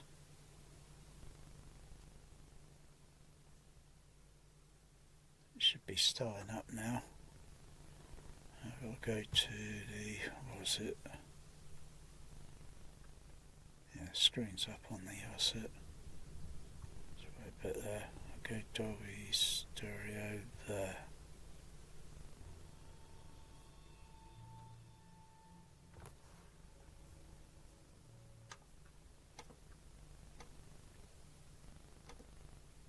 Oh, that's interesting. There's interesting little noises I can hear on this trinnov.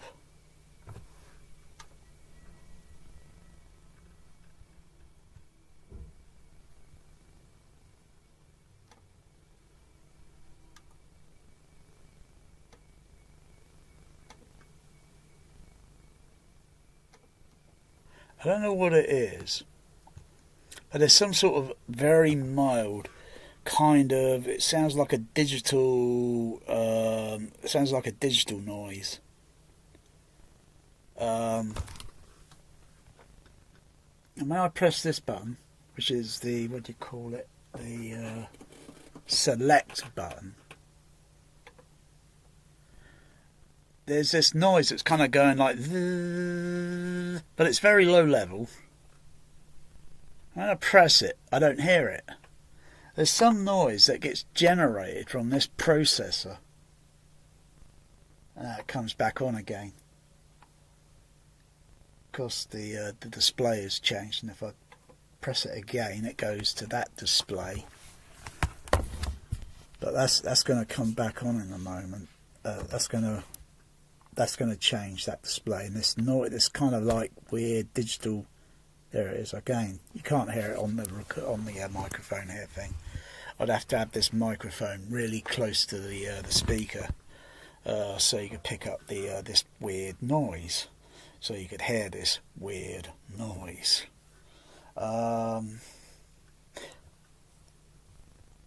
It's kind of gone now, but it's something to do with the display. The display now has gone dim. But press that again. I hear this kind of sort of very low level noise. It's very low level. It's not loud, it's very low. But if I turned up the amplifiers and all that, it's going to boost that signal. It's going to boost it up. And I can turn the fader level up on the trinnov. I can turn the volume level or fader level. Won't make any difference, I don't think. I'll turn it up to about 20. Nope, doesn't make any difference. It still idles at the same level.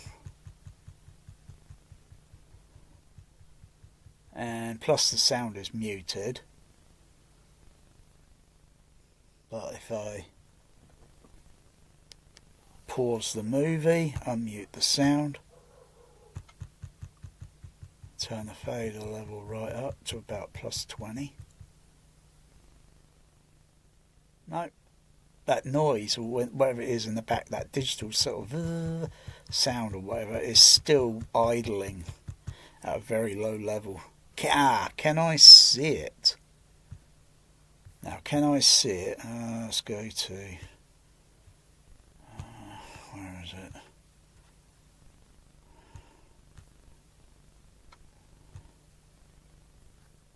Where is it? Go to the...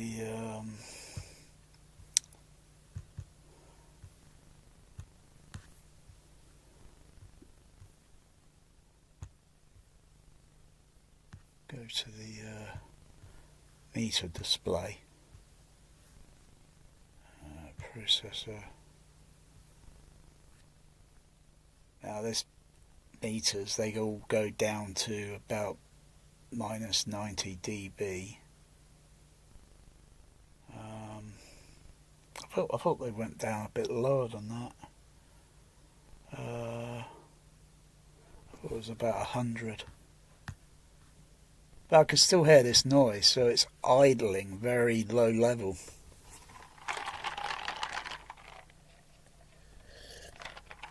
But it's got something to do, I think, with the display on this processor.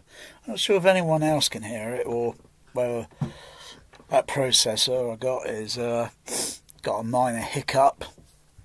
But yeah, I can hear that sort of noise, and like. When I use the sniffer and I point that sniffer at any digital display, any electronics, it always picks up a signature sound of the electronics. But now I can't hear it because it's something to do with the display. Now if I turn the display off, so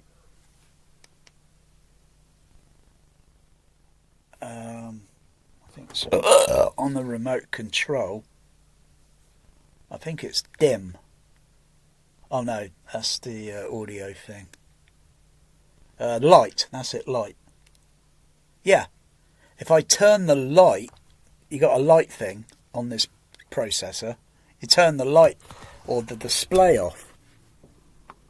I don't hear this noise now, but if I press the source button, it illuminates the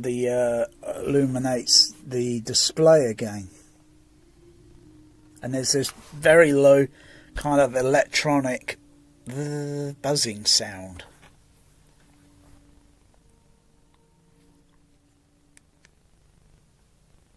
it's got something to do with the display. So it's not a ground thing. It's probably something that's going out as a positive, negative signal. It's being carried. It's being carried on that signal. Now the display level's gone out again because it's automatic. Because I turned the light level off, and it's automatically, it stays on for a few seconds, and then it turns off.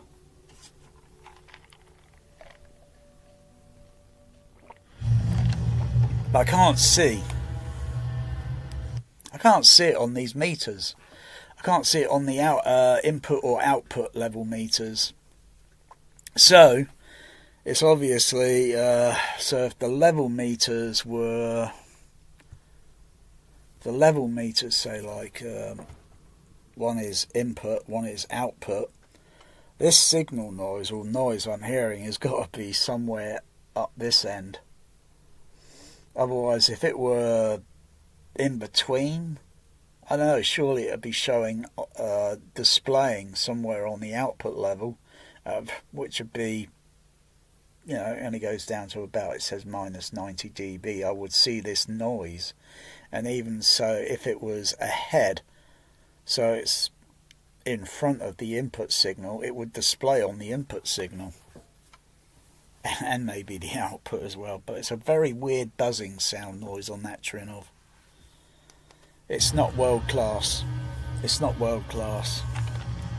Does it do that on every other trinnov?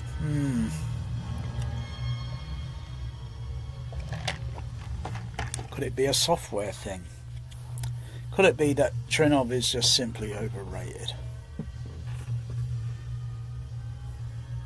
But then all different cinema processors, digital and all that, they all make different sort of, they're all got some sort of different characteristics, some sort of noise in the background that's idling very low level until you pick up on it, until you can pick up on it and think, what's that weird noise?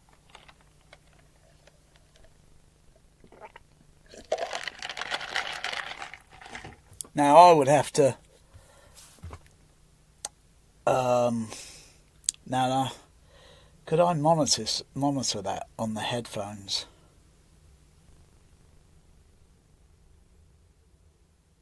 Would that noise be injected into the outputs on the XLR, or is it only injected onto the DV25s?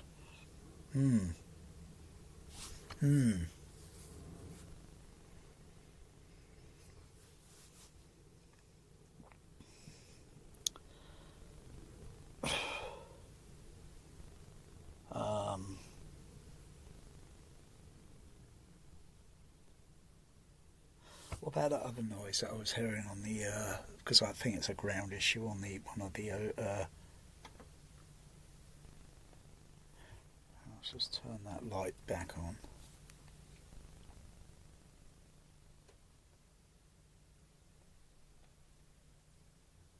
It's kind of like it's like a code signal in that light display. It's like it's got a code light signal, pulse. Like a pulse signal.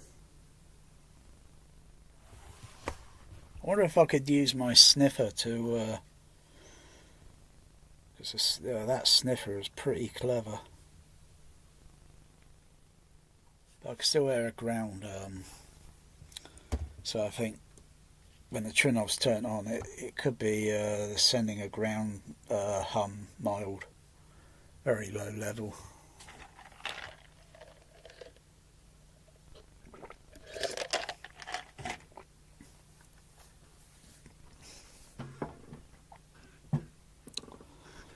I'll check the amplifiers in a moment. I'm just relaxing at the moment.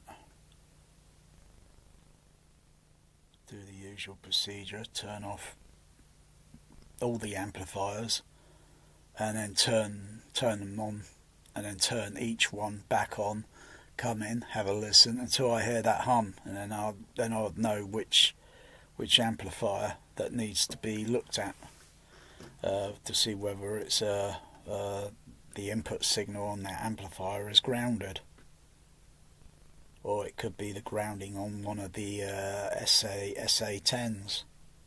If it's be on the middle SA10, if I think where I can hear that, it's probably on the middle SA10. So top one, and then the middle one, and then the bottom one.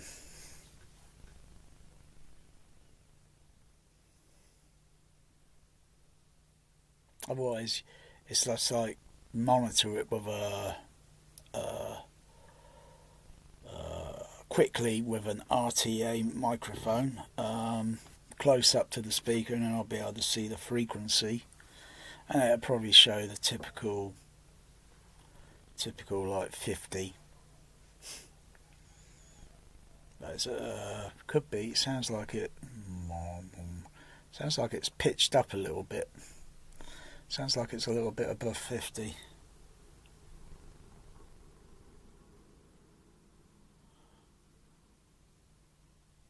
But that's typical with audio.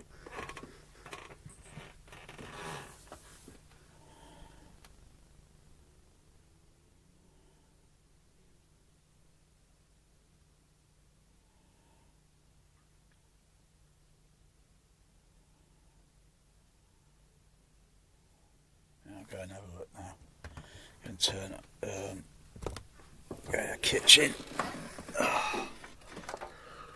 God, it's going to be hot out in that hallway.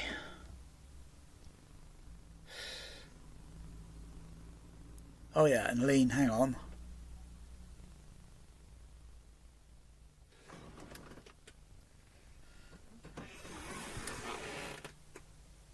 Yeah.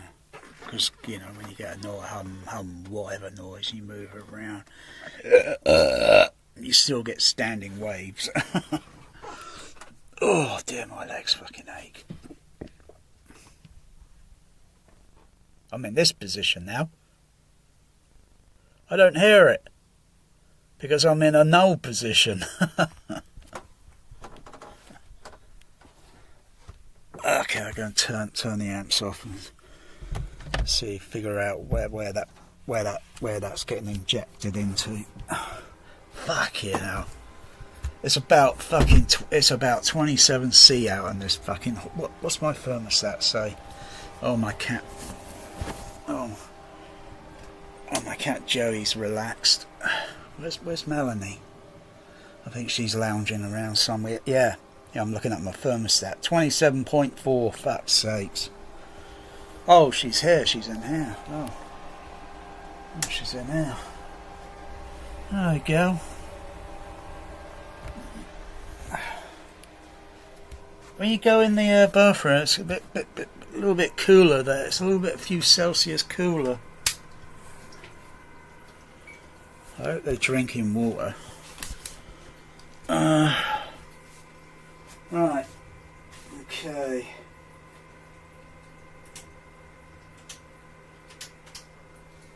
Turn those amplifiers off. Go and have another listen.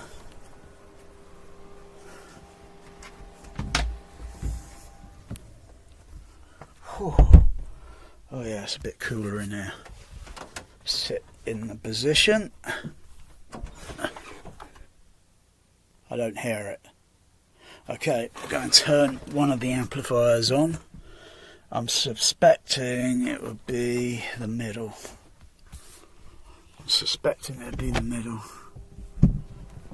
And if that's the case, then the game's afoot.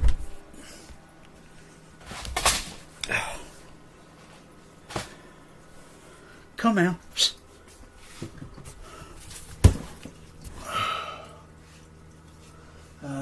So that's top. Oh, plus that's the middle as well, on left and right. I could turn the. Well, the volume would be on the. Yeah. Okay, I'll turn that on. Okay. Oh, my cat Mel's got into the room. It's okay, I'll lure her out with food. I'll have another listen. I don't hear it. I don't hear it. So that's top amplifier, that's stereo, or that's left and right, front, and then middle, left and right. Maybe it's on the dog channel. Maybe it's on the dog channel. Can't you? Okay. Okay. Right, turn that one off. Turn that one on. So that would be one at the back. Oh, that's dog. Oh no, that's not the dog. That's left, right, front. That's middle, left, right. That one's rear. And then the other one, yeah, goes to, hang on. Yeah, one of the channels down there. That's one of the dog channels. And then it alternates. I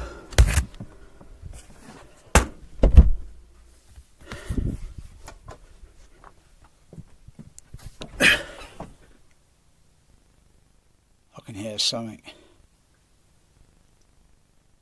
Yeah, it sounds very mild. It could be coming from the dog, and it only sounds like the signal is over this way when it's over this way, because of the physics of null standing waves. Okay.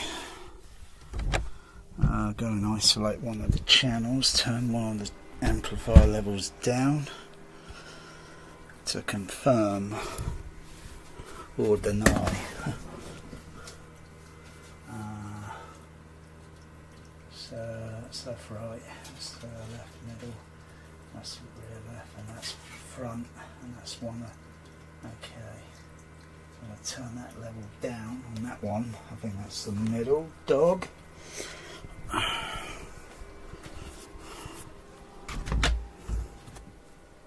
Oh, you creepy cat, Melanie. You're a creepy cat. You're a shifty girl, you are. Yeah. I don't hear it. It's on the dog channel. Alright, so... Okay. Okay, I think I know where to look now. Hang on.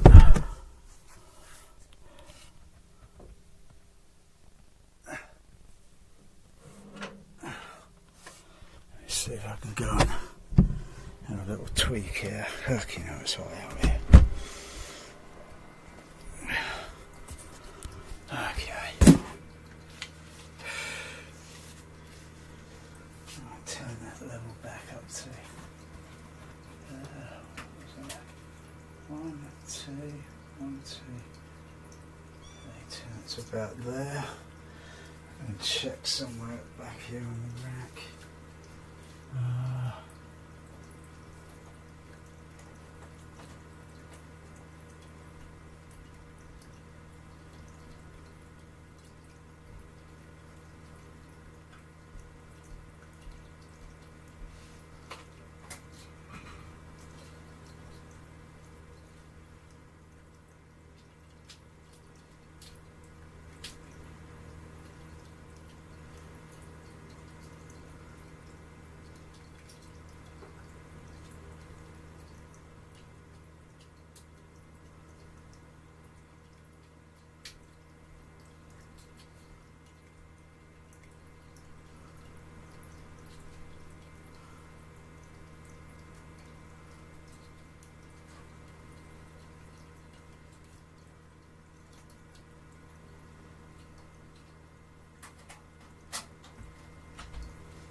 visual check on the connection. Just need to go and double check, see if on the D25.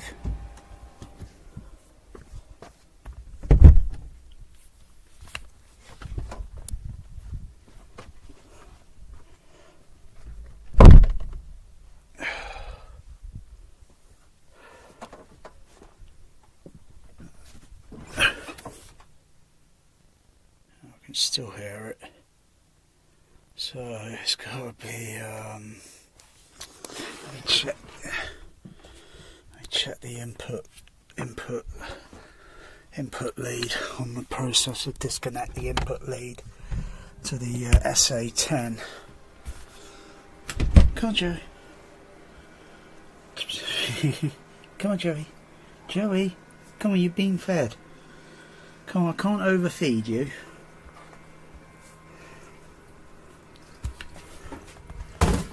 Disconnect the input lead.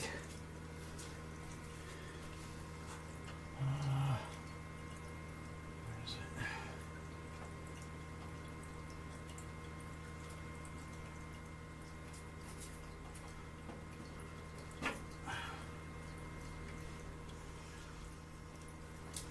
Disconnect the input lead if I don't hear the noise.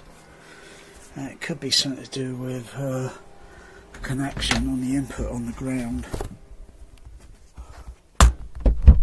And he's a shifty cat.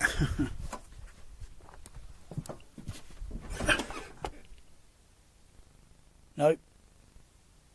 Don't hear it. It's on the input. Come on now. It's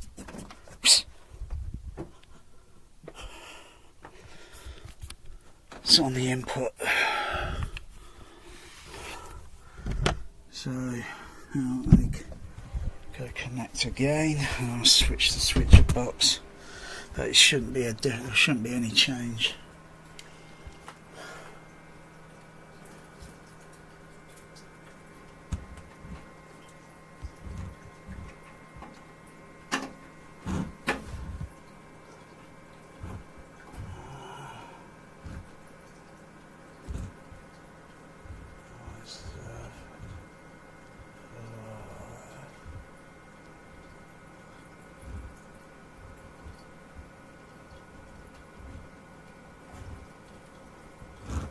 Let's just double check this a little bit.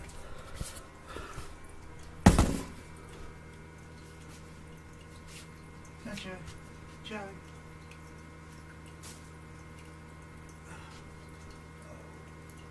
Come on, little guy.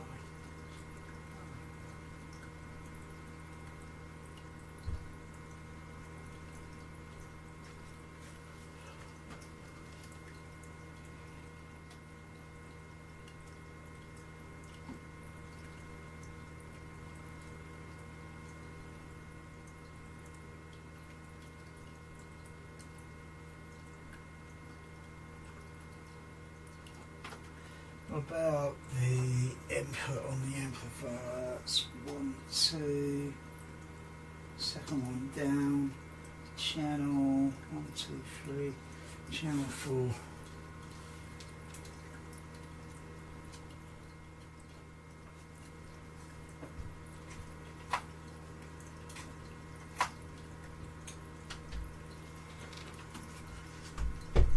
No, come on, stop it, you're not sneaking in. Come on, not. Go get Melanie out. Come on, Joe. Melanie, come on. Come on, can I have some whisker? No? Oh.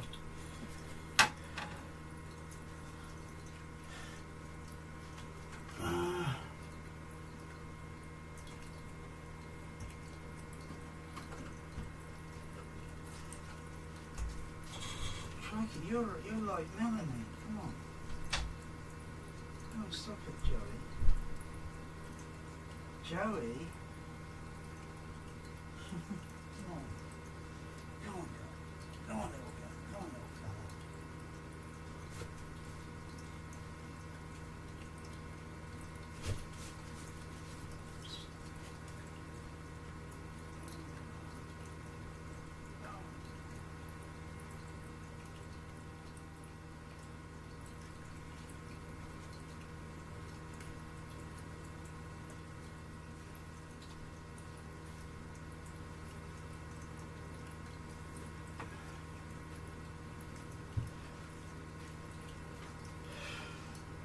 No, Joey.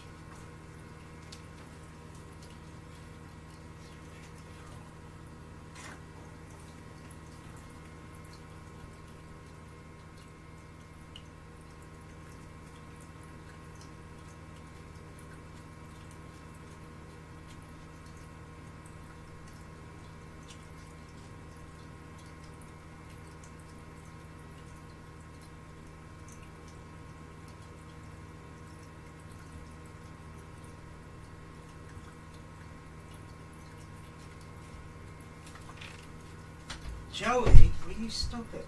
Come on. Stop it.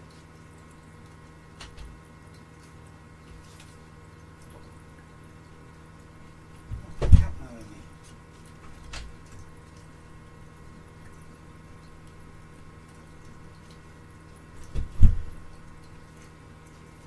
Oops.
Which one?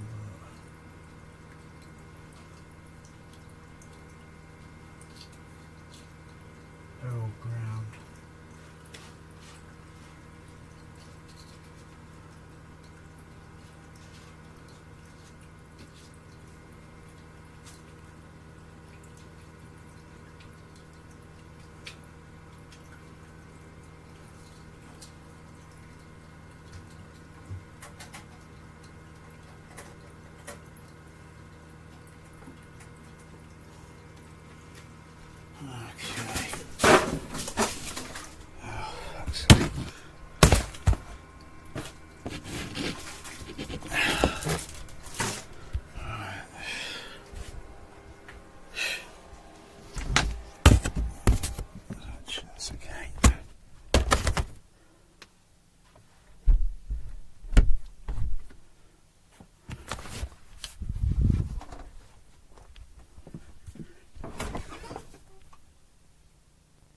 Can't hear it,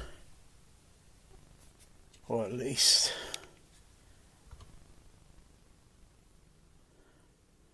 sounds like it's gone down a couple of dB.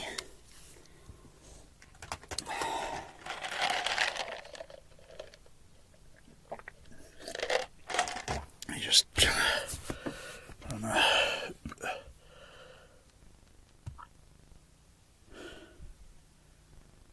No, I can still faintly. Let's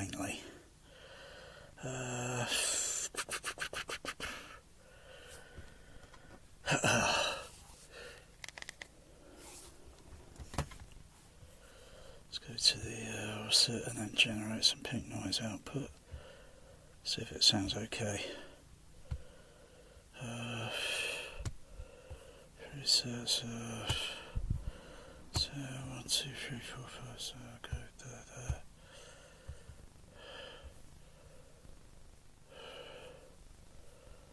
Process.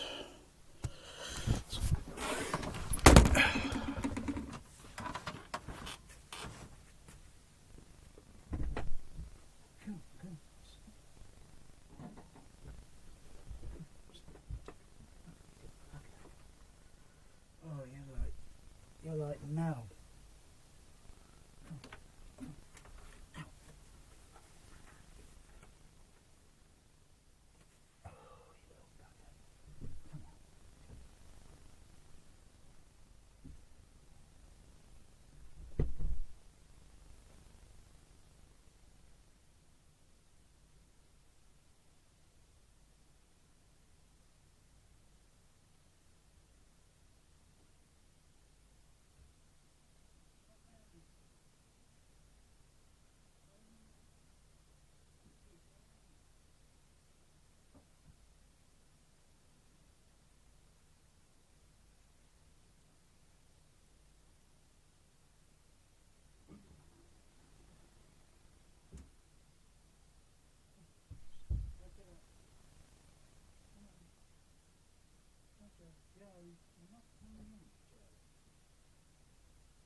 noise up there. Some pink noise up there. I'll put input generator. Turn the fader down.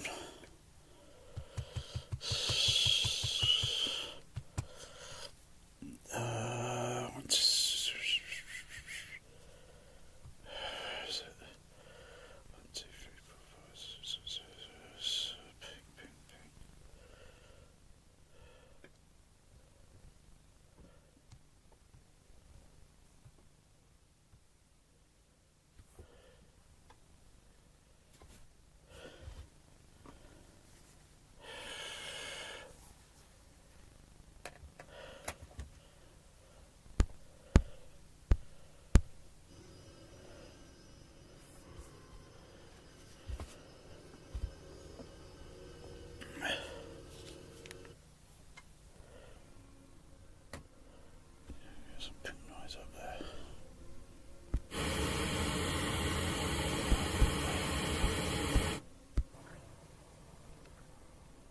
That one there, that's a bit soft. What's going on there?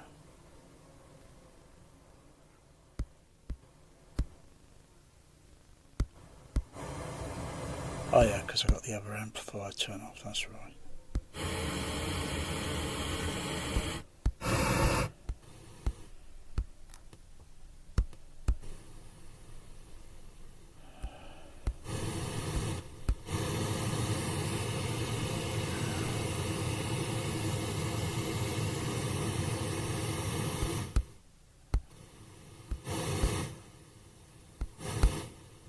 That sounds weird, that does.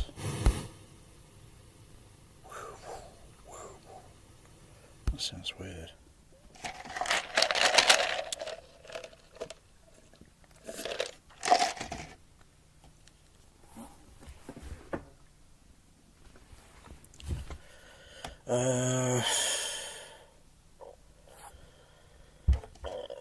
Yeah. Okay.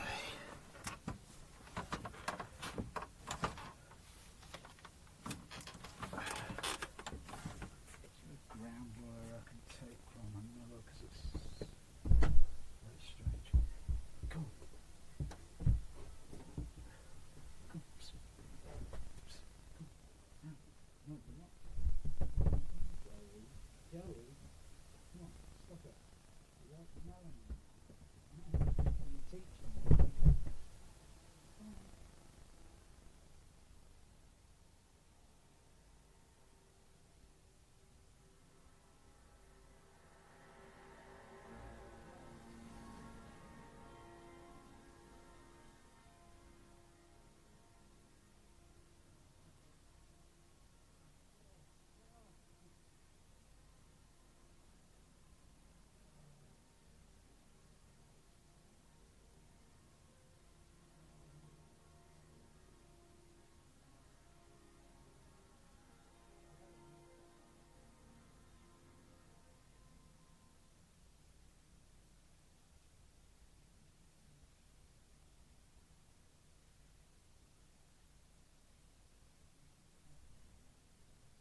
anything there?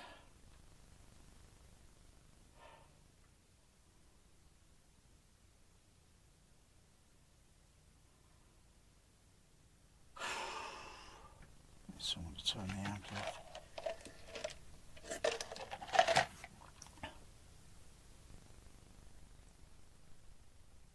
Not sure if it is. It's more noticeable than the other one. So it's got to be an input. Yeah. Either. Okay, I could take a piece of wire. Let's see, from. Switch that switch up, see if I notice anything.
Yeah. I think it's could be a connection.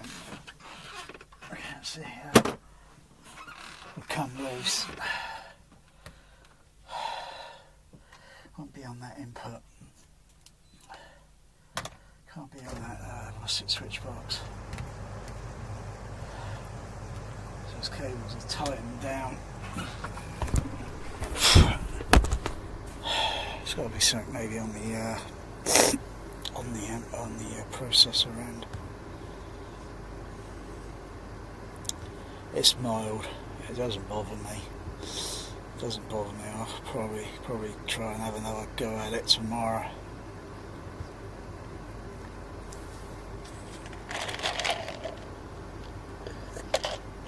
It's too hot at the moment.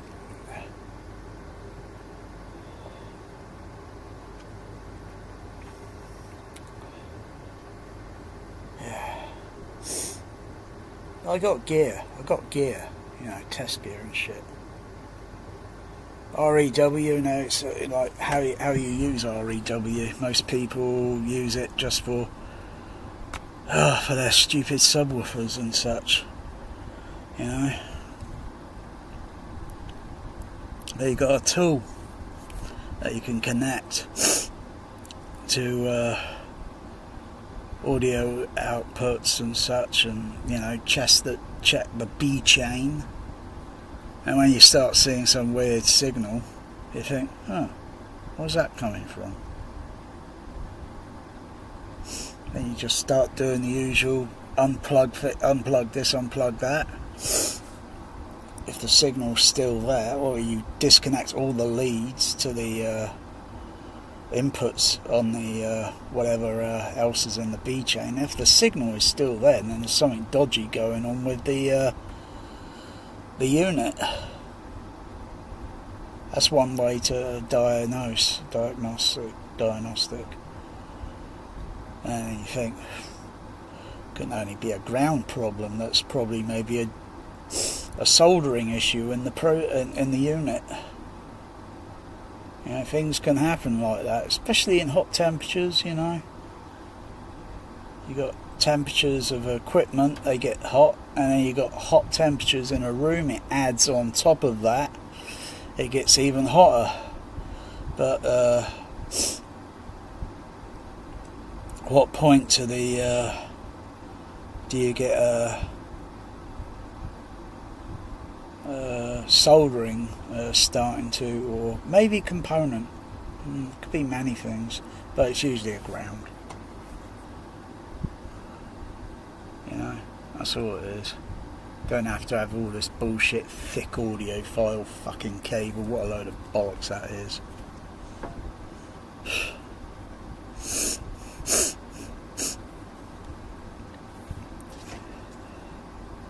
When you look at all these studios where they mix stuff and that, do they have gigantic thick fucking cable going from the fucking amplifier like that sort of thickness? Bullshit. And they're the ones producing mixers, yeah? Think about it. Audiophiles I think are a little bit I think they need to seek professional help. Yeah. You always test it with all sorts of equipment, like using an oscilloscope. Yeah, it's a little fiddly, but you get results. Or just use an RCA analyzer, and then you can see all the random bloody frequency that you think, is that coming off of the ground? But still, begs the question, what is that buzzing weird noise on the trinnov? Yeah, what is that? It's something to do with the display. Something to do with the display. It's producing another noise. A random digital clocking noise or such. The Sony is notorious. It does that sort of thing. That does a sort of noise on the Sony.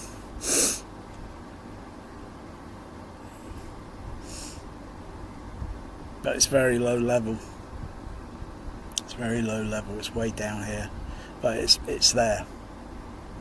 And when you press one of these buttons or such, that noise or whatever, it suddenly disappears. Ah.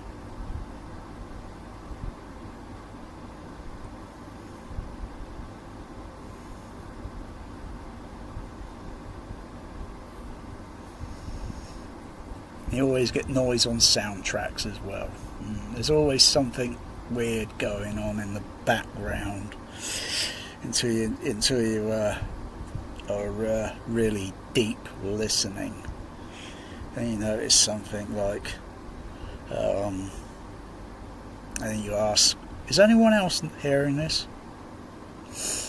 Providing, of course, it's the same transfer, the same pressing, because another pressing maybe the same movie or such, it might not be present. Or it's possible that the noise may have got placed on the disc during the encoding, authoring or such, because they got lots and lots and lots of recorders doing all the transfers and such, and it could be one machine that's got a little snag, because they all have to be always checked, you know, for crappy content. I hate that word, content. It sounds, content, the word content sounds snobby. It sounds like it's for snobs. Rich snob home theatres, snobs. I hate content, I hate that word. It's snobby. I think the word content should be abolished. I don't like things that sound snobby, because home theatre is not luxury. It is not liquid luxurious luxury. It's not that. It's delusional.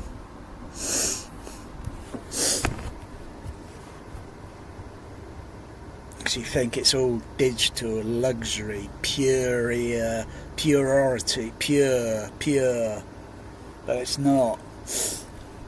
It's not. It's what the fuck was that? Was that some sort of camera reflection I noticed there? Or what's it? What was that I noticed there? Oh no. Oh, but I think I can see a camera film crew. Yeah. When the door is opened, I can see one of the film crew reflecting in the door, wearing a red shirt or a red jumper or whatever. I think something a little bit over to one other side. Could be the what they call it, the focuser or something.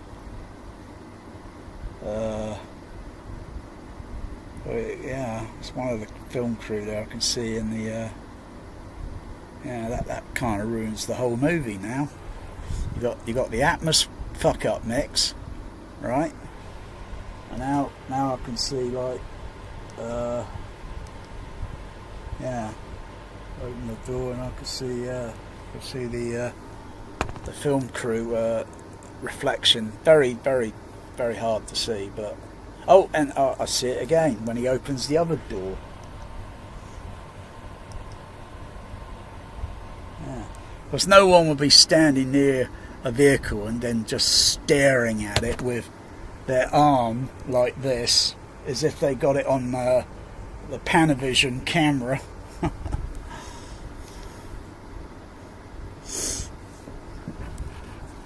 Yeah, it kind of ruins the whole movie now.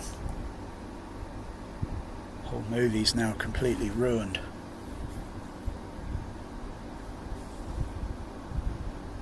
Because sometimes they'll get the camera at a certain angle so it doesn't reflect. It doesn't cause any reflection.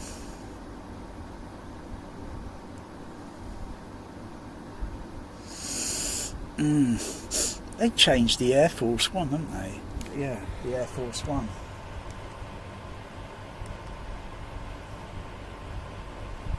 Yeah, you can't see it there, the Air Force One. They changed the airplane, didn't they? I think it's having a refit or something, and they got something temporarily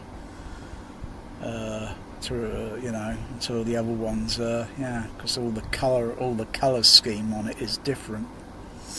And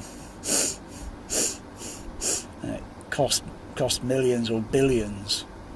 Ridiculous, isn't it, for a fucking to fly some circus around? Yeah.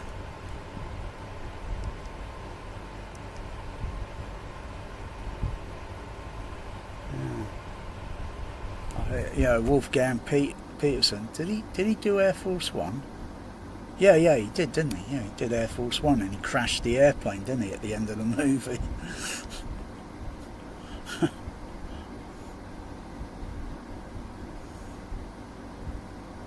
Yeah, that Air Force One there, that's the same as the, although I don't know, it's had slight modification over the years. I think it's had other slight modification, but the windows or such on the top flight deck, you can't see any windows on the top flight deck on that 747.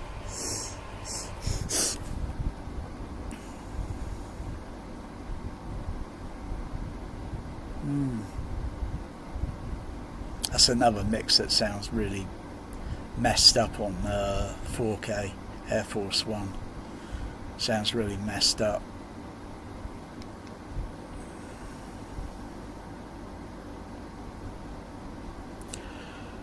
Ugh. Yeah.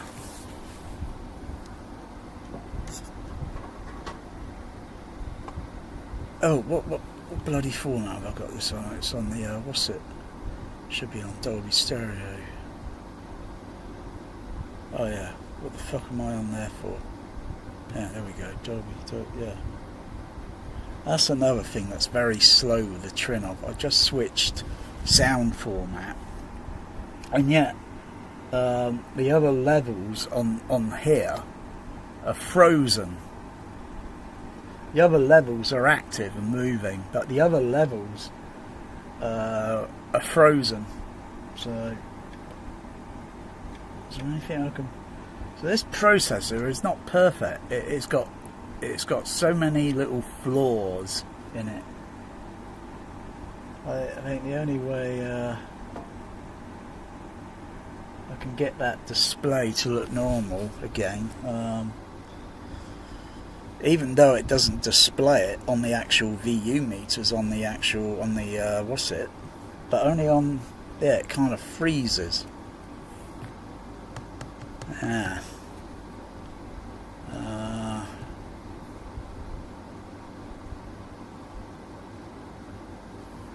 If I stop the, no, if I stop the movie, the levels are still frozen.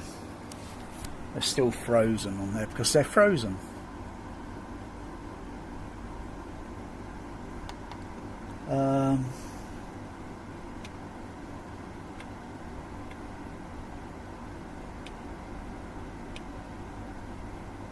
Just pressing any sort of buttons to see if it kind of tricks it and goes back to.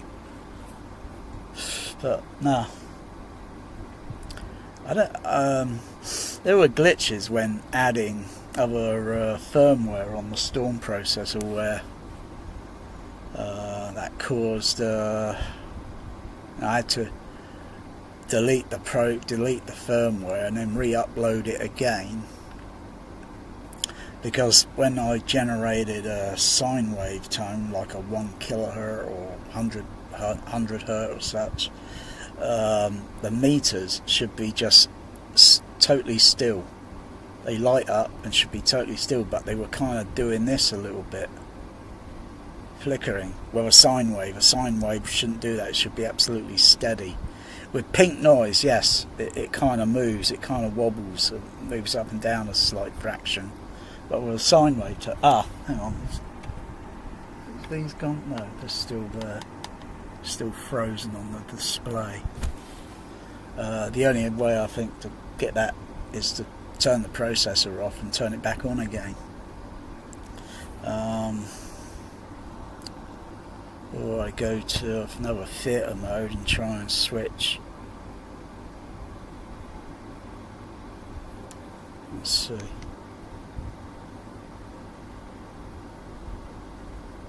I was trying to see if I can trick it somehow.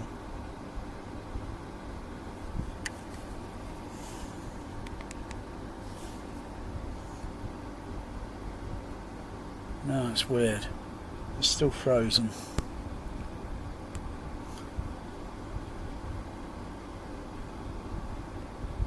Still frozen.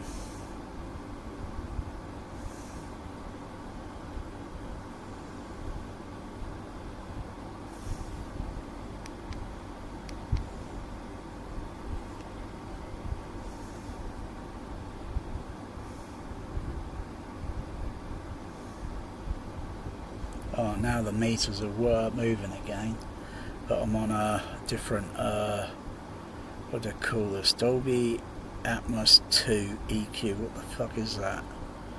I think, if I know what it is, I think it's something to do with that stupid lousy Trinnov's microphone thing, or the, what do you call it, the optimizer or whatever. Processor.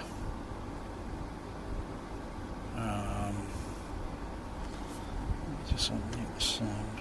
Can I hear?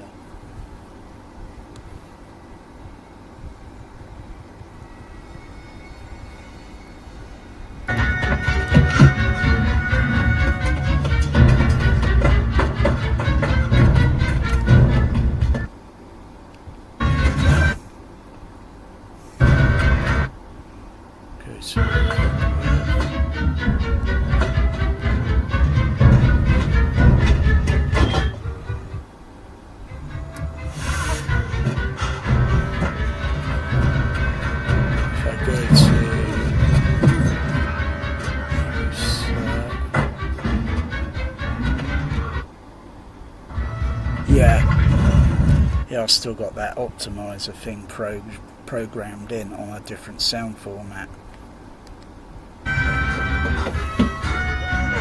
Does it make any difference?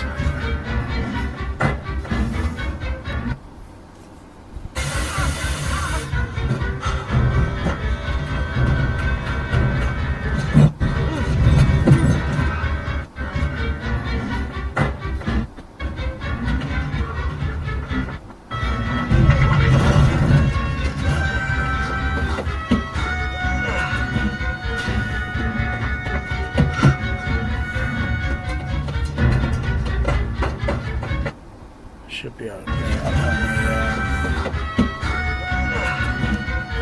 the should be able to bring it up on the EQ.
Is it 12 o'clock already?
everywhere on the stage left.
Take my hand, Frank.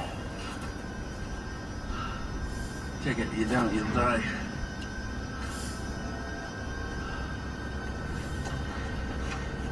Take it. I got...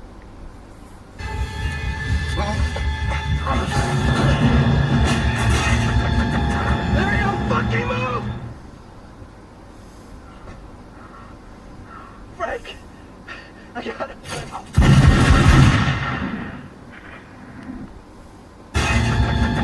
Larry, don't fucking move! Frank! I got it. Al! Al!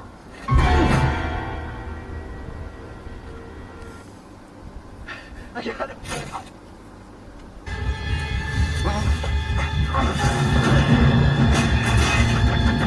Larry, don't fucking move!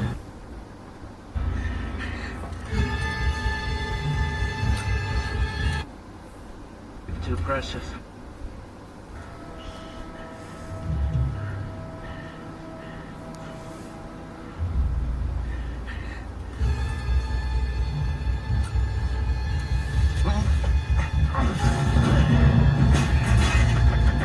Larry, don't fucking move!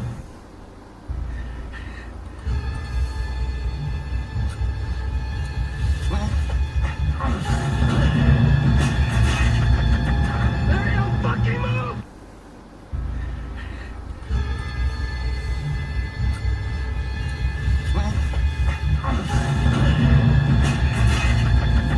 Larry, don't fucking move!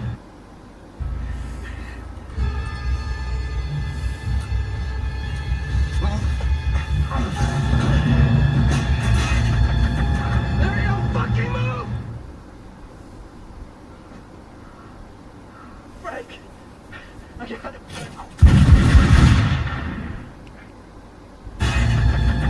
Larry, don't fucking move!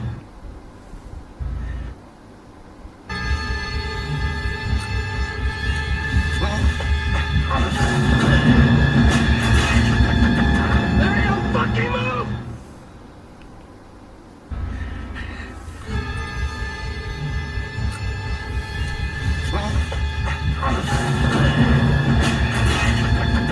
Larry, don't fucking move! Frank! I got it. Al! Al!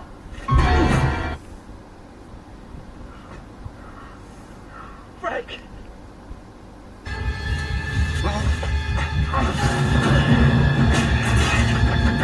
Larry, don't fucking move!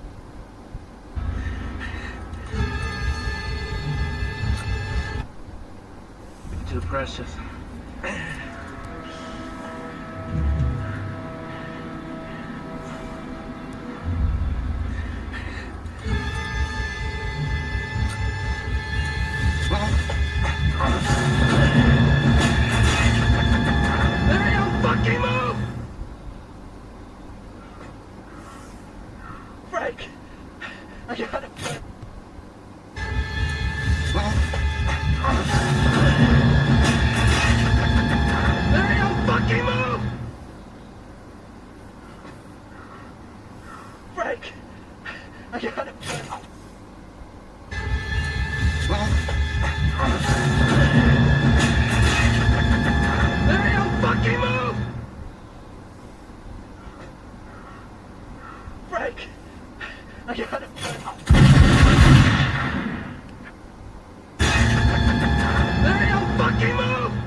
Frank! I got it! Larry, don't fucking move! Frank!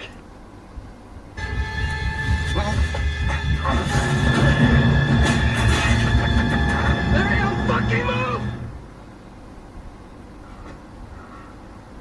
Frank!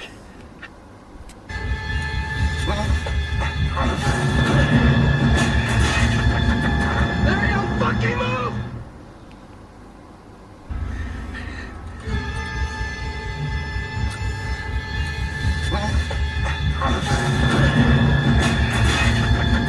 Larry, don't fucking move!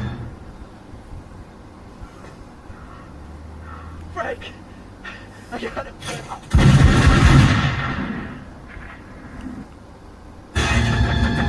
Larry, don't fucking move! Frank! I got it! Al! Al! Frank!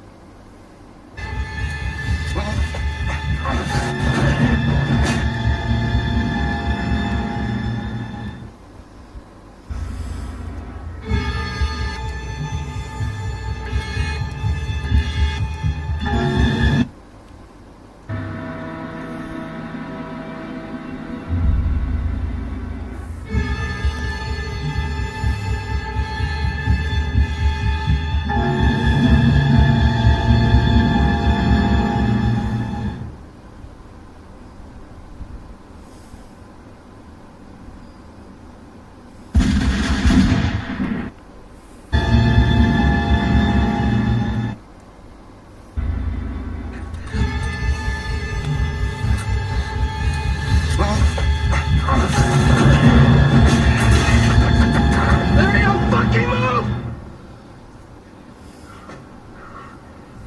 Frank! I got it!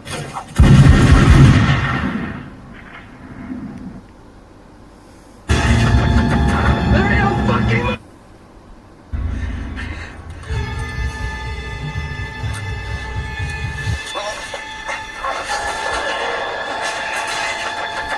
Larry, don't fucking move!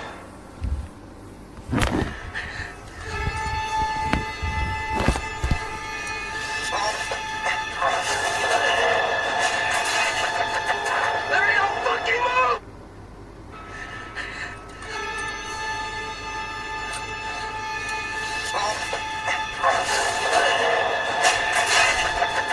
Larry, don't fucking move! Frank! I got it! Larry, don't fucking move! Move!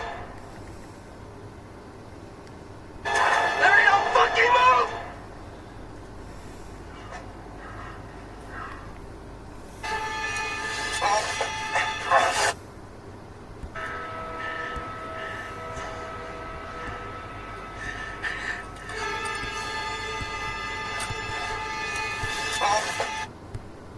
It's too precious.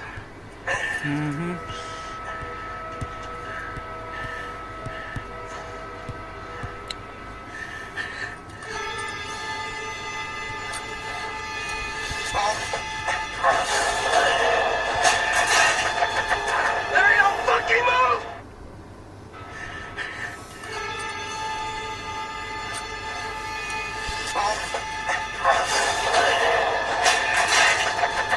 Larry, don't fucking move!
precious.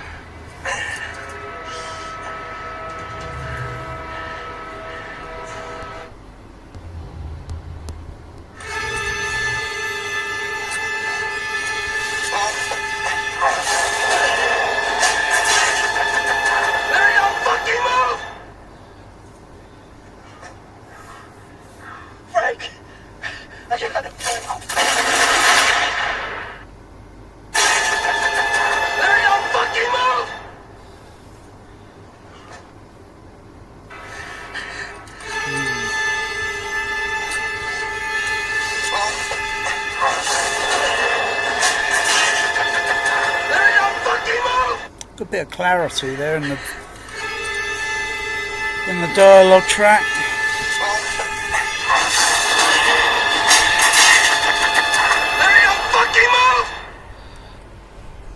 It's got good fidelity on motion picture JBL speakers on those HFs. I've got the bass cab muted at the moment. Just listen to the fidelity on the those liquid, luxurious endgame HF horns, cinema ones. Otherwise, anything else that's home theatre, it might be okay, but hasn't been used in the motion picture industry now. Those speakers have.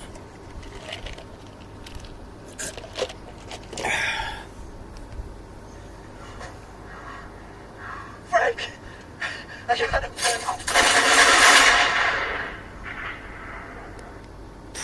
That fidelity, even at a very suitable low level, just for the room size, it's still, yeah. Sensitivity, the loudness. Ow! Ow! Frank! I got him. Ow! Ow!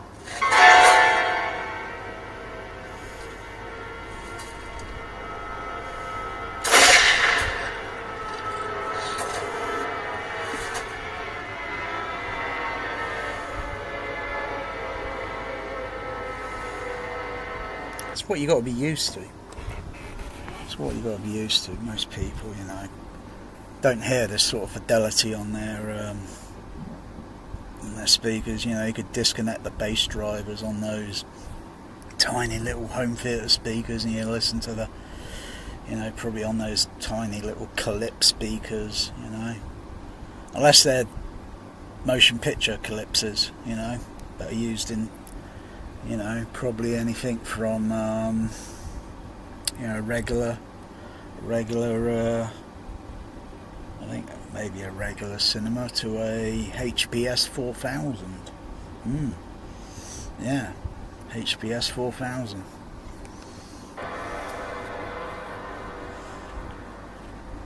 Word is those HPS 4000 sound pretty decent.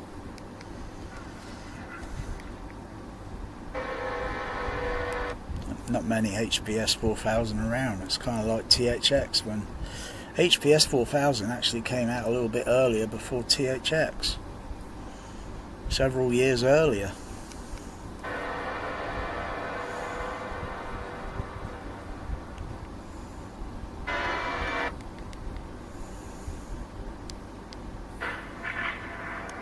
And some JBL components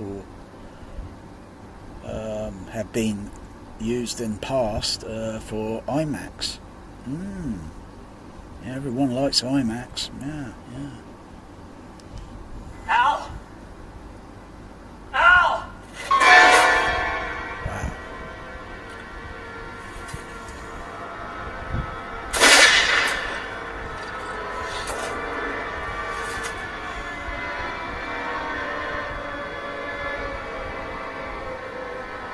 Motion picture sound. That's what it's about, isn't it?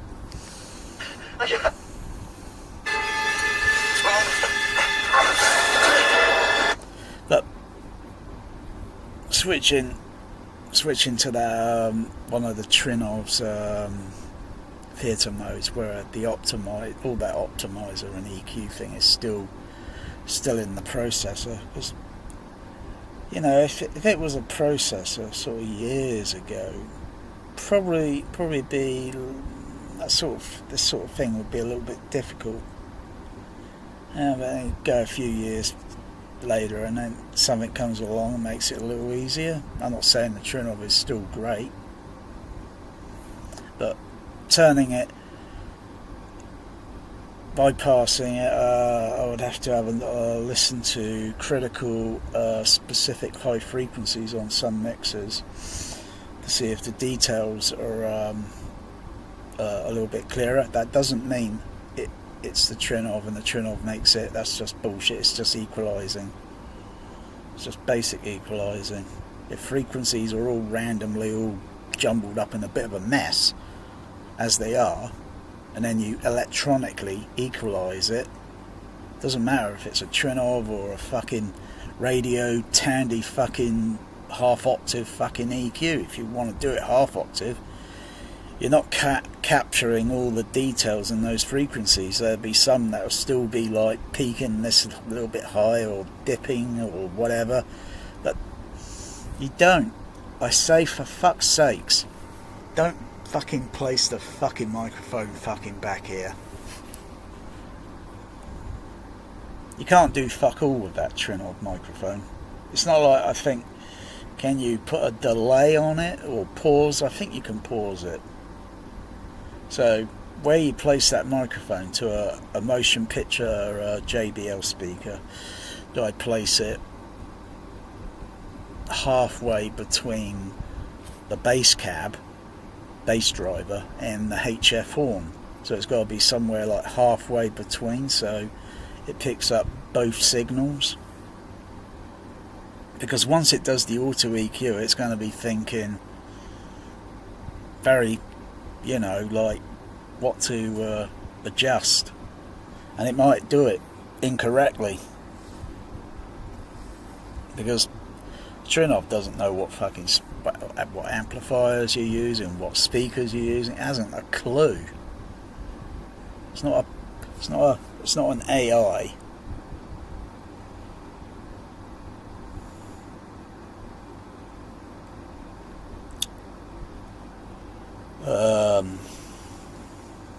Would or could using the 4 XLR inputs on the trinnov. Now,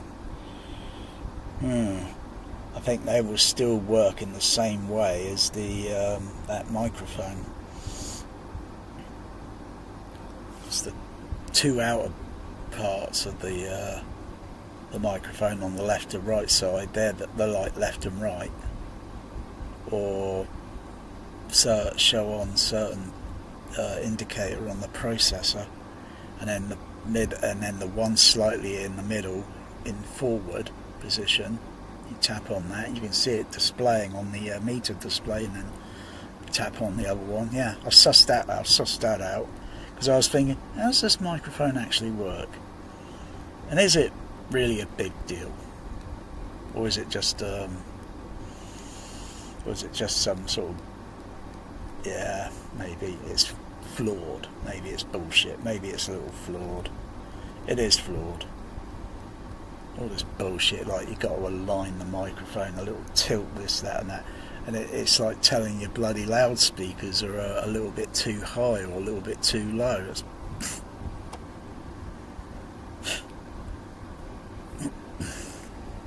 It's very easy to do if you got the if you got someone that likes all this nonsense and would be very cooperative in assisting, you know, because it can be a fucking tiresome and boring sort of thing, and it could probably end relationships, this sort of fucking thing. You could get into arguments over it, and it can end a friendship. Yeah, so yeah, you got to be careful with this sort of stuff, because I think audio can break up people's relationships. You know, So you got to make sure, right, we got to be doing this, and this is the goal that we are trying to achieve. First of all, you know, let's see how well our hearing is. You know, it's not a competition, it's just to see, you know, because I don't know if someone else's hearing might be slightly better than mine on the high frequencies, or it might be worse. You've got to make sure, and then when we listen and do evaluation, that we sit in the same seat. You can't have, you know, and then you got to shuffle around afterwards. You got to shuffle around and listen to specific, to see if the details are getting, you know, because it's artificial sound, it's not real. Larry, don't fucking move! Yeah, no one's going to get that quality. Larry, don't you fucking move. Of course, it sounds like, Larry, don't you fucking move, because it sounds like it's on a HF horn, because I haven't got the rest of the spectrum there. Or most people can't do with their trinovs, with their home theatres. They can't sort of like turn off all the HF, because they can't, because they're using passive crossovers on speakers, like JTR speakers. They're not all active crossovered, and they're using just the passive crossovers. They're not doing it like motion picture system, where today the bass driver is on its own crossover, the HF is on its own crossover electronically. So, Larry, don't you fucking move! I'm listening. Larry, don't fucking move! And I can hear the spectrum going down a little lower, and where the spectrum's going up a little bit high. When raising your voice a little louder, your low end in your voice drops down a little bit, and your top end and your voice goes up a little louder, until you start talking a little bit lower or softer, and then your voice goes down a little lower. Larry, don't you fucking move. Or I can just say, I can divert those LF cabs to full range spectrum, but they'll only go up to a certain high range. They go down to a certain low, and they'll only go up to a certain high range, and then it starts electronically, mechanically, the speaker, and then it just starts dropping off. And then that's where you need the other speaker then to take over. Probably a little bit more higher up, because actually then the perspective of the sound is a little bit different. You know, because when it's set up right, I'm kind of like going like that. It's kind of got like a dimension to the sound, to where the frequency range is moving. Yeah. Frank! I gotta... Wow. It's really loud. Are you willing to do that, to trade your life for his? Or is life too precious? I could upgrade this DVD to the Region 1. Yeah. Could upgrade it. The 4K is rubbish. That's like what the other sound editor at Hollywood said. You know, Dolby Atmos is a con.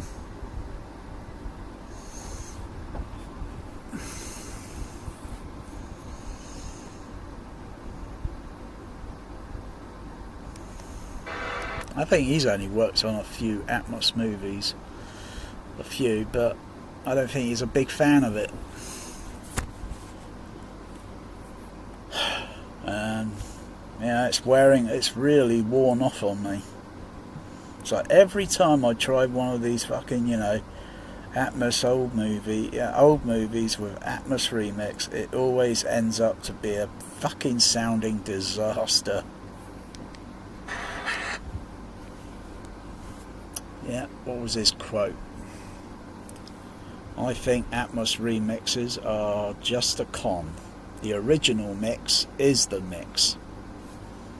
So you need the original mix. My reply is mix it once and release it once. What the fuck with all this, you know, fucking hell. If everything was done A-OK from, you know, and nothing's been missed out in, you know, the sound mixing, you know, you check for all the continuities and you make sure everything's A-OK. But it did get a little bit hokey on the surrounds near the end of the movie, where suddenly all that crowd voices, where Leary's dragging Dirty Harry down the corridors, and all the background sounds of people screaming, suddenly, poof, it goes out. And then you hear these little squeaks and, you know, panning through, or stereo-ish, going through the surrounds, and it sounded a little bit, I don't know, when's this movie gone from serious to like the Wile E. Coyote Roadrunner cartoon? Because some of the sound effects sounded stupid. You know, or not sound effects, but voices, you know, females screaming and that. They sounded like they were across the road, but not present in the mix within the room space. They sound like they're across the road. A real scream sound would be bloody loud. It would bend your ears.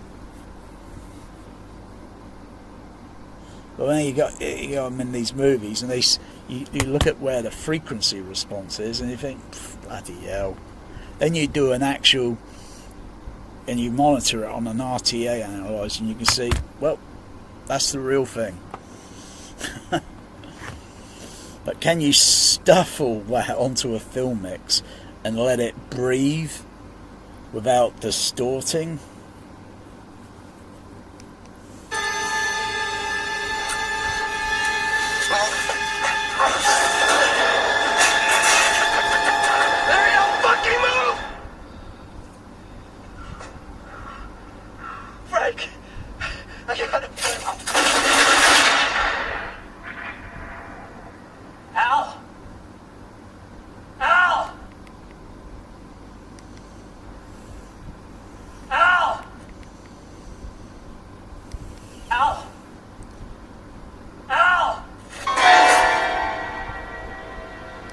See, even HF sound can startle me. Not just low end, HF. Probably because it sounds maybe a little unnatural.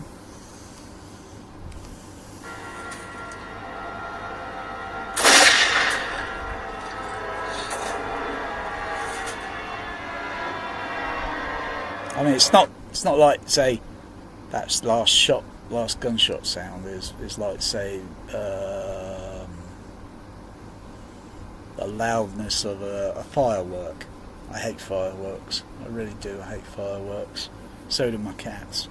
They hate them as well. No, it's a different frequency. A firework would have a different, but if you don't like fireworks and you're outside and you hear those things going off, you probably get startled by them.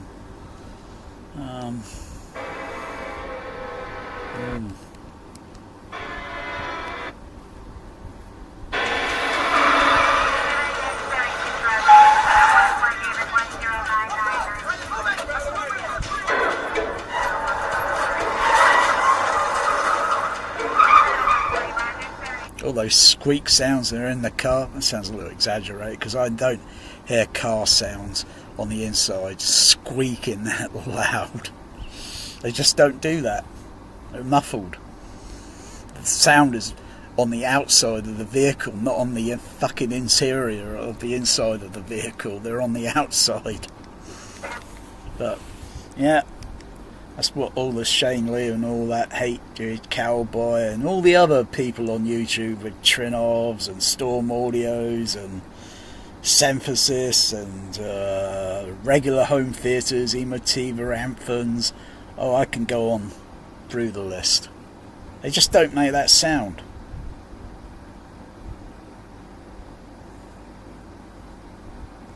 Got to be observant of all this, you know. It's a movie, and they always usually get it wrong.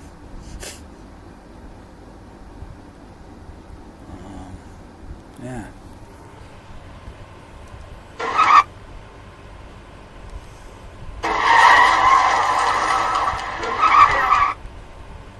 They're on the inside of a vehicle.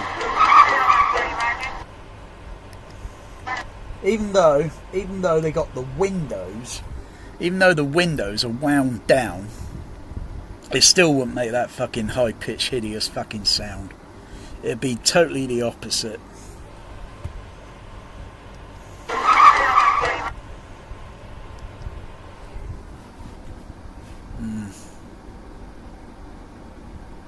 Yeah. Frank. But, you know, how many people can get this quality of sound, you know?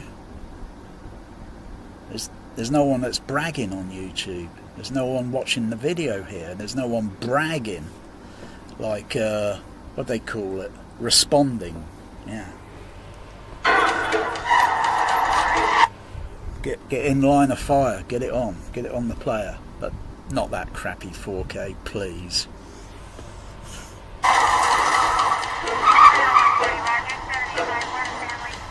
Frank. You know, on the outside, and it breaking there, which is a little bit distant up the road.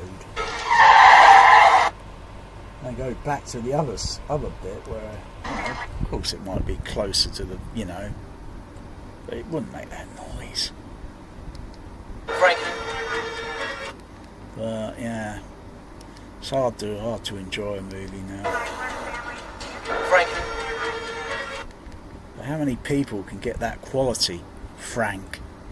How many points? And it says Frank. How many can get that quality on a HF horn? And those HF horns can go fucking loud.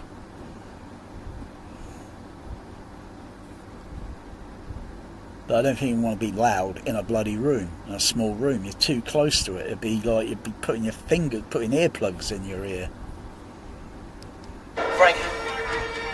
Or the trinnov, like I say, it's flawed piece of equipment. You know, you got these VU meters. You got this stupid.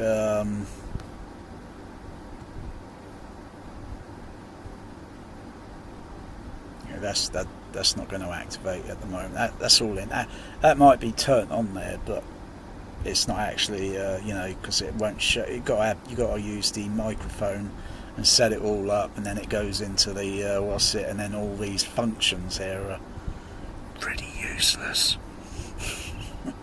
Did I say that too loud? Am I slagging Trinnov off? Unlike that guy, what's his name? Like Late Night Talk. Oh, he doesn't pop up until was it Tuesdays or Wednesdays? Bloody hell! It's Monday the 13th. Oh no, that's even worse than Friday. And I got a black cat. Anything's going to go. If something's going to go wrong today, something's going to go wrong. Something's going to get knocked over and broken. I have to make sure I give her all the love and attention so that she won't break any breakable objects.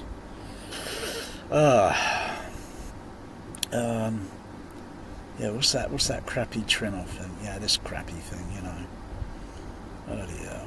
Look at this piece of rubbish. I hardly use it. It's like, ooh.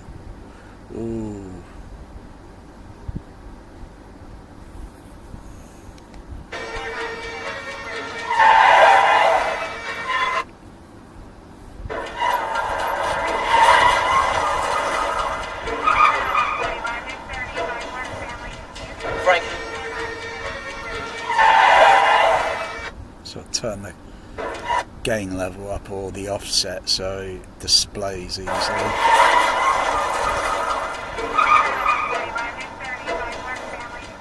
Frank.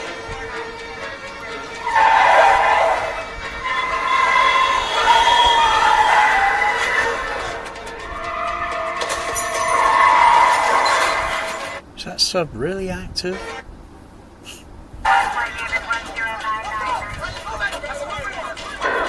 Oh yeah, yeah, it's active.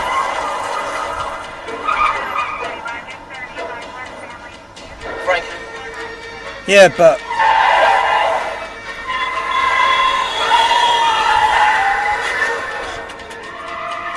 that's one thing. I'm finding it a little bit difficult to talk over the level of those HF horns because of the frequency spectrum.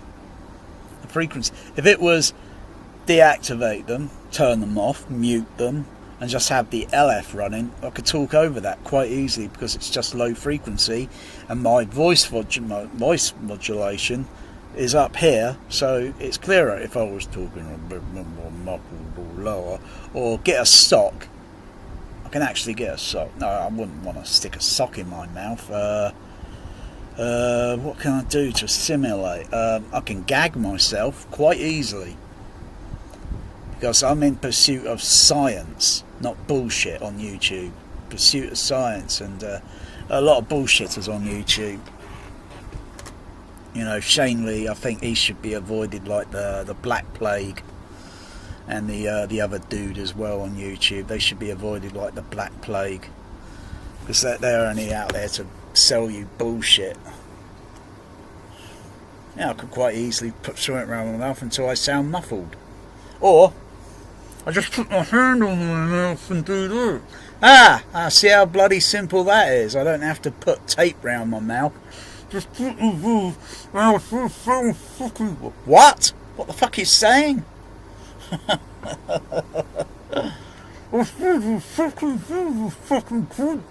What? Are you calling me a... Did I hear you call me a cunt? See? See? It just cuts off all the top end and the little top end frequency, probably around 8 or 9 kilohertz, depending on how you modulate.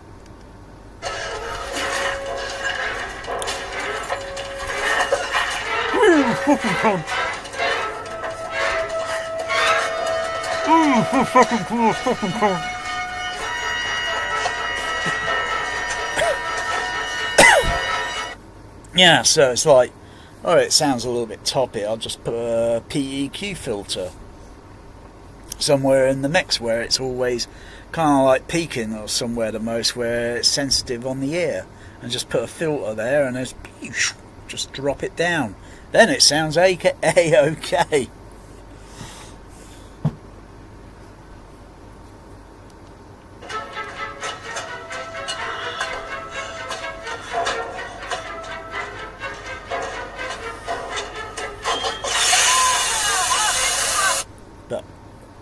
Hot water pipes that burst out, what's that, hot air or hot steam. What the fuck's a fucking... Is that water, or is that steam that's coming out of that pipe? What the fuck have they got a fucking pipe on the outside of a building that's got gonna fucking project steam? Isn't that dangerous? But it's got that sound to it where, yeah, you got that element of motion picture sound. Yeah, you know what I mean? Know what I mean?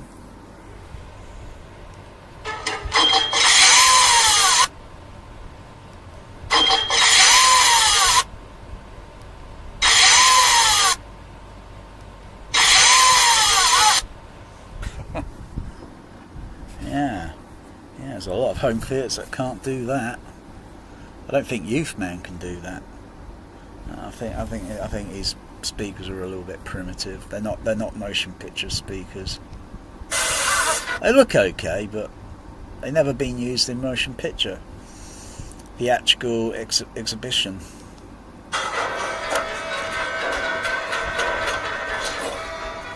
Yeah. Do all sorts of things there. Do all sorts of things. I fade it down quite easily. Do all sorts of monitoring. Yeah, but these UHDs really are garbage. I think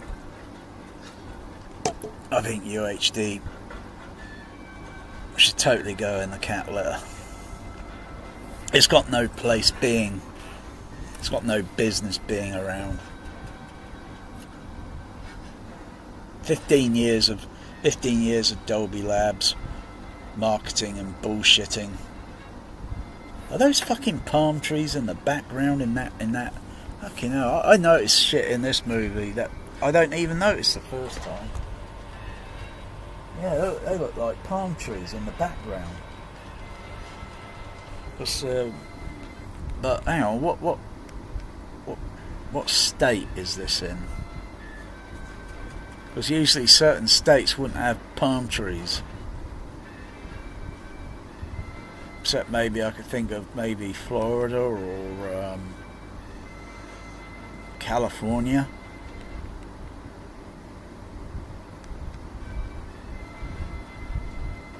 Didn't they say the location or something like in Washington DC or whatever? But yeah, I like trees. I like trees. I like palm trees. They look really neat, palm trees. Just don't see enough of them around. They try to plant them around here. They try and make it look like downtown Beverly Hills or Miami Beach. Yeah. Yeah, during the summertime it's got the lousiest surfing waves. Oh my goodness. Waves that barely go up a few feet. You can't surf on that, come on. Where's the fun in that? Where's the fun in the surfing? Okay, now you need big freaking waves. Ride those waves like pure nature. Yeah, I come up with another idea the other day because I was watching this video where these guys were talking and they were talking about something, or no, it wasn't these guys, it was this guy. Yeah, but I can't say which guy it is. Otherwise, I came up with an idea that he's trying to think of,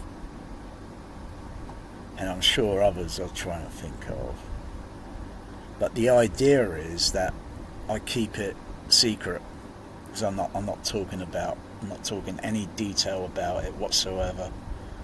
But I got a few devices, and I thought, yeah, it's possible. It need probably some. Maybe it's possible to strip the electronics down and do something to it, and that's something. What is something? So I'm not going to give any clue. Because it is interesting.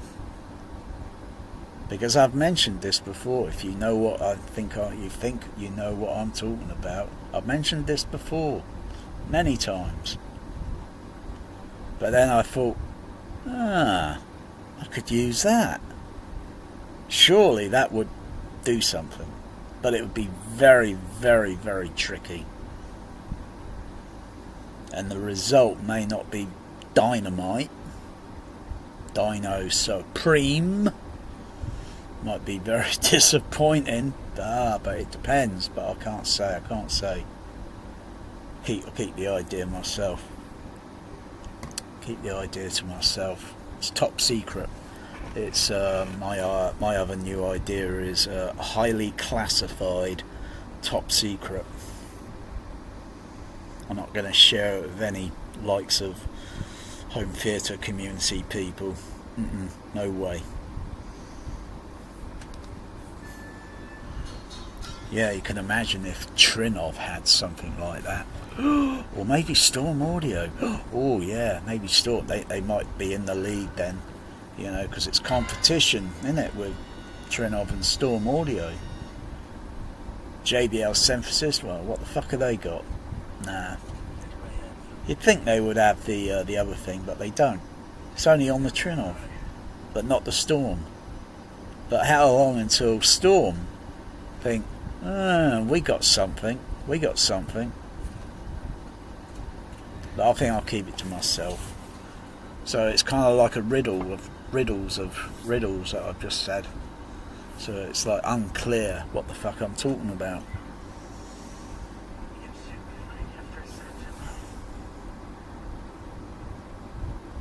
I think they could have used this. Well, I don't think sort of the technology was around, but different.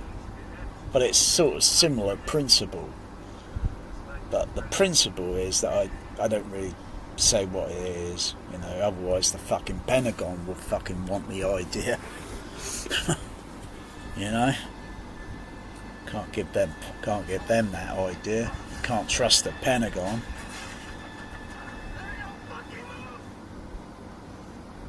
Think George Lucas, but he doesn't give a shit about fucking sound anymore. He says he's doing little movies for himself, but we can't see those movies. Is one of them a sequel to Howard the Duck? I'd like to see a sequel, but might be improved, or maybe he's working on Howard the Duck Special Edition. Yeah. Howard the Duck Special, or maybe Willow 2, or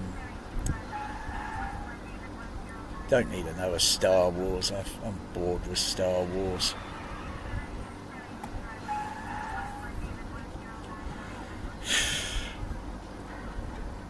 Look at all these dudes in this movie. They all look at that.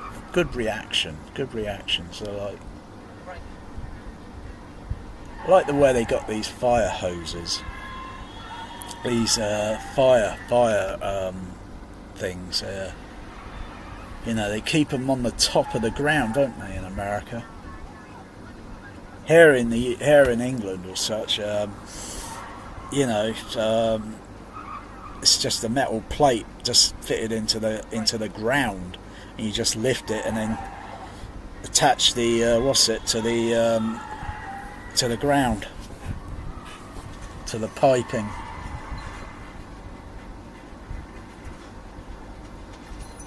I wonder if they still do the same sort of thing if you open them up and then activate, and then water's just going to start gushing upward out of the ground. Yeah, those trees still look decent on this. I don't know. What am I saying? Did I see something that looked like a heat wave?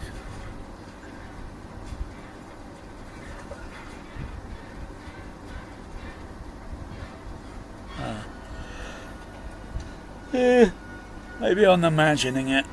Because sometimes you can see heat waves in movies.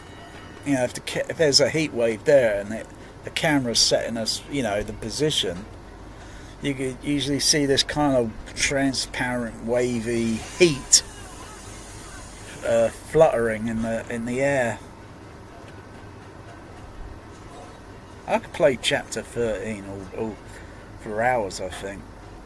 I could play it for hours for Chapter 13. Oh, look at those. Yeah, the more I watch this movie, the more I see. Look at those antennas. Look at those antennas on that roof.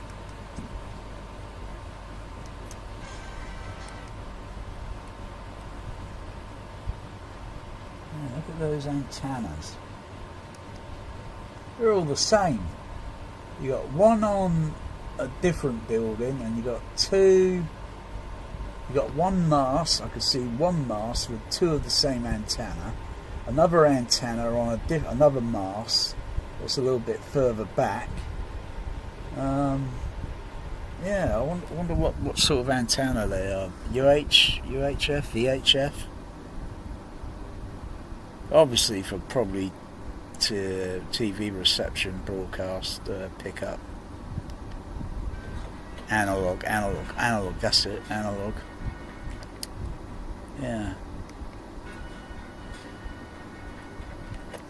And have another look.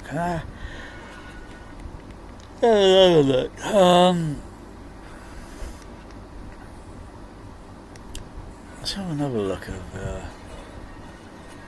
because the heat wave is the issue at the moment.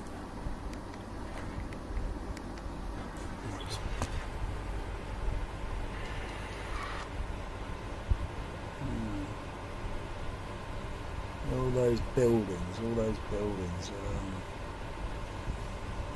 I wonder if they get the same issues with heat waves. I wonder if, but usually most US homes and all that have always got a flipping air conditioning fitted. Whereas in the UK it's diabolical. There's hardly, there should be more. I think there's got to be, after all this heat wave of the last few years and nearly 3,000 people killed in 2022, I think more people have got to start thinking about, because people over the age of 60, or such they say, are probably more prone to being toast with heat waves. I think more got to be installed, more fitted, be whether it's portable ones or the industrial ones that are fitted in the ceiling. I think more of those have got to be fitted.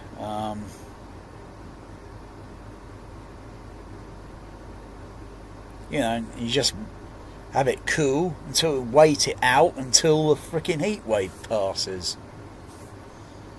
Otherwise, you don't know how unpredictable it could be, and your own body chemistry. Next thing you know, you're breathing your last breath, and you're trying to reach for the phone to call the emergency for the paramedics.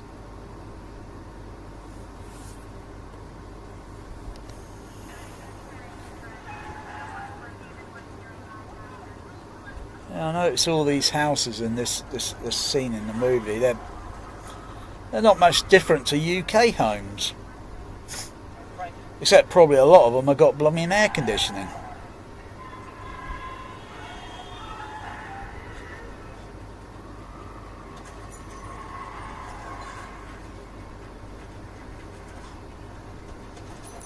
I'll keep a lookout for air conditioning. I'm going to keep a lookout for, because usually they're sometimes mounted on the outside of the building.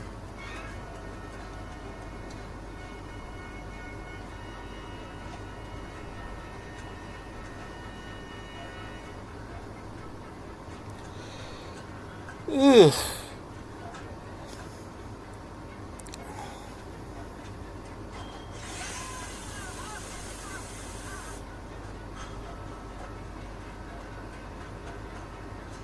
All these top story, can't see many because they're running around on the rooftops, and haven't noticed many.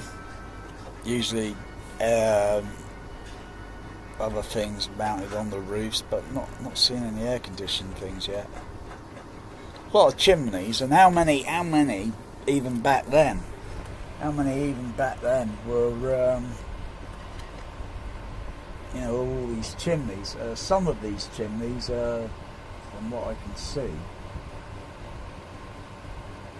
some of those chimneys look like they've been sealed off, because they probably don't use the coal or the wood anymore, and they've probably got maybe gas central heating.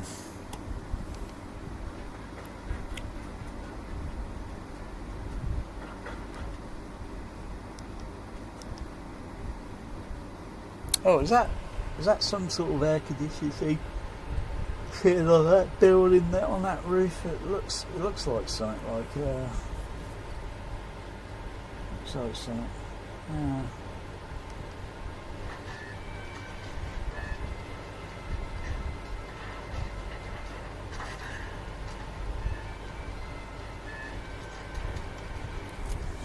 Yeah, somewhere down the line there's always someone trying to figure out. Oh yeah, those look like air conditioning on that roof there.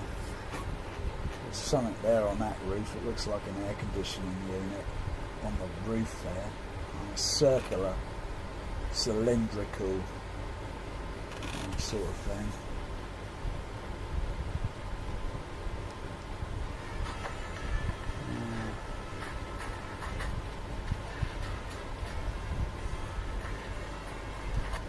Go back there. What was that? Oh yeah, I think those look like some air conditioning units or something on top of a roof. Quite a few of them now I can see. Some of these roofs or kind of painted a kind of whitish colour, pale colour, so that could reflect light, reflect the sunlight, so the roof doesn't end up soaking up, absorbing the heat, and then it just comes down and it just makes your room just feel like unreasonably too hot. Even in the winter time, you don't have it up too much. You can see the inside temperature, and then you think, right, you only need so much just to get the temperature probably somewhere about 20 to about 21. Any way too high, it just feels uncomfortable. Just need enough so keep the condensation off of the blooming windows and such, and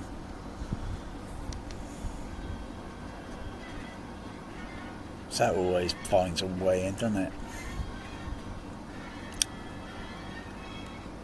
Another thing that's interesting with USA roofs, there's all these roofs, they got like gravel or like some sort of gravel on the roofs.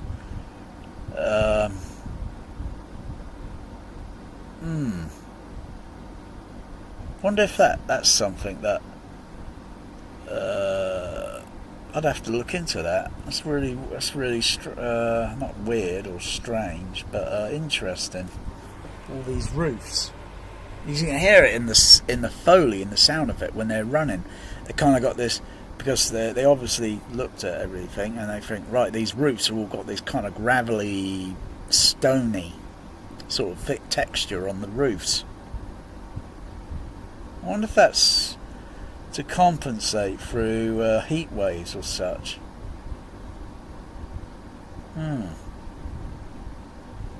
Not that you could put it on this roof here because it's pitched. It'll just fall off. But most of some of these roofs are all flat.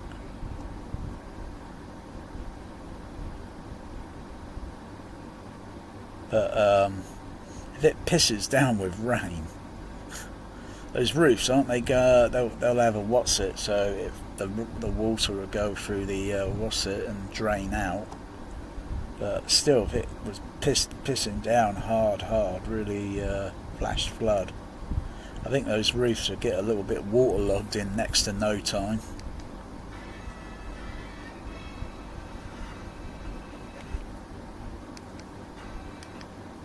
Yeah, I don't notice much UK ones looking like that. A lot of these windows in the movie, a lot of the windows, that all I notice. Crikey, they don't look like they've been changed, well, since this movie was done, 93. Yeah, most of some of these windows look like 50, 60 years old. Damn, they not modernised it to double glazing.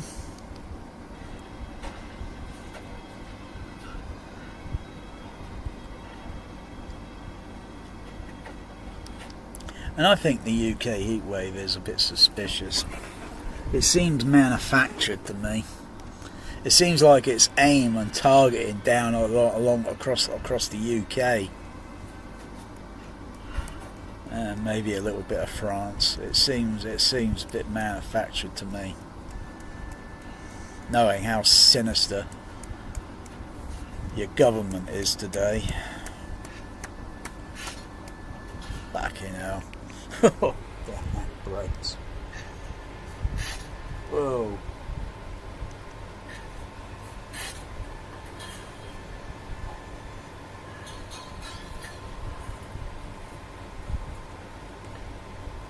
Well, he knows he's dangling on the... He knows he's dangling. He knows he's dangling. That's if he can turn slightly. And if he could, all he has to do is just gradually just move himself a little bit over and over and over, and then just let go, and then he'll fall onto the what's it. But you never know, it might suddenly fucking break and come away from the wall and crash to the ground. You know, because of the jolt. But no. I think I'll move a little bit over to the what's it, and then just let go. And you'll just fall a couple of feet onto the what's it.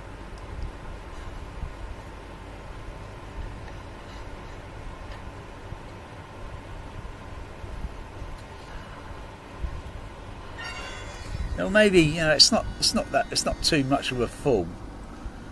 It's not too much of a fall, you know. If you when you drop, you know, and if you try and bend your legs at the, you know, just at the right time, you'll probably get maybe a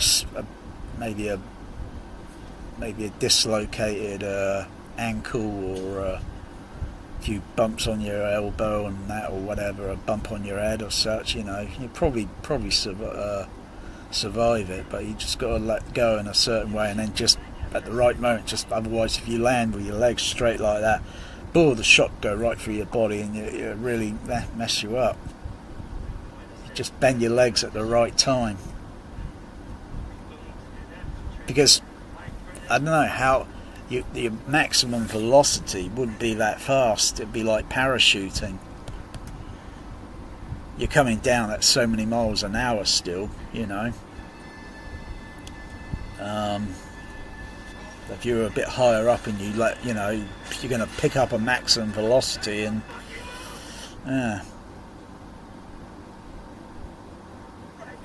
it's interesting. It's interesting that people still put plant pots on these. I don't know what they call it in America. Some sort of balcony or something.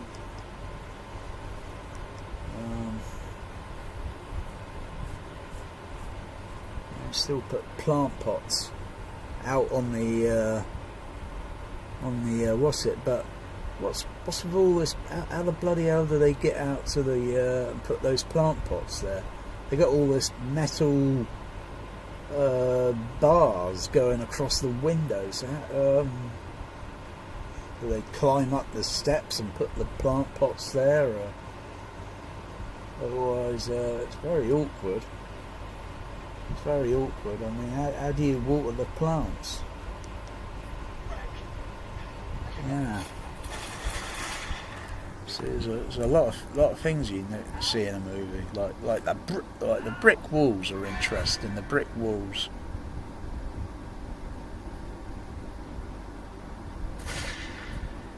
So look at the different culture and architecture, and yeah, I still can't fathom how that metal bars there, and how those plant pots are out on that. What's it? Maybe that's a continuity issue with the filming.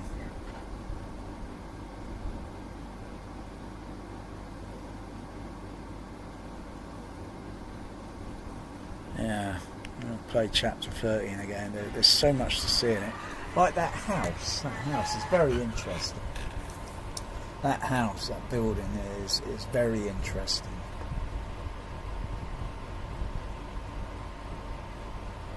Anyway, it's got a nice circular cone or such like on the top of the on the roof. And it's kind of almost like got a Victorian look to it. Sort of 19th century or something.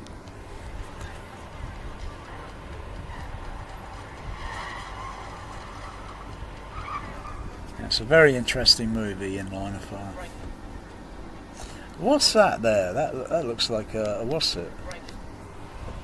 Does that look like a fire station? Like they just drove past a fire station. It's usually they red doors or red doors, but I can't really make it out clear.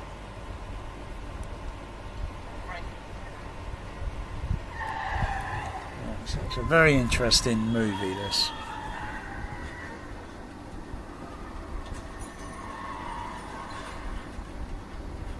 Look at all those cables. I think it's the same over here. You know, you've got all these cables. Probably a telephone box system. All these cables going everywhere.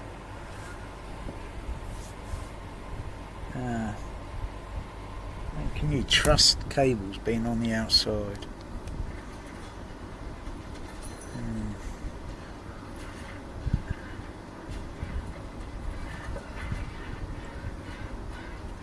Yeah, they're everywhere.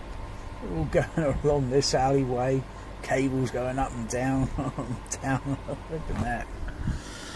Yeah. I would be very. I could be very paranoid with cables like exposed like that. Yeah, Edward Snowden. Yeah, he's right. You know. I'd be bloody paranoid.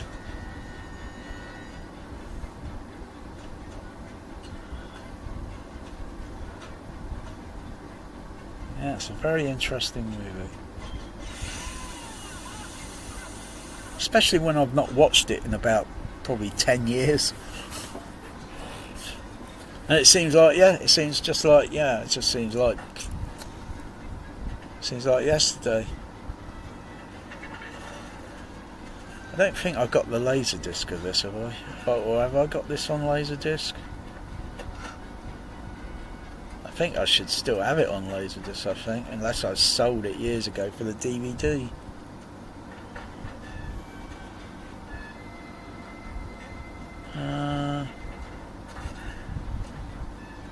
I know I got in Last Action Hero,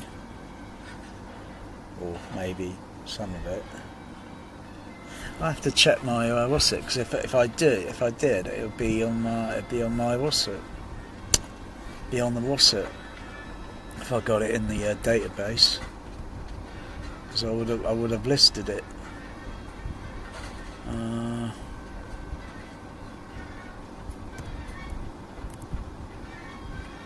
Where would it be on the shelf? Oh gosh, I think it would be somewhere on the. Well, it could be on the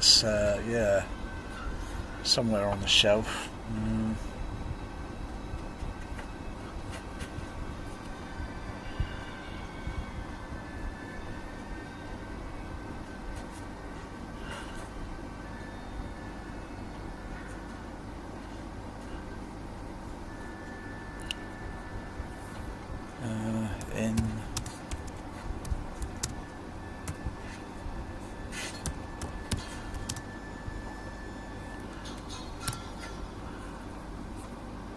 Oh no, what, hang on. No, I'm looking in the wrong way. Where's my cat collection?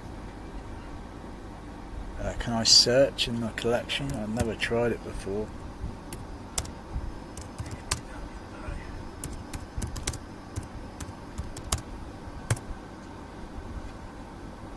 can't see anything listed. I don't think I've got it anymore. I think I must have sold it years ago. Hang on, let me just try. So, do I have to put the whole title in, or just can I use part of the title?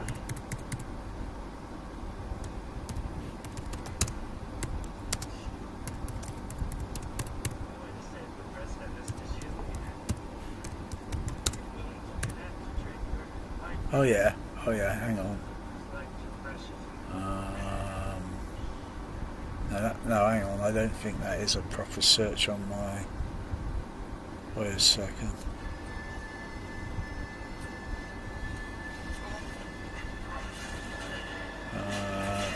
AC3.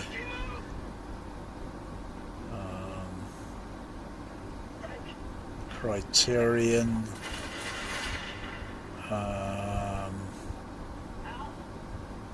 But where's the PAL Laserdisc? I've got a PAL version as well. Where is it? It's not listing that. It's not listing. Let me try another search. Clint Eastwood. Firefox.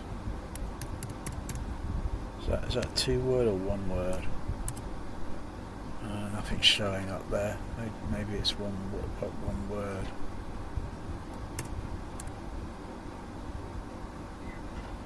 Oh yeah, that's showing. I don't think I got inliner fire anymore on PAL Laserdisc.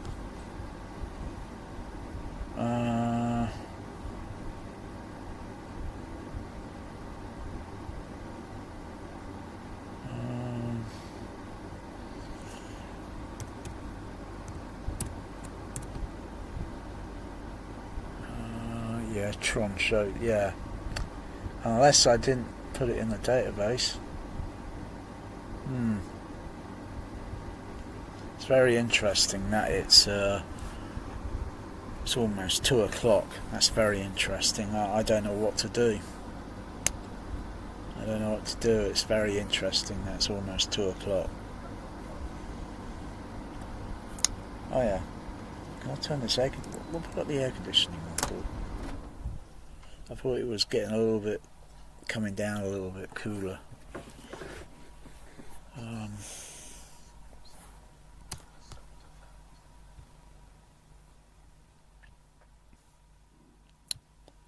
Yeah, got.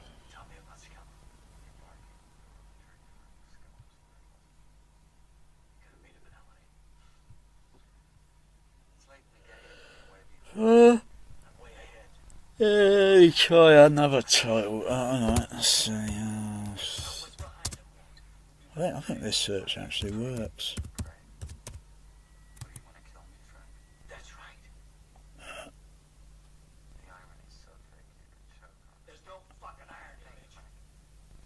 I've only got 1 copy of Blade Runner.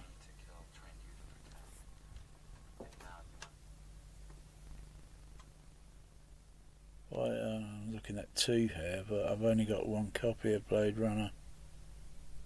No, hang on, wait a second. No, hang on. I've got that lousy director cut version. Yeah, that's it. And the yeah, I think this is accurate. Yeah. Let's see where that ground is tomorrow.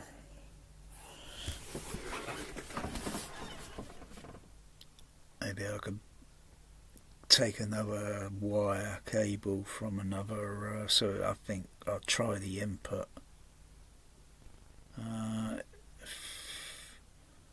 So I think something's maybe somewhere in the wiring or such.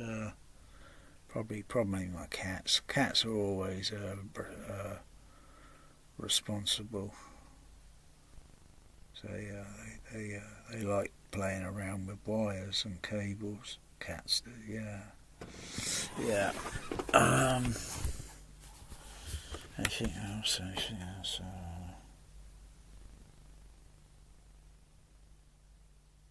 I know what the cover looks like for the inliner file. I'm going to have a little gander. I'm going to have a little look. Have a look a little on the shelf. See if I've got it.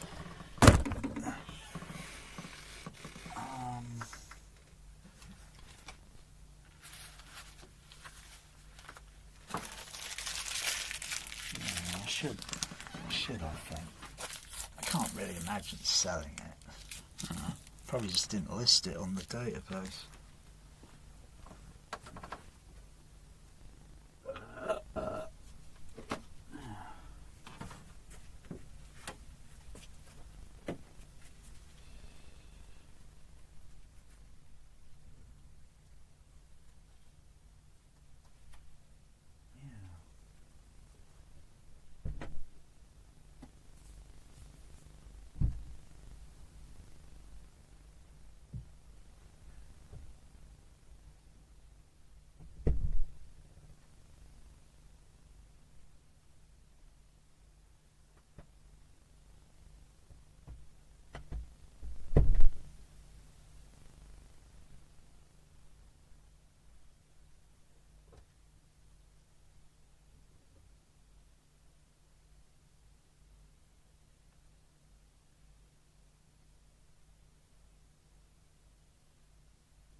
find it anywhere. Oh, this is almost coming to the end of the movie. Oh. Well, it's been entertaining. But it could have been better.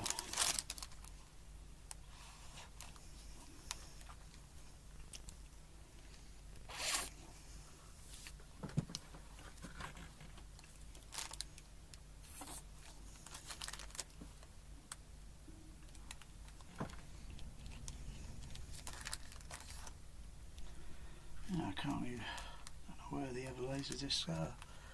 Can't find the Last Action Hero laser disc either. No, I got that. It could be, could have stacked it on the, could have took it out and stacked it horizontally on top of the other ones, but oh gosh, needle in a haystack looking for laser disc. Needle in a haystack.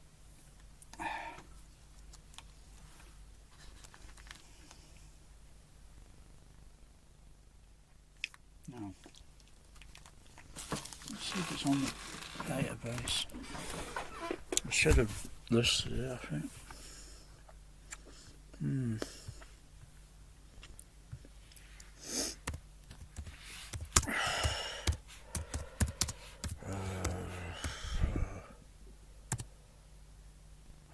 Can't see it listed. Oh, maybe I didn't list it. Pretty sure I got it.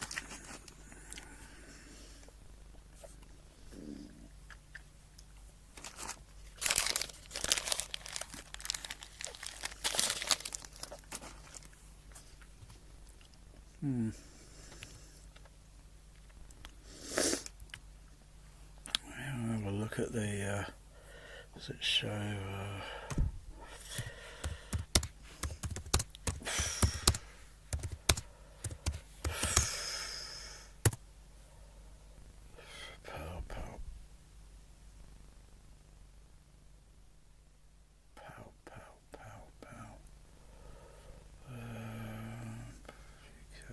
England, oh yeah, UK.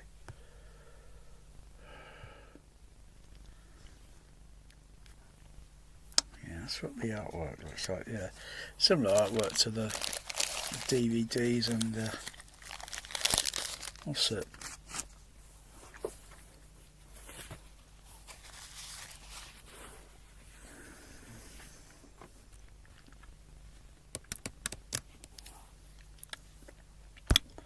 Got a low probability.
Yeah, cogs, cornflakes.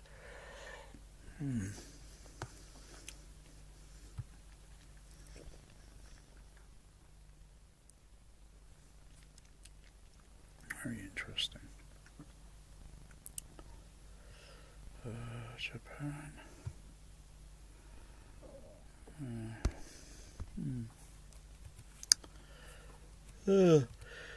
Oh well, over and out. Come on, come on, come on.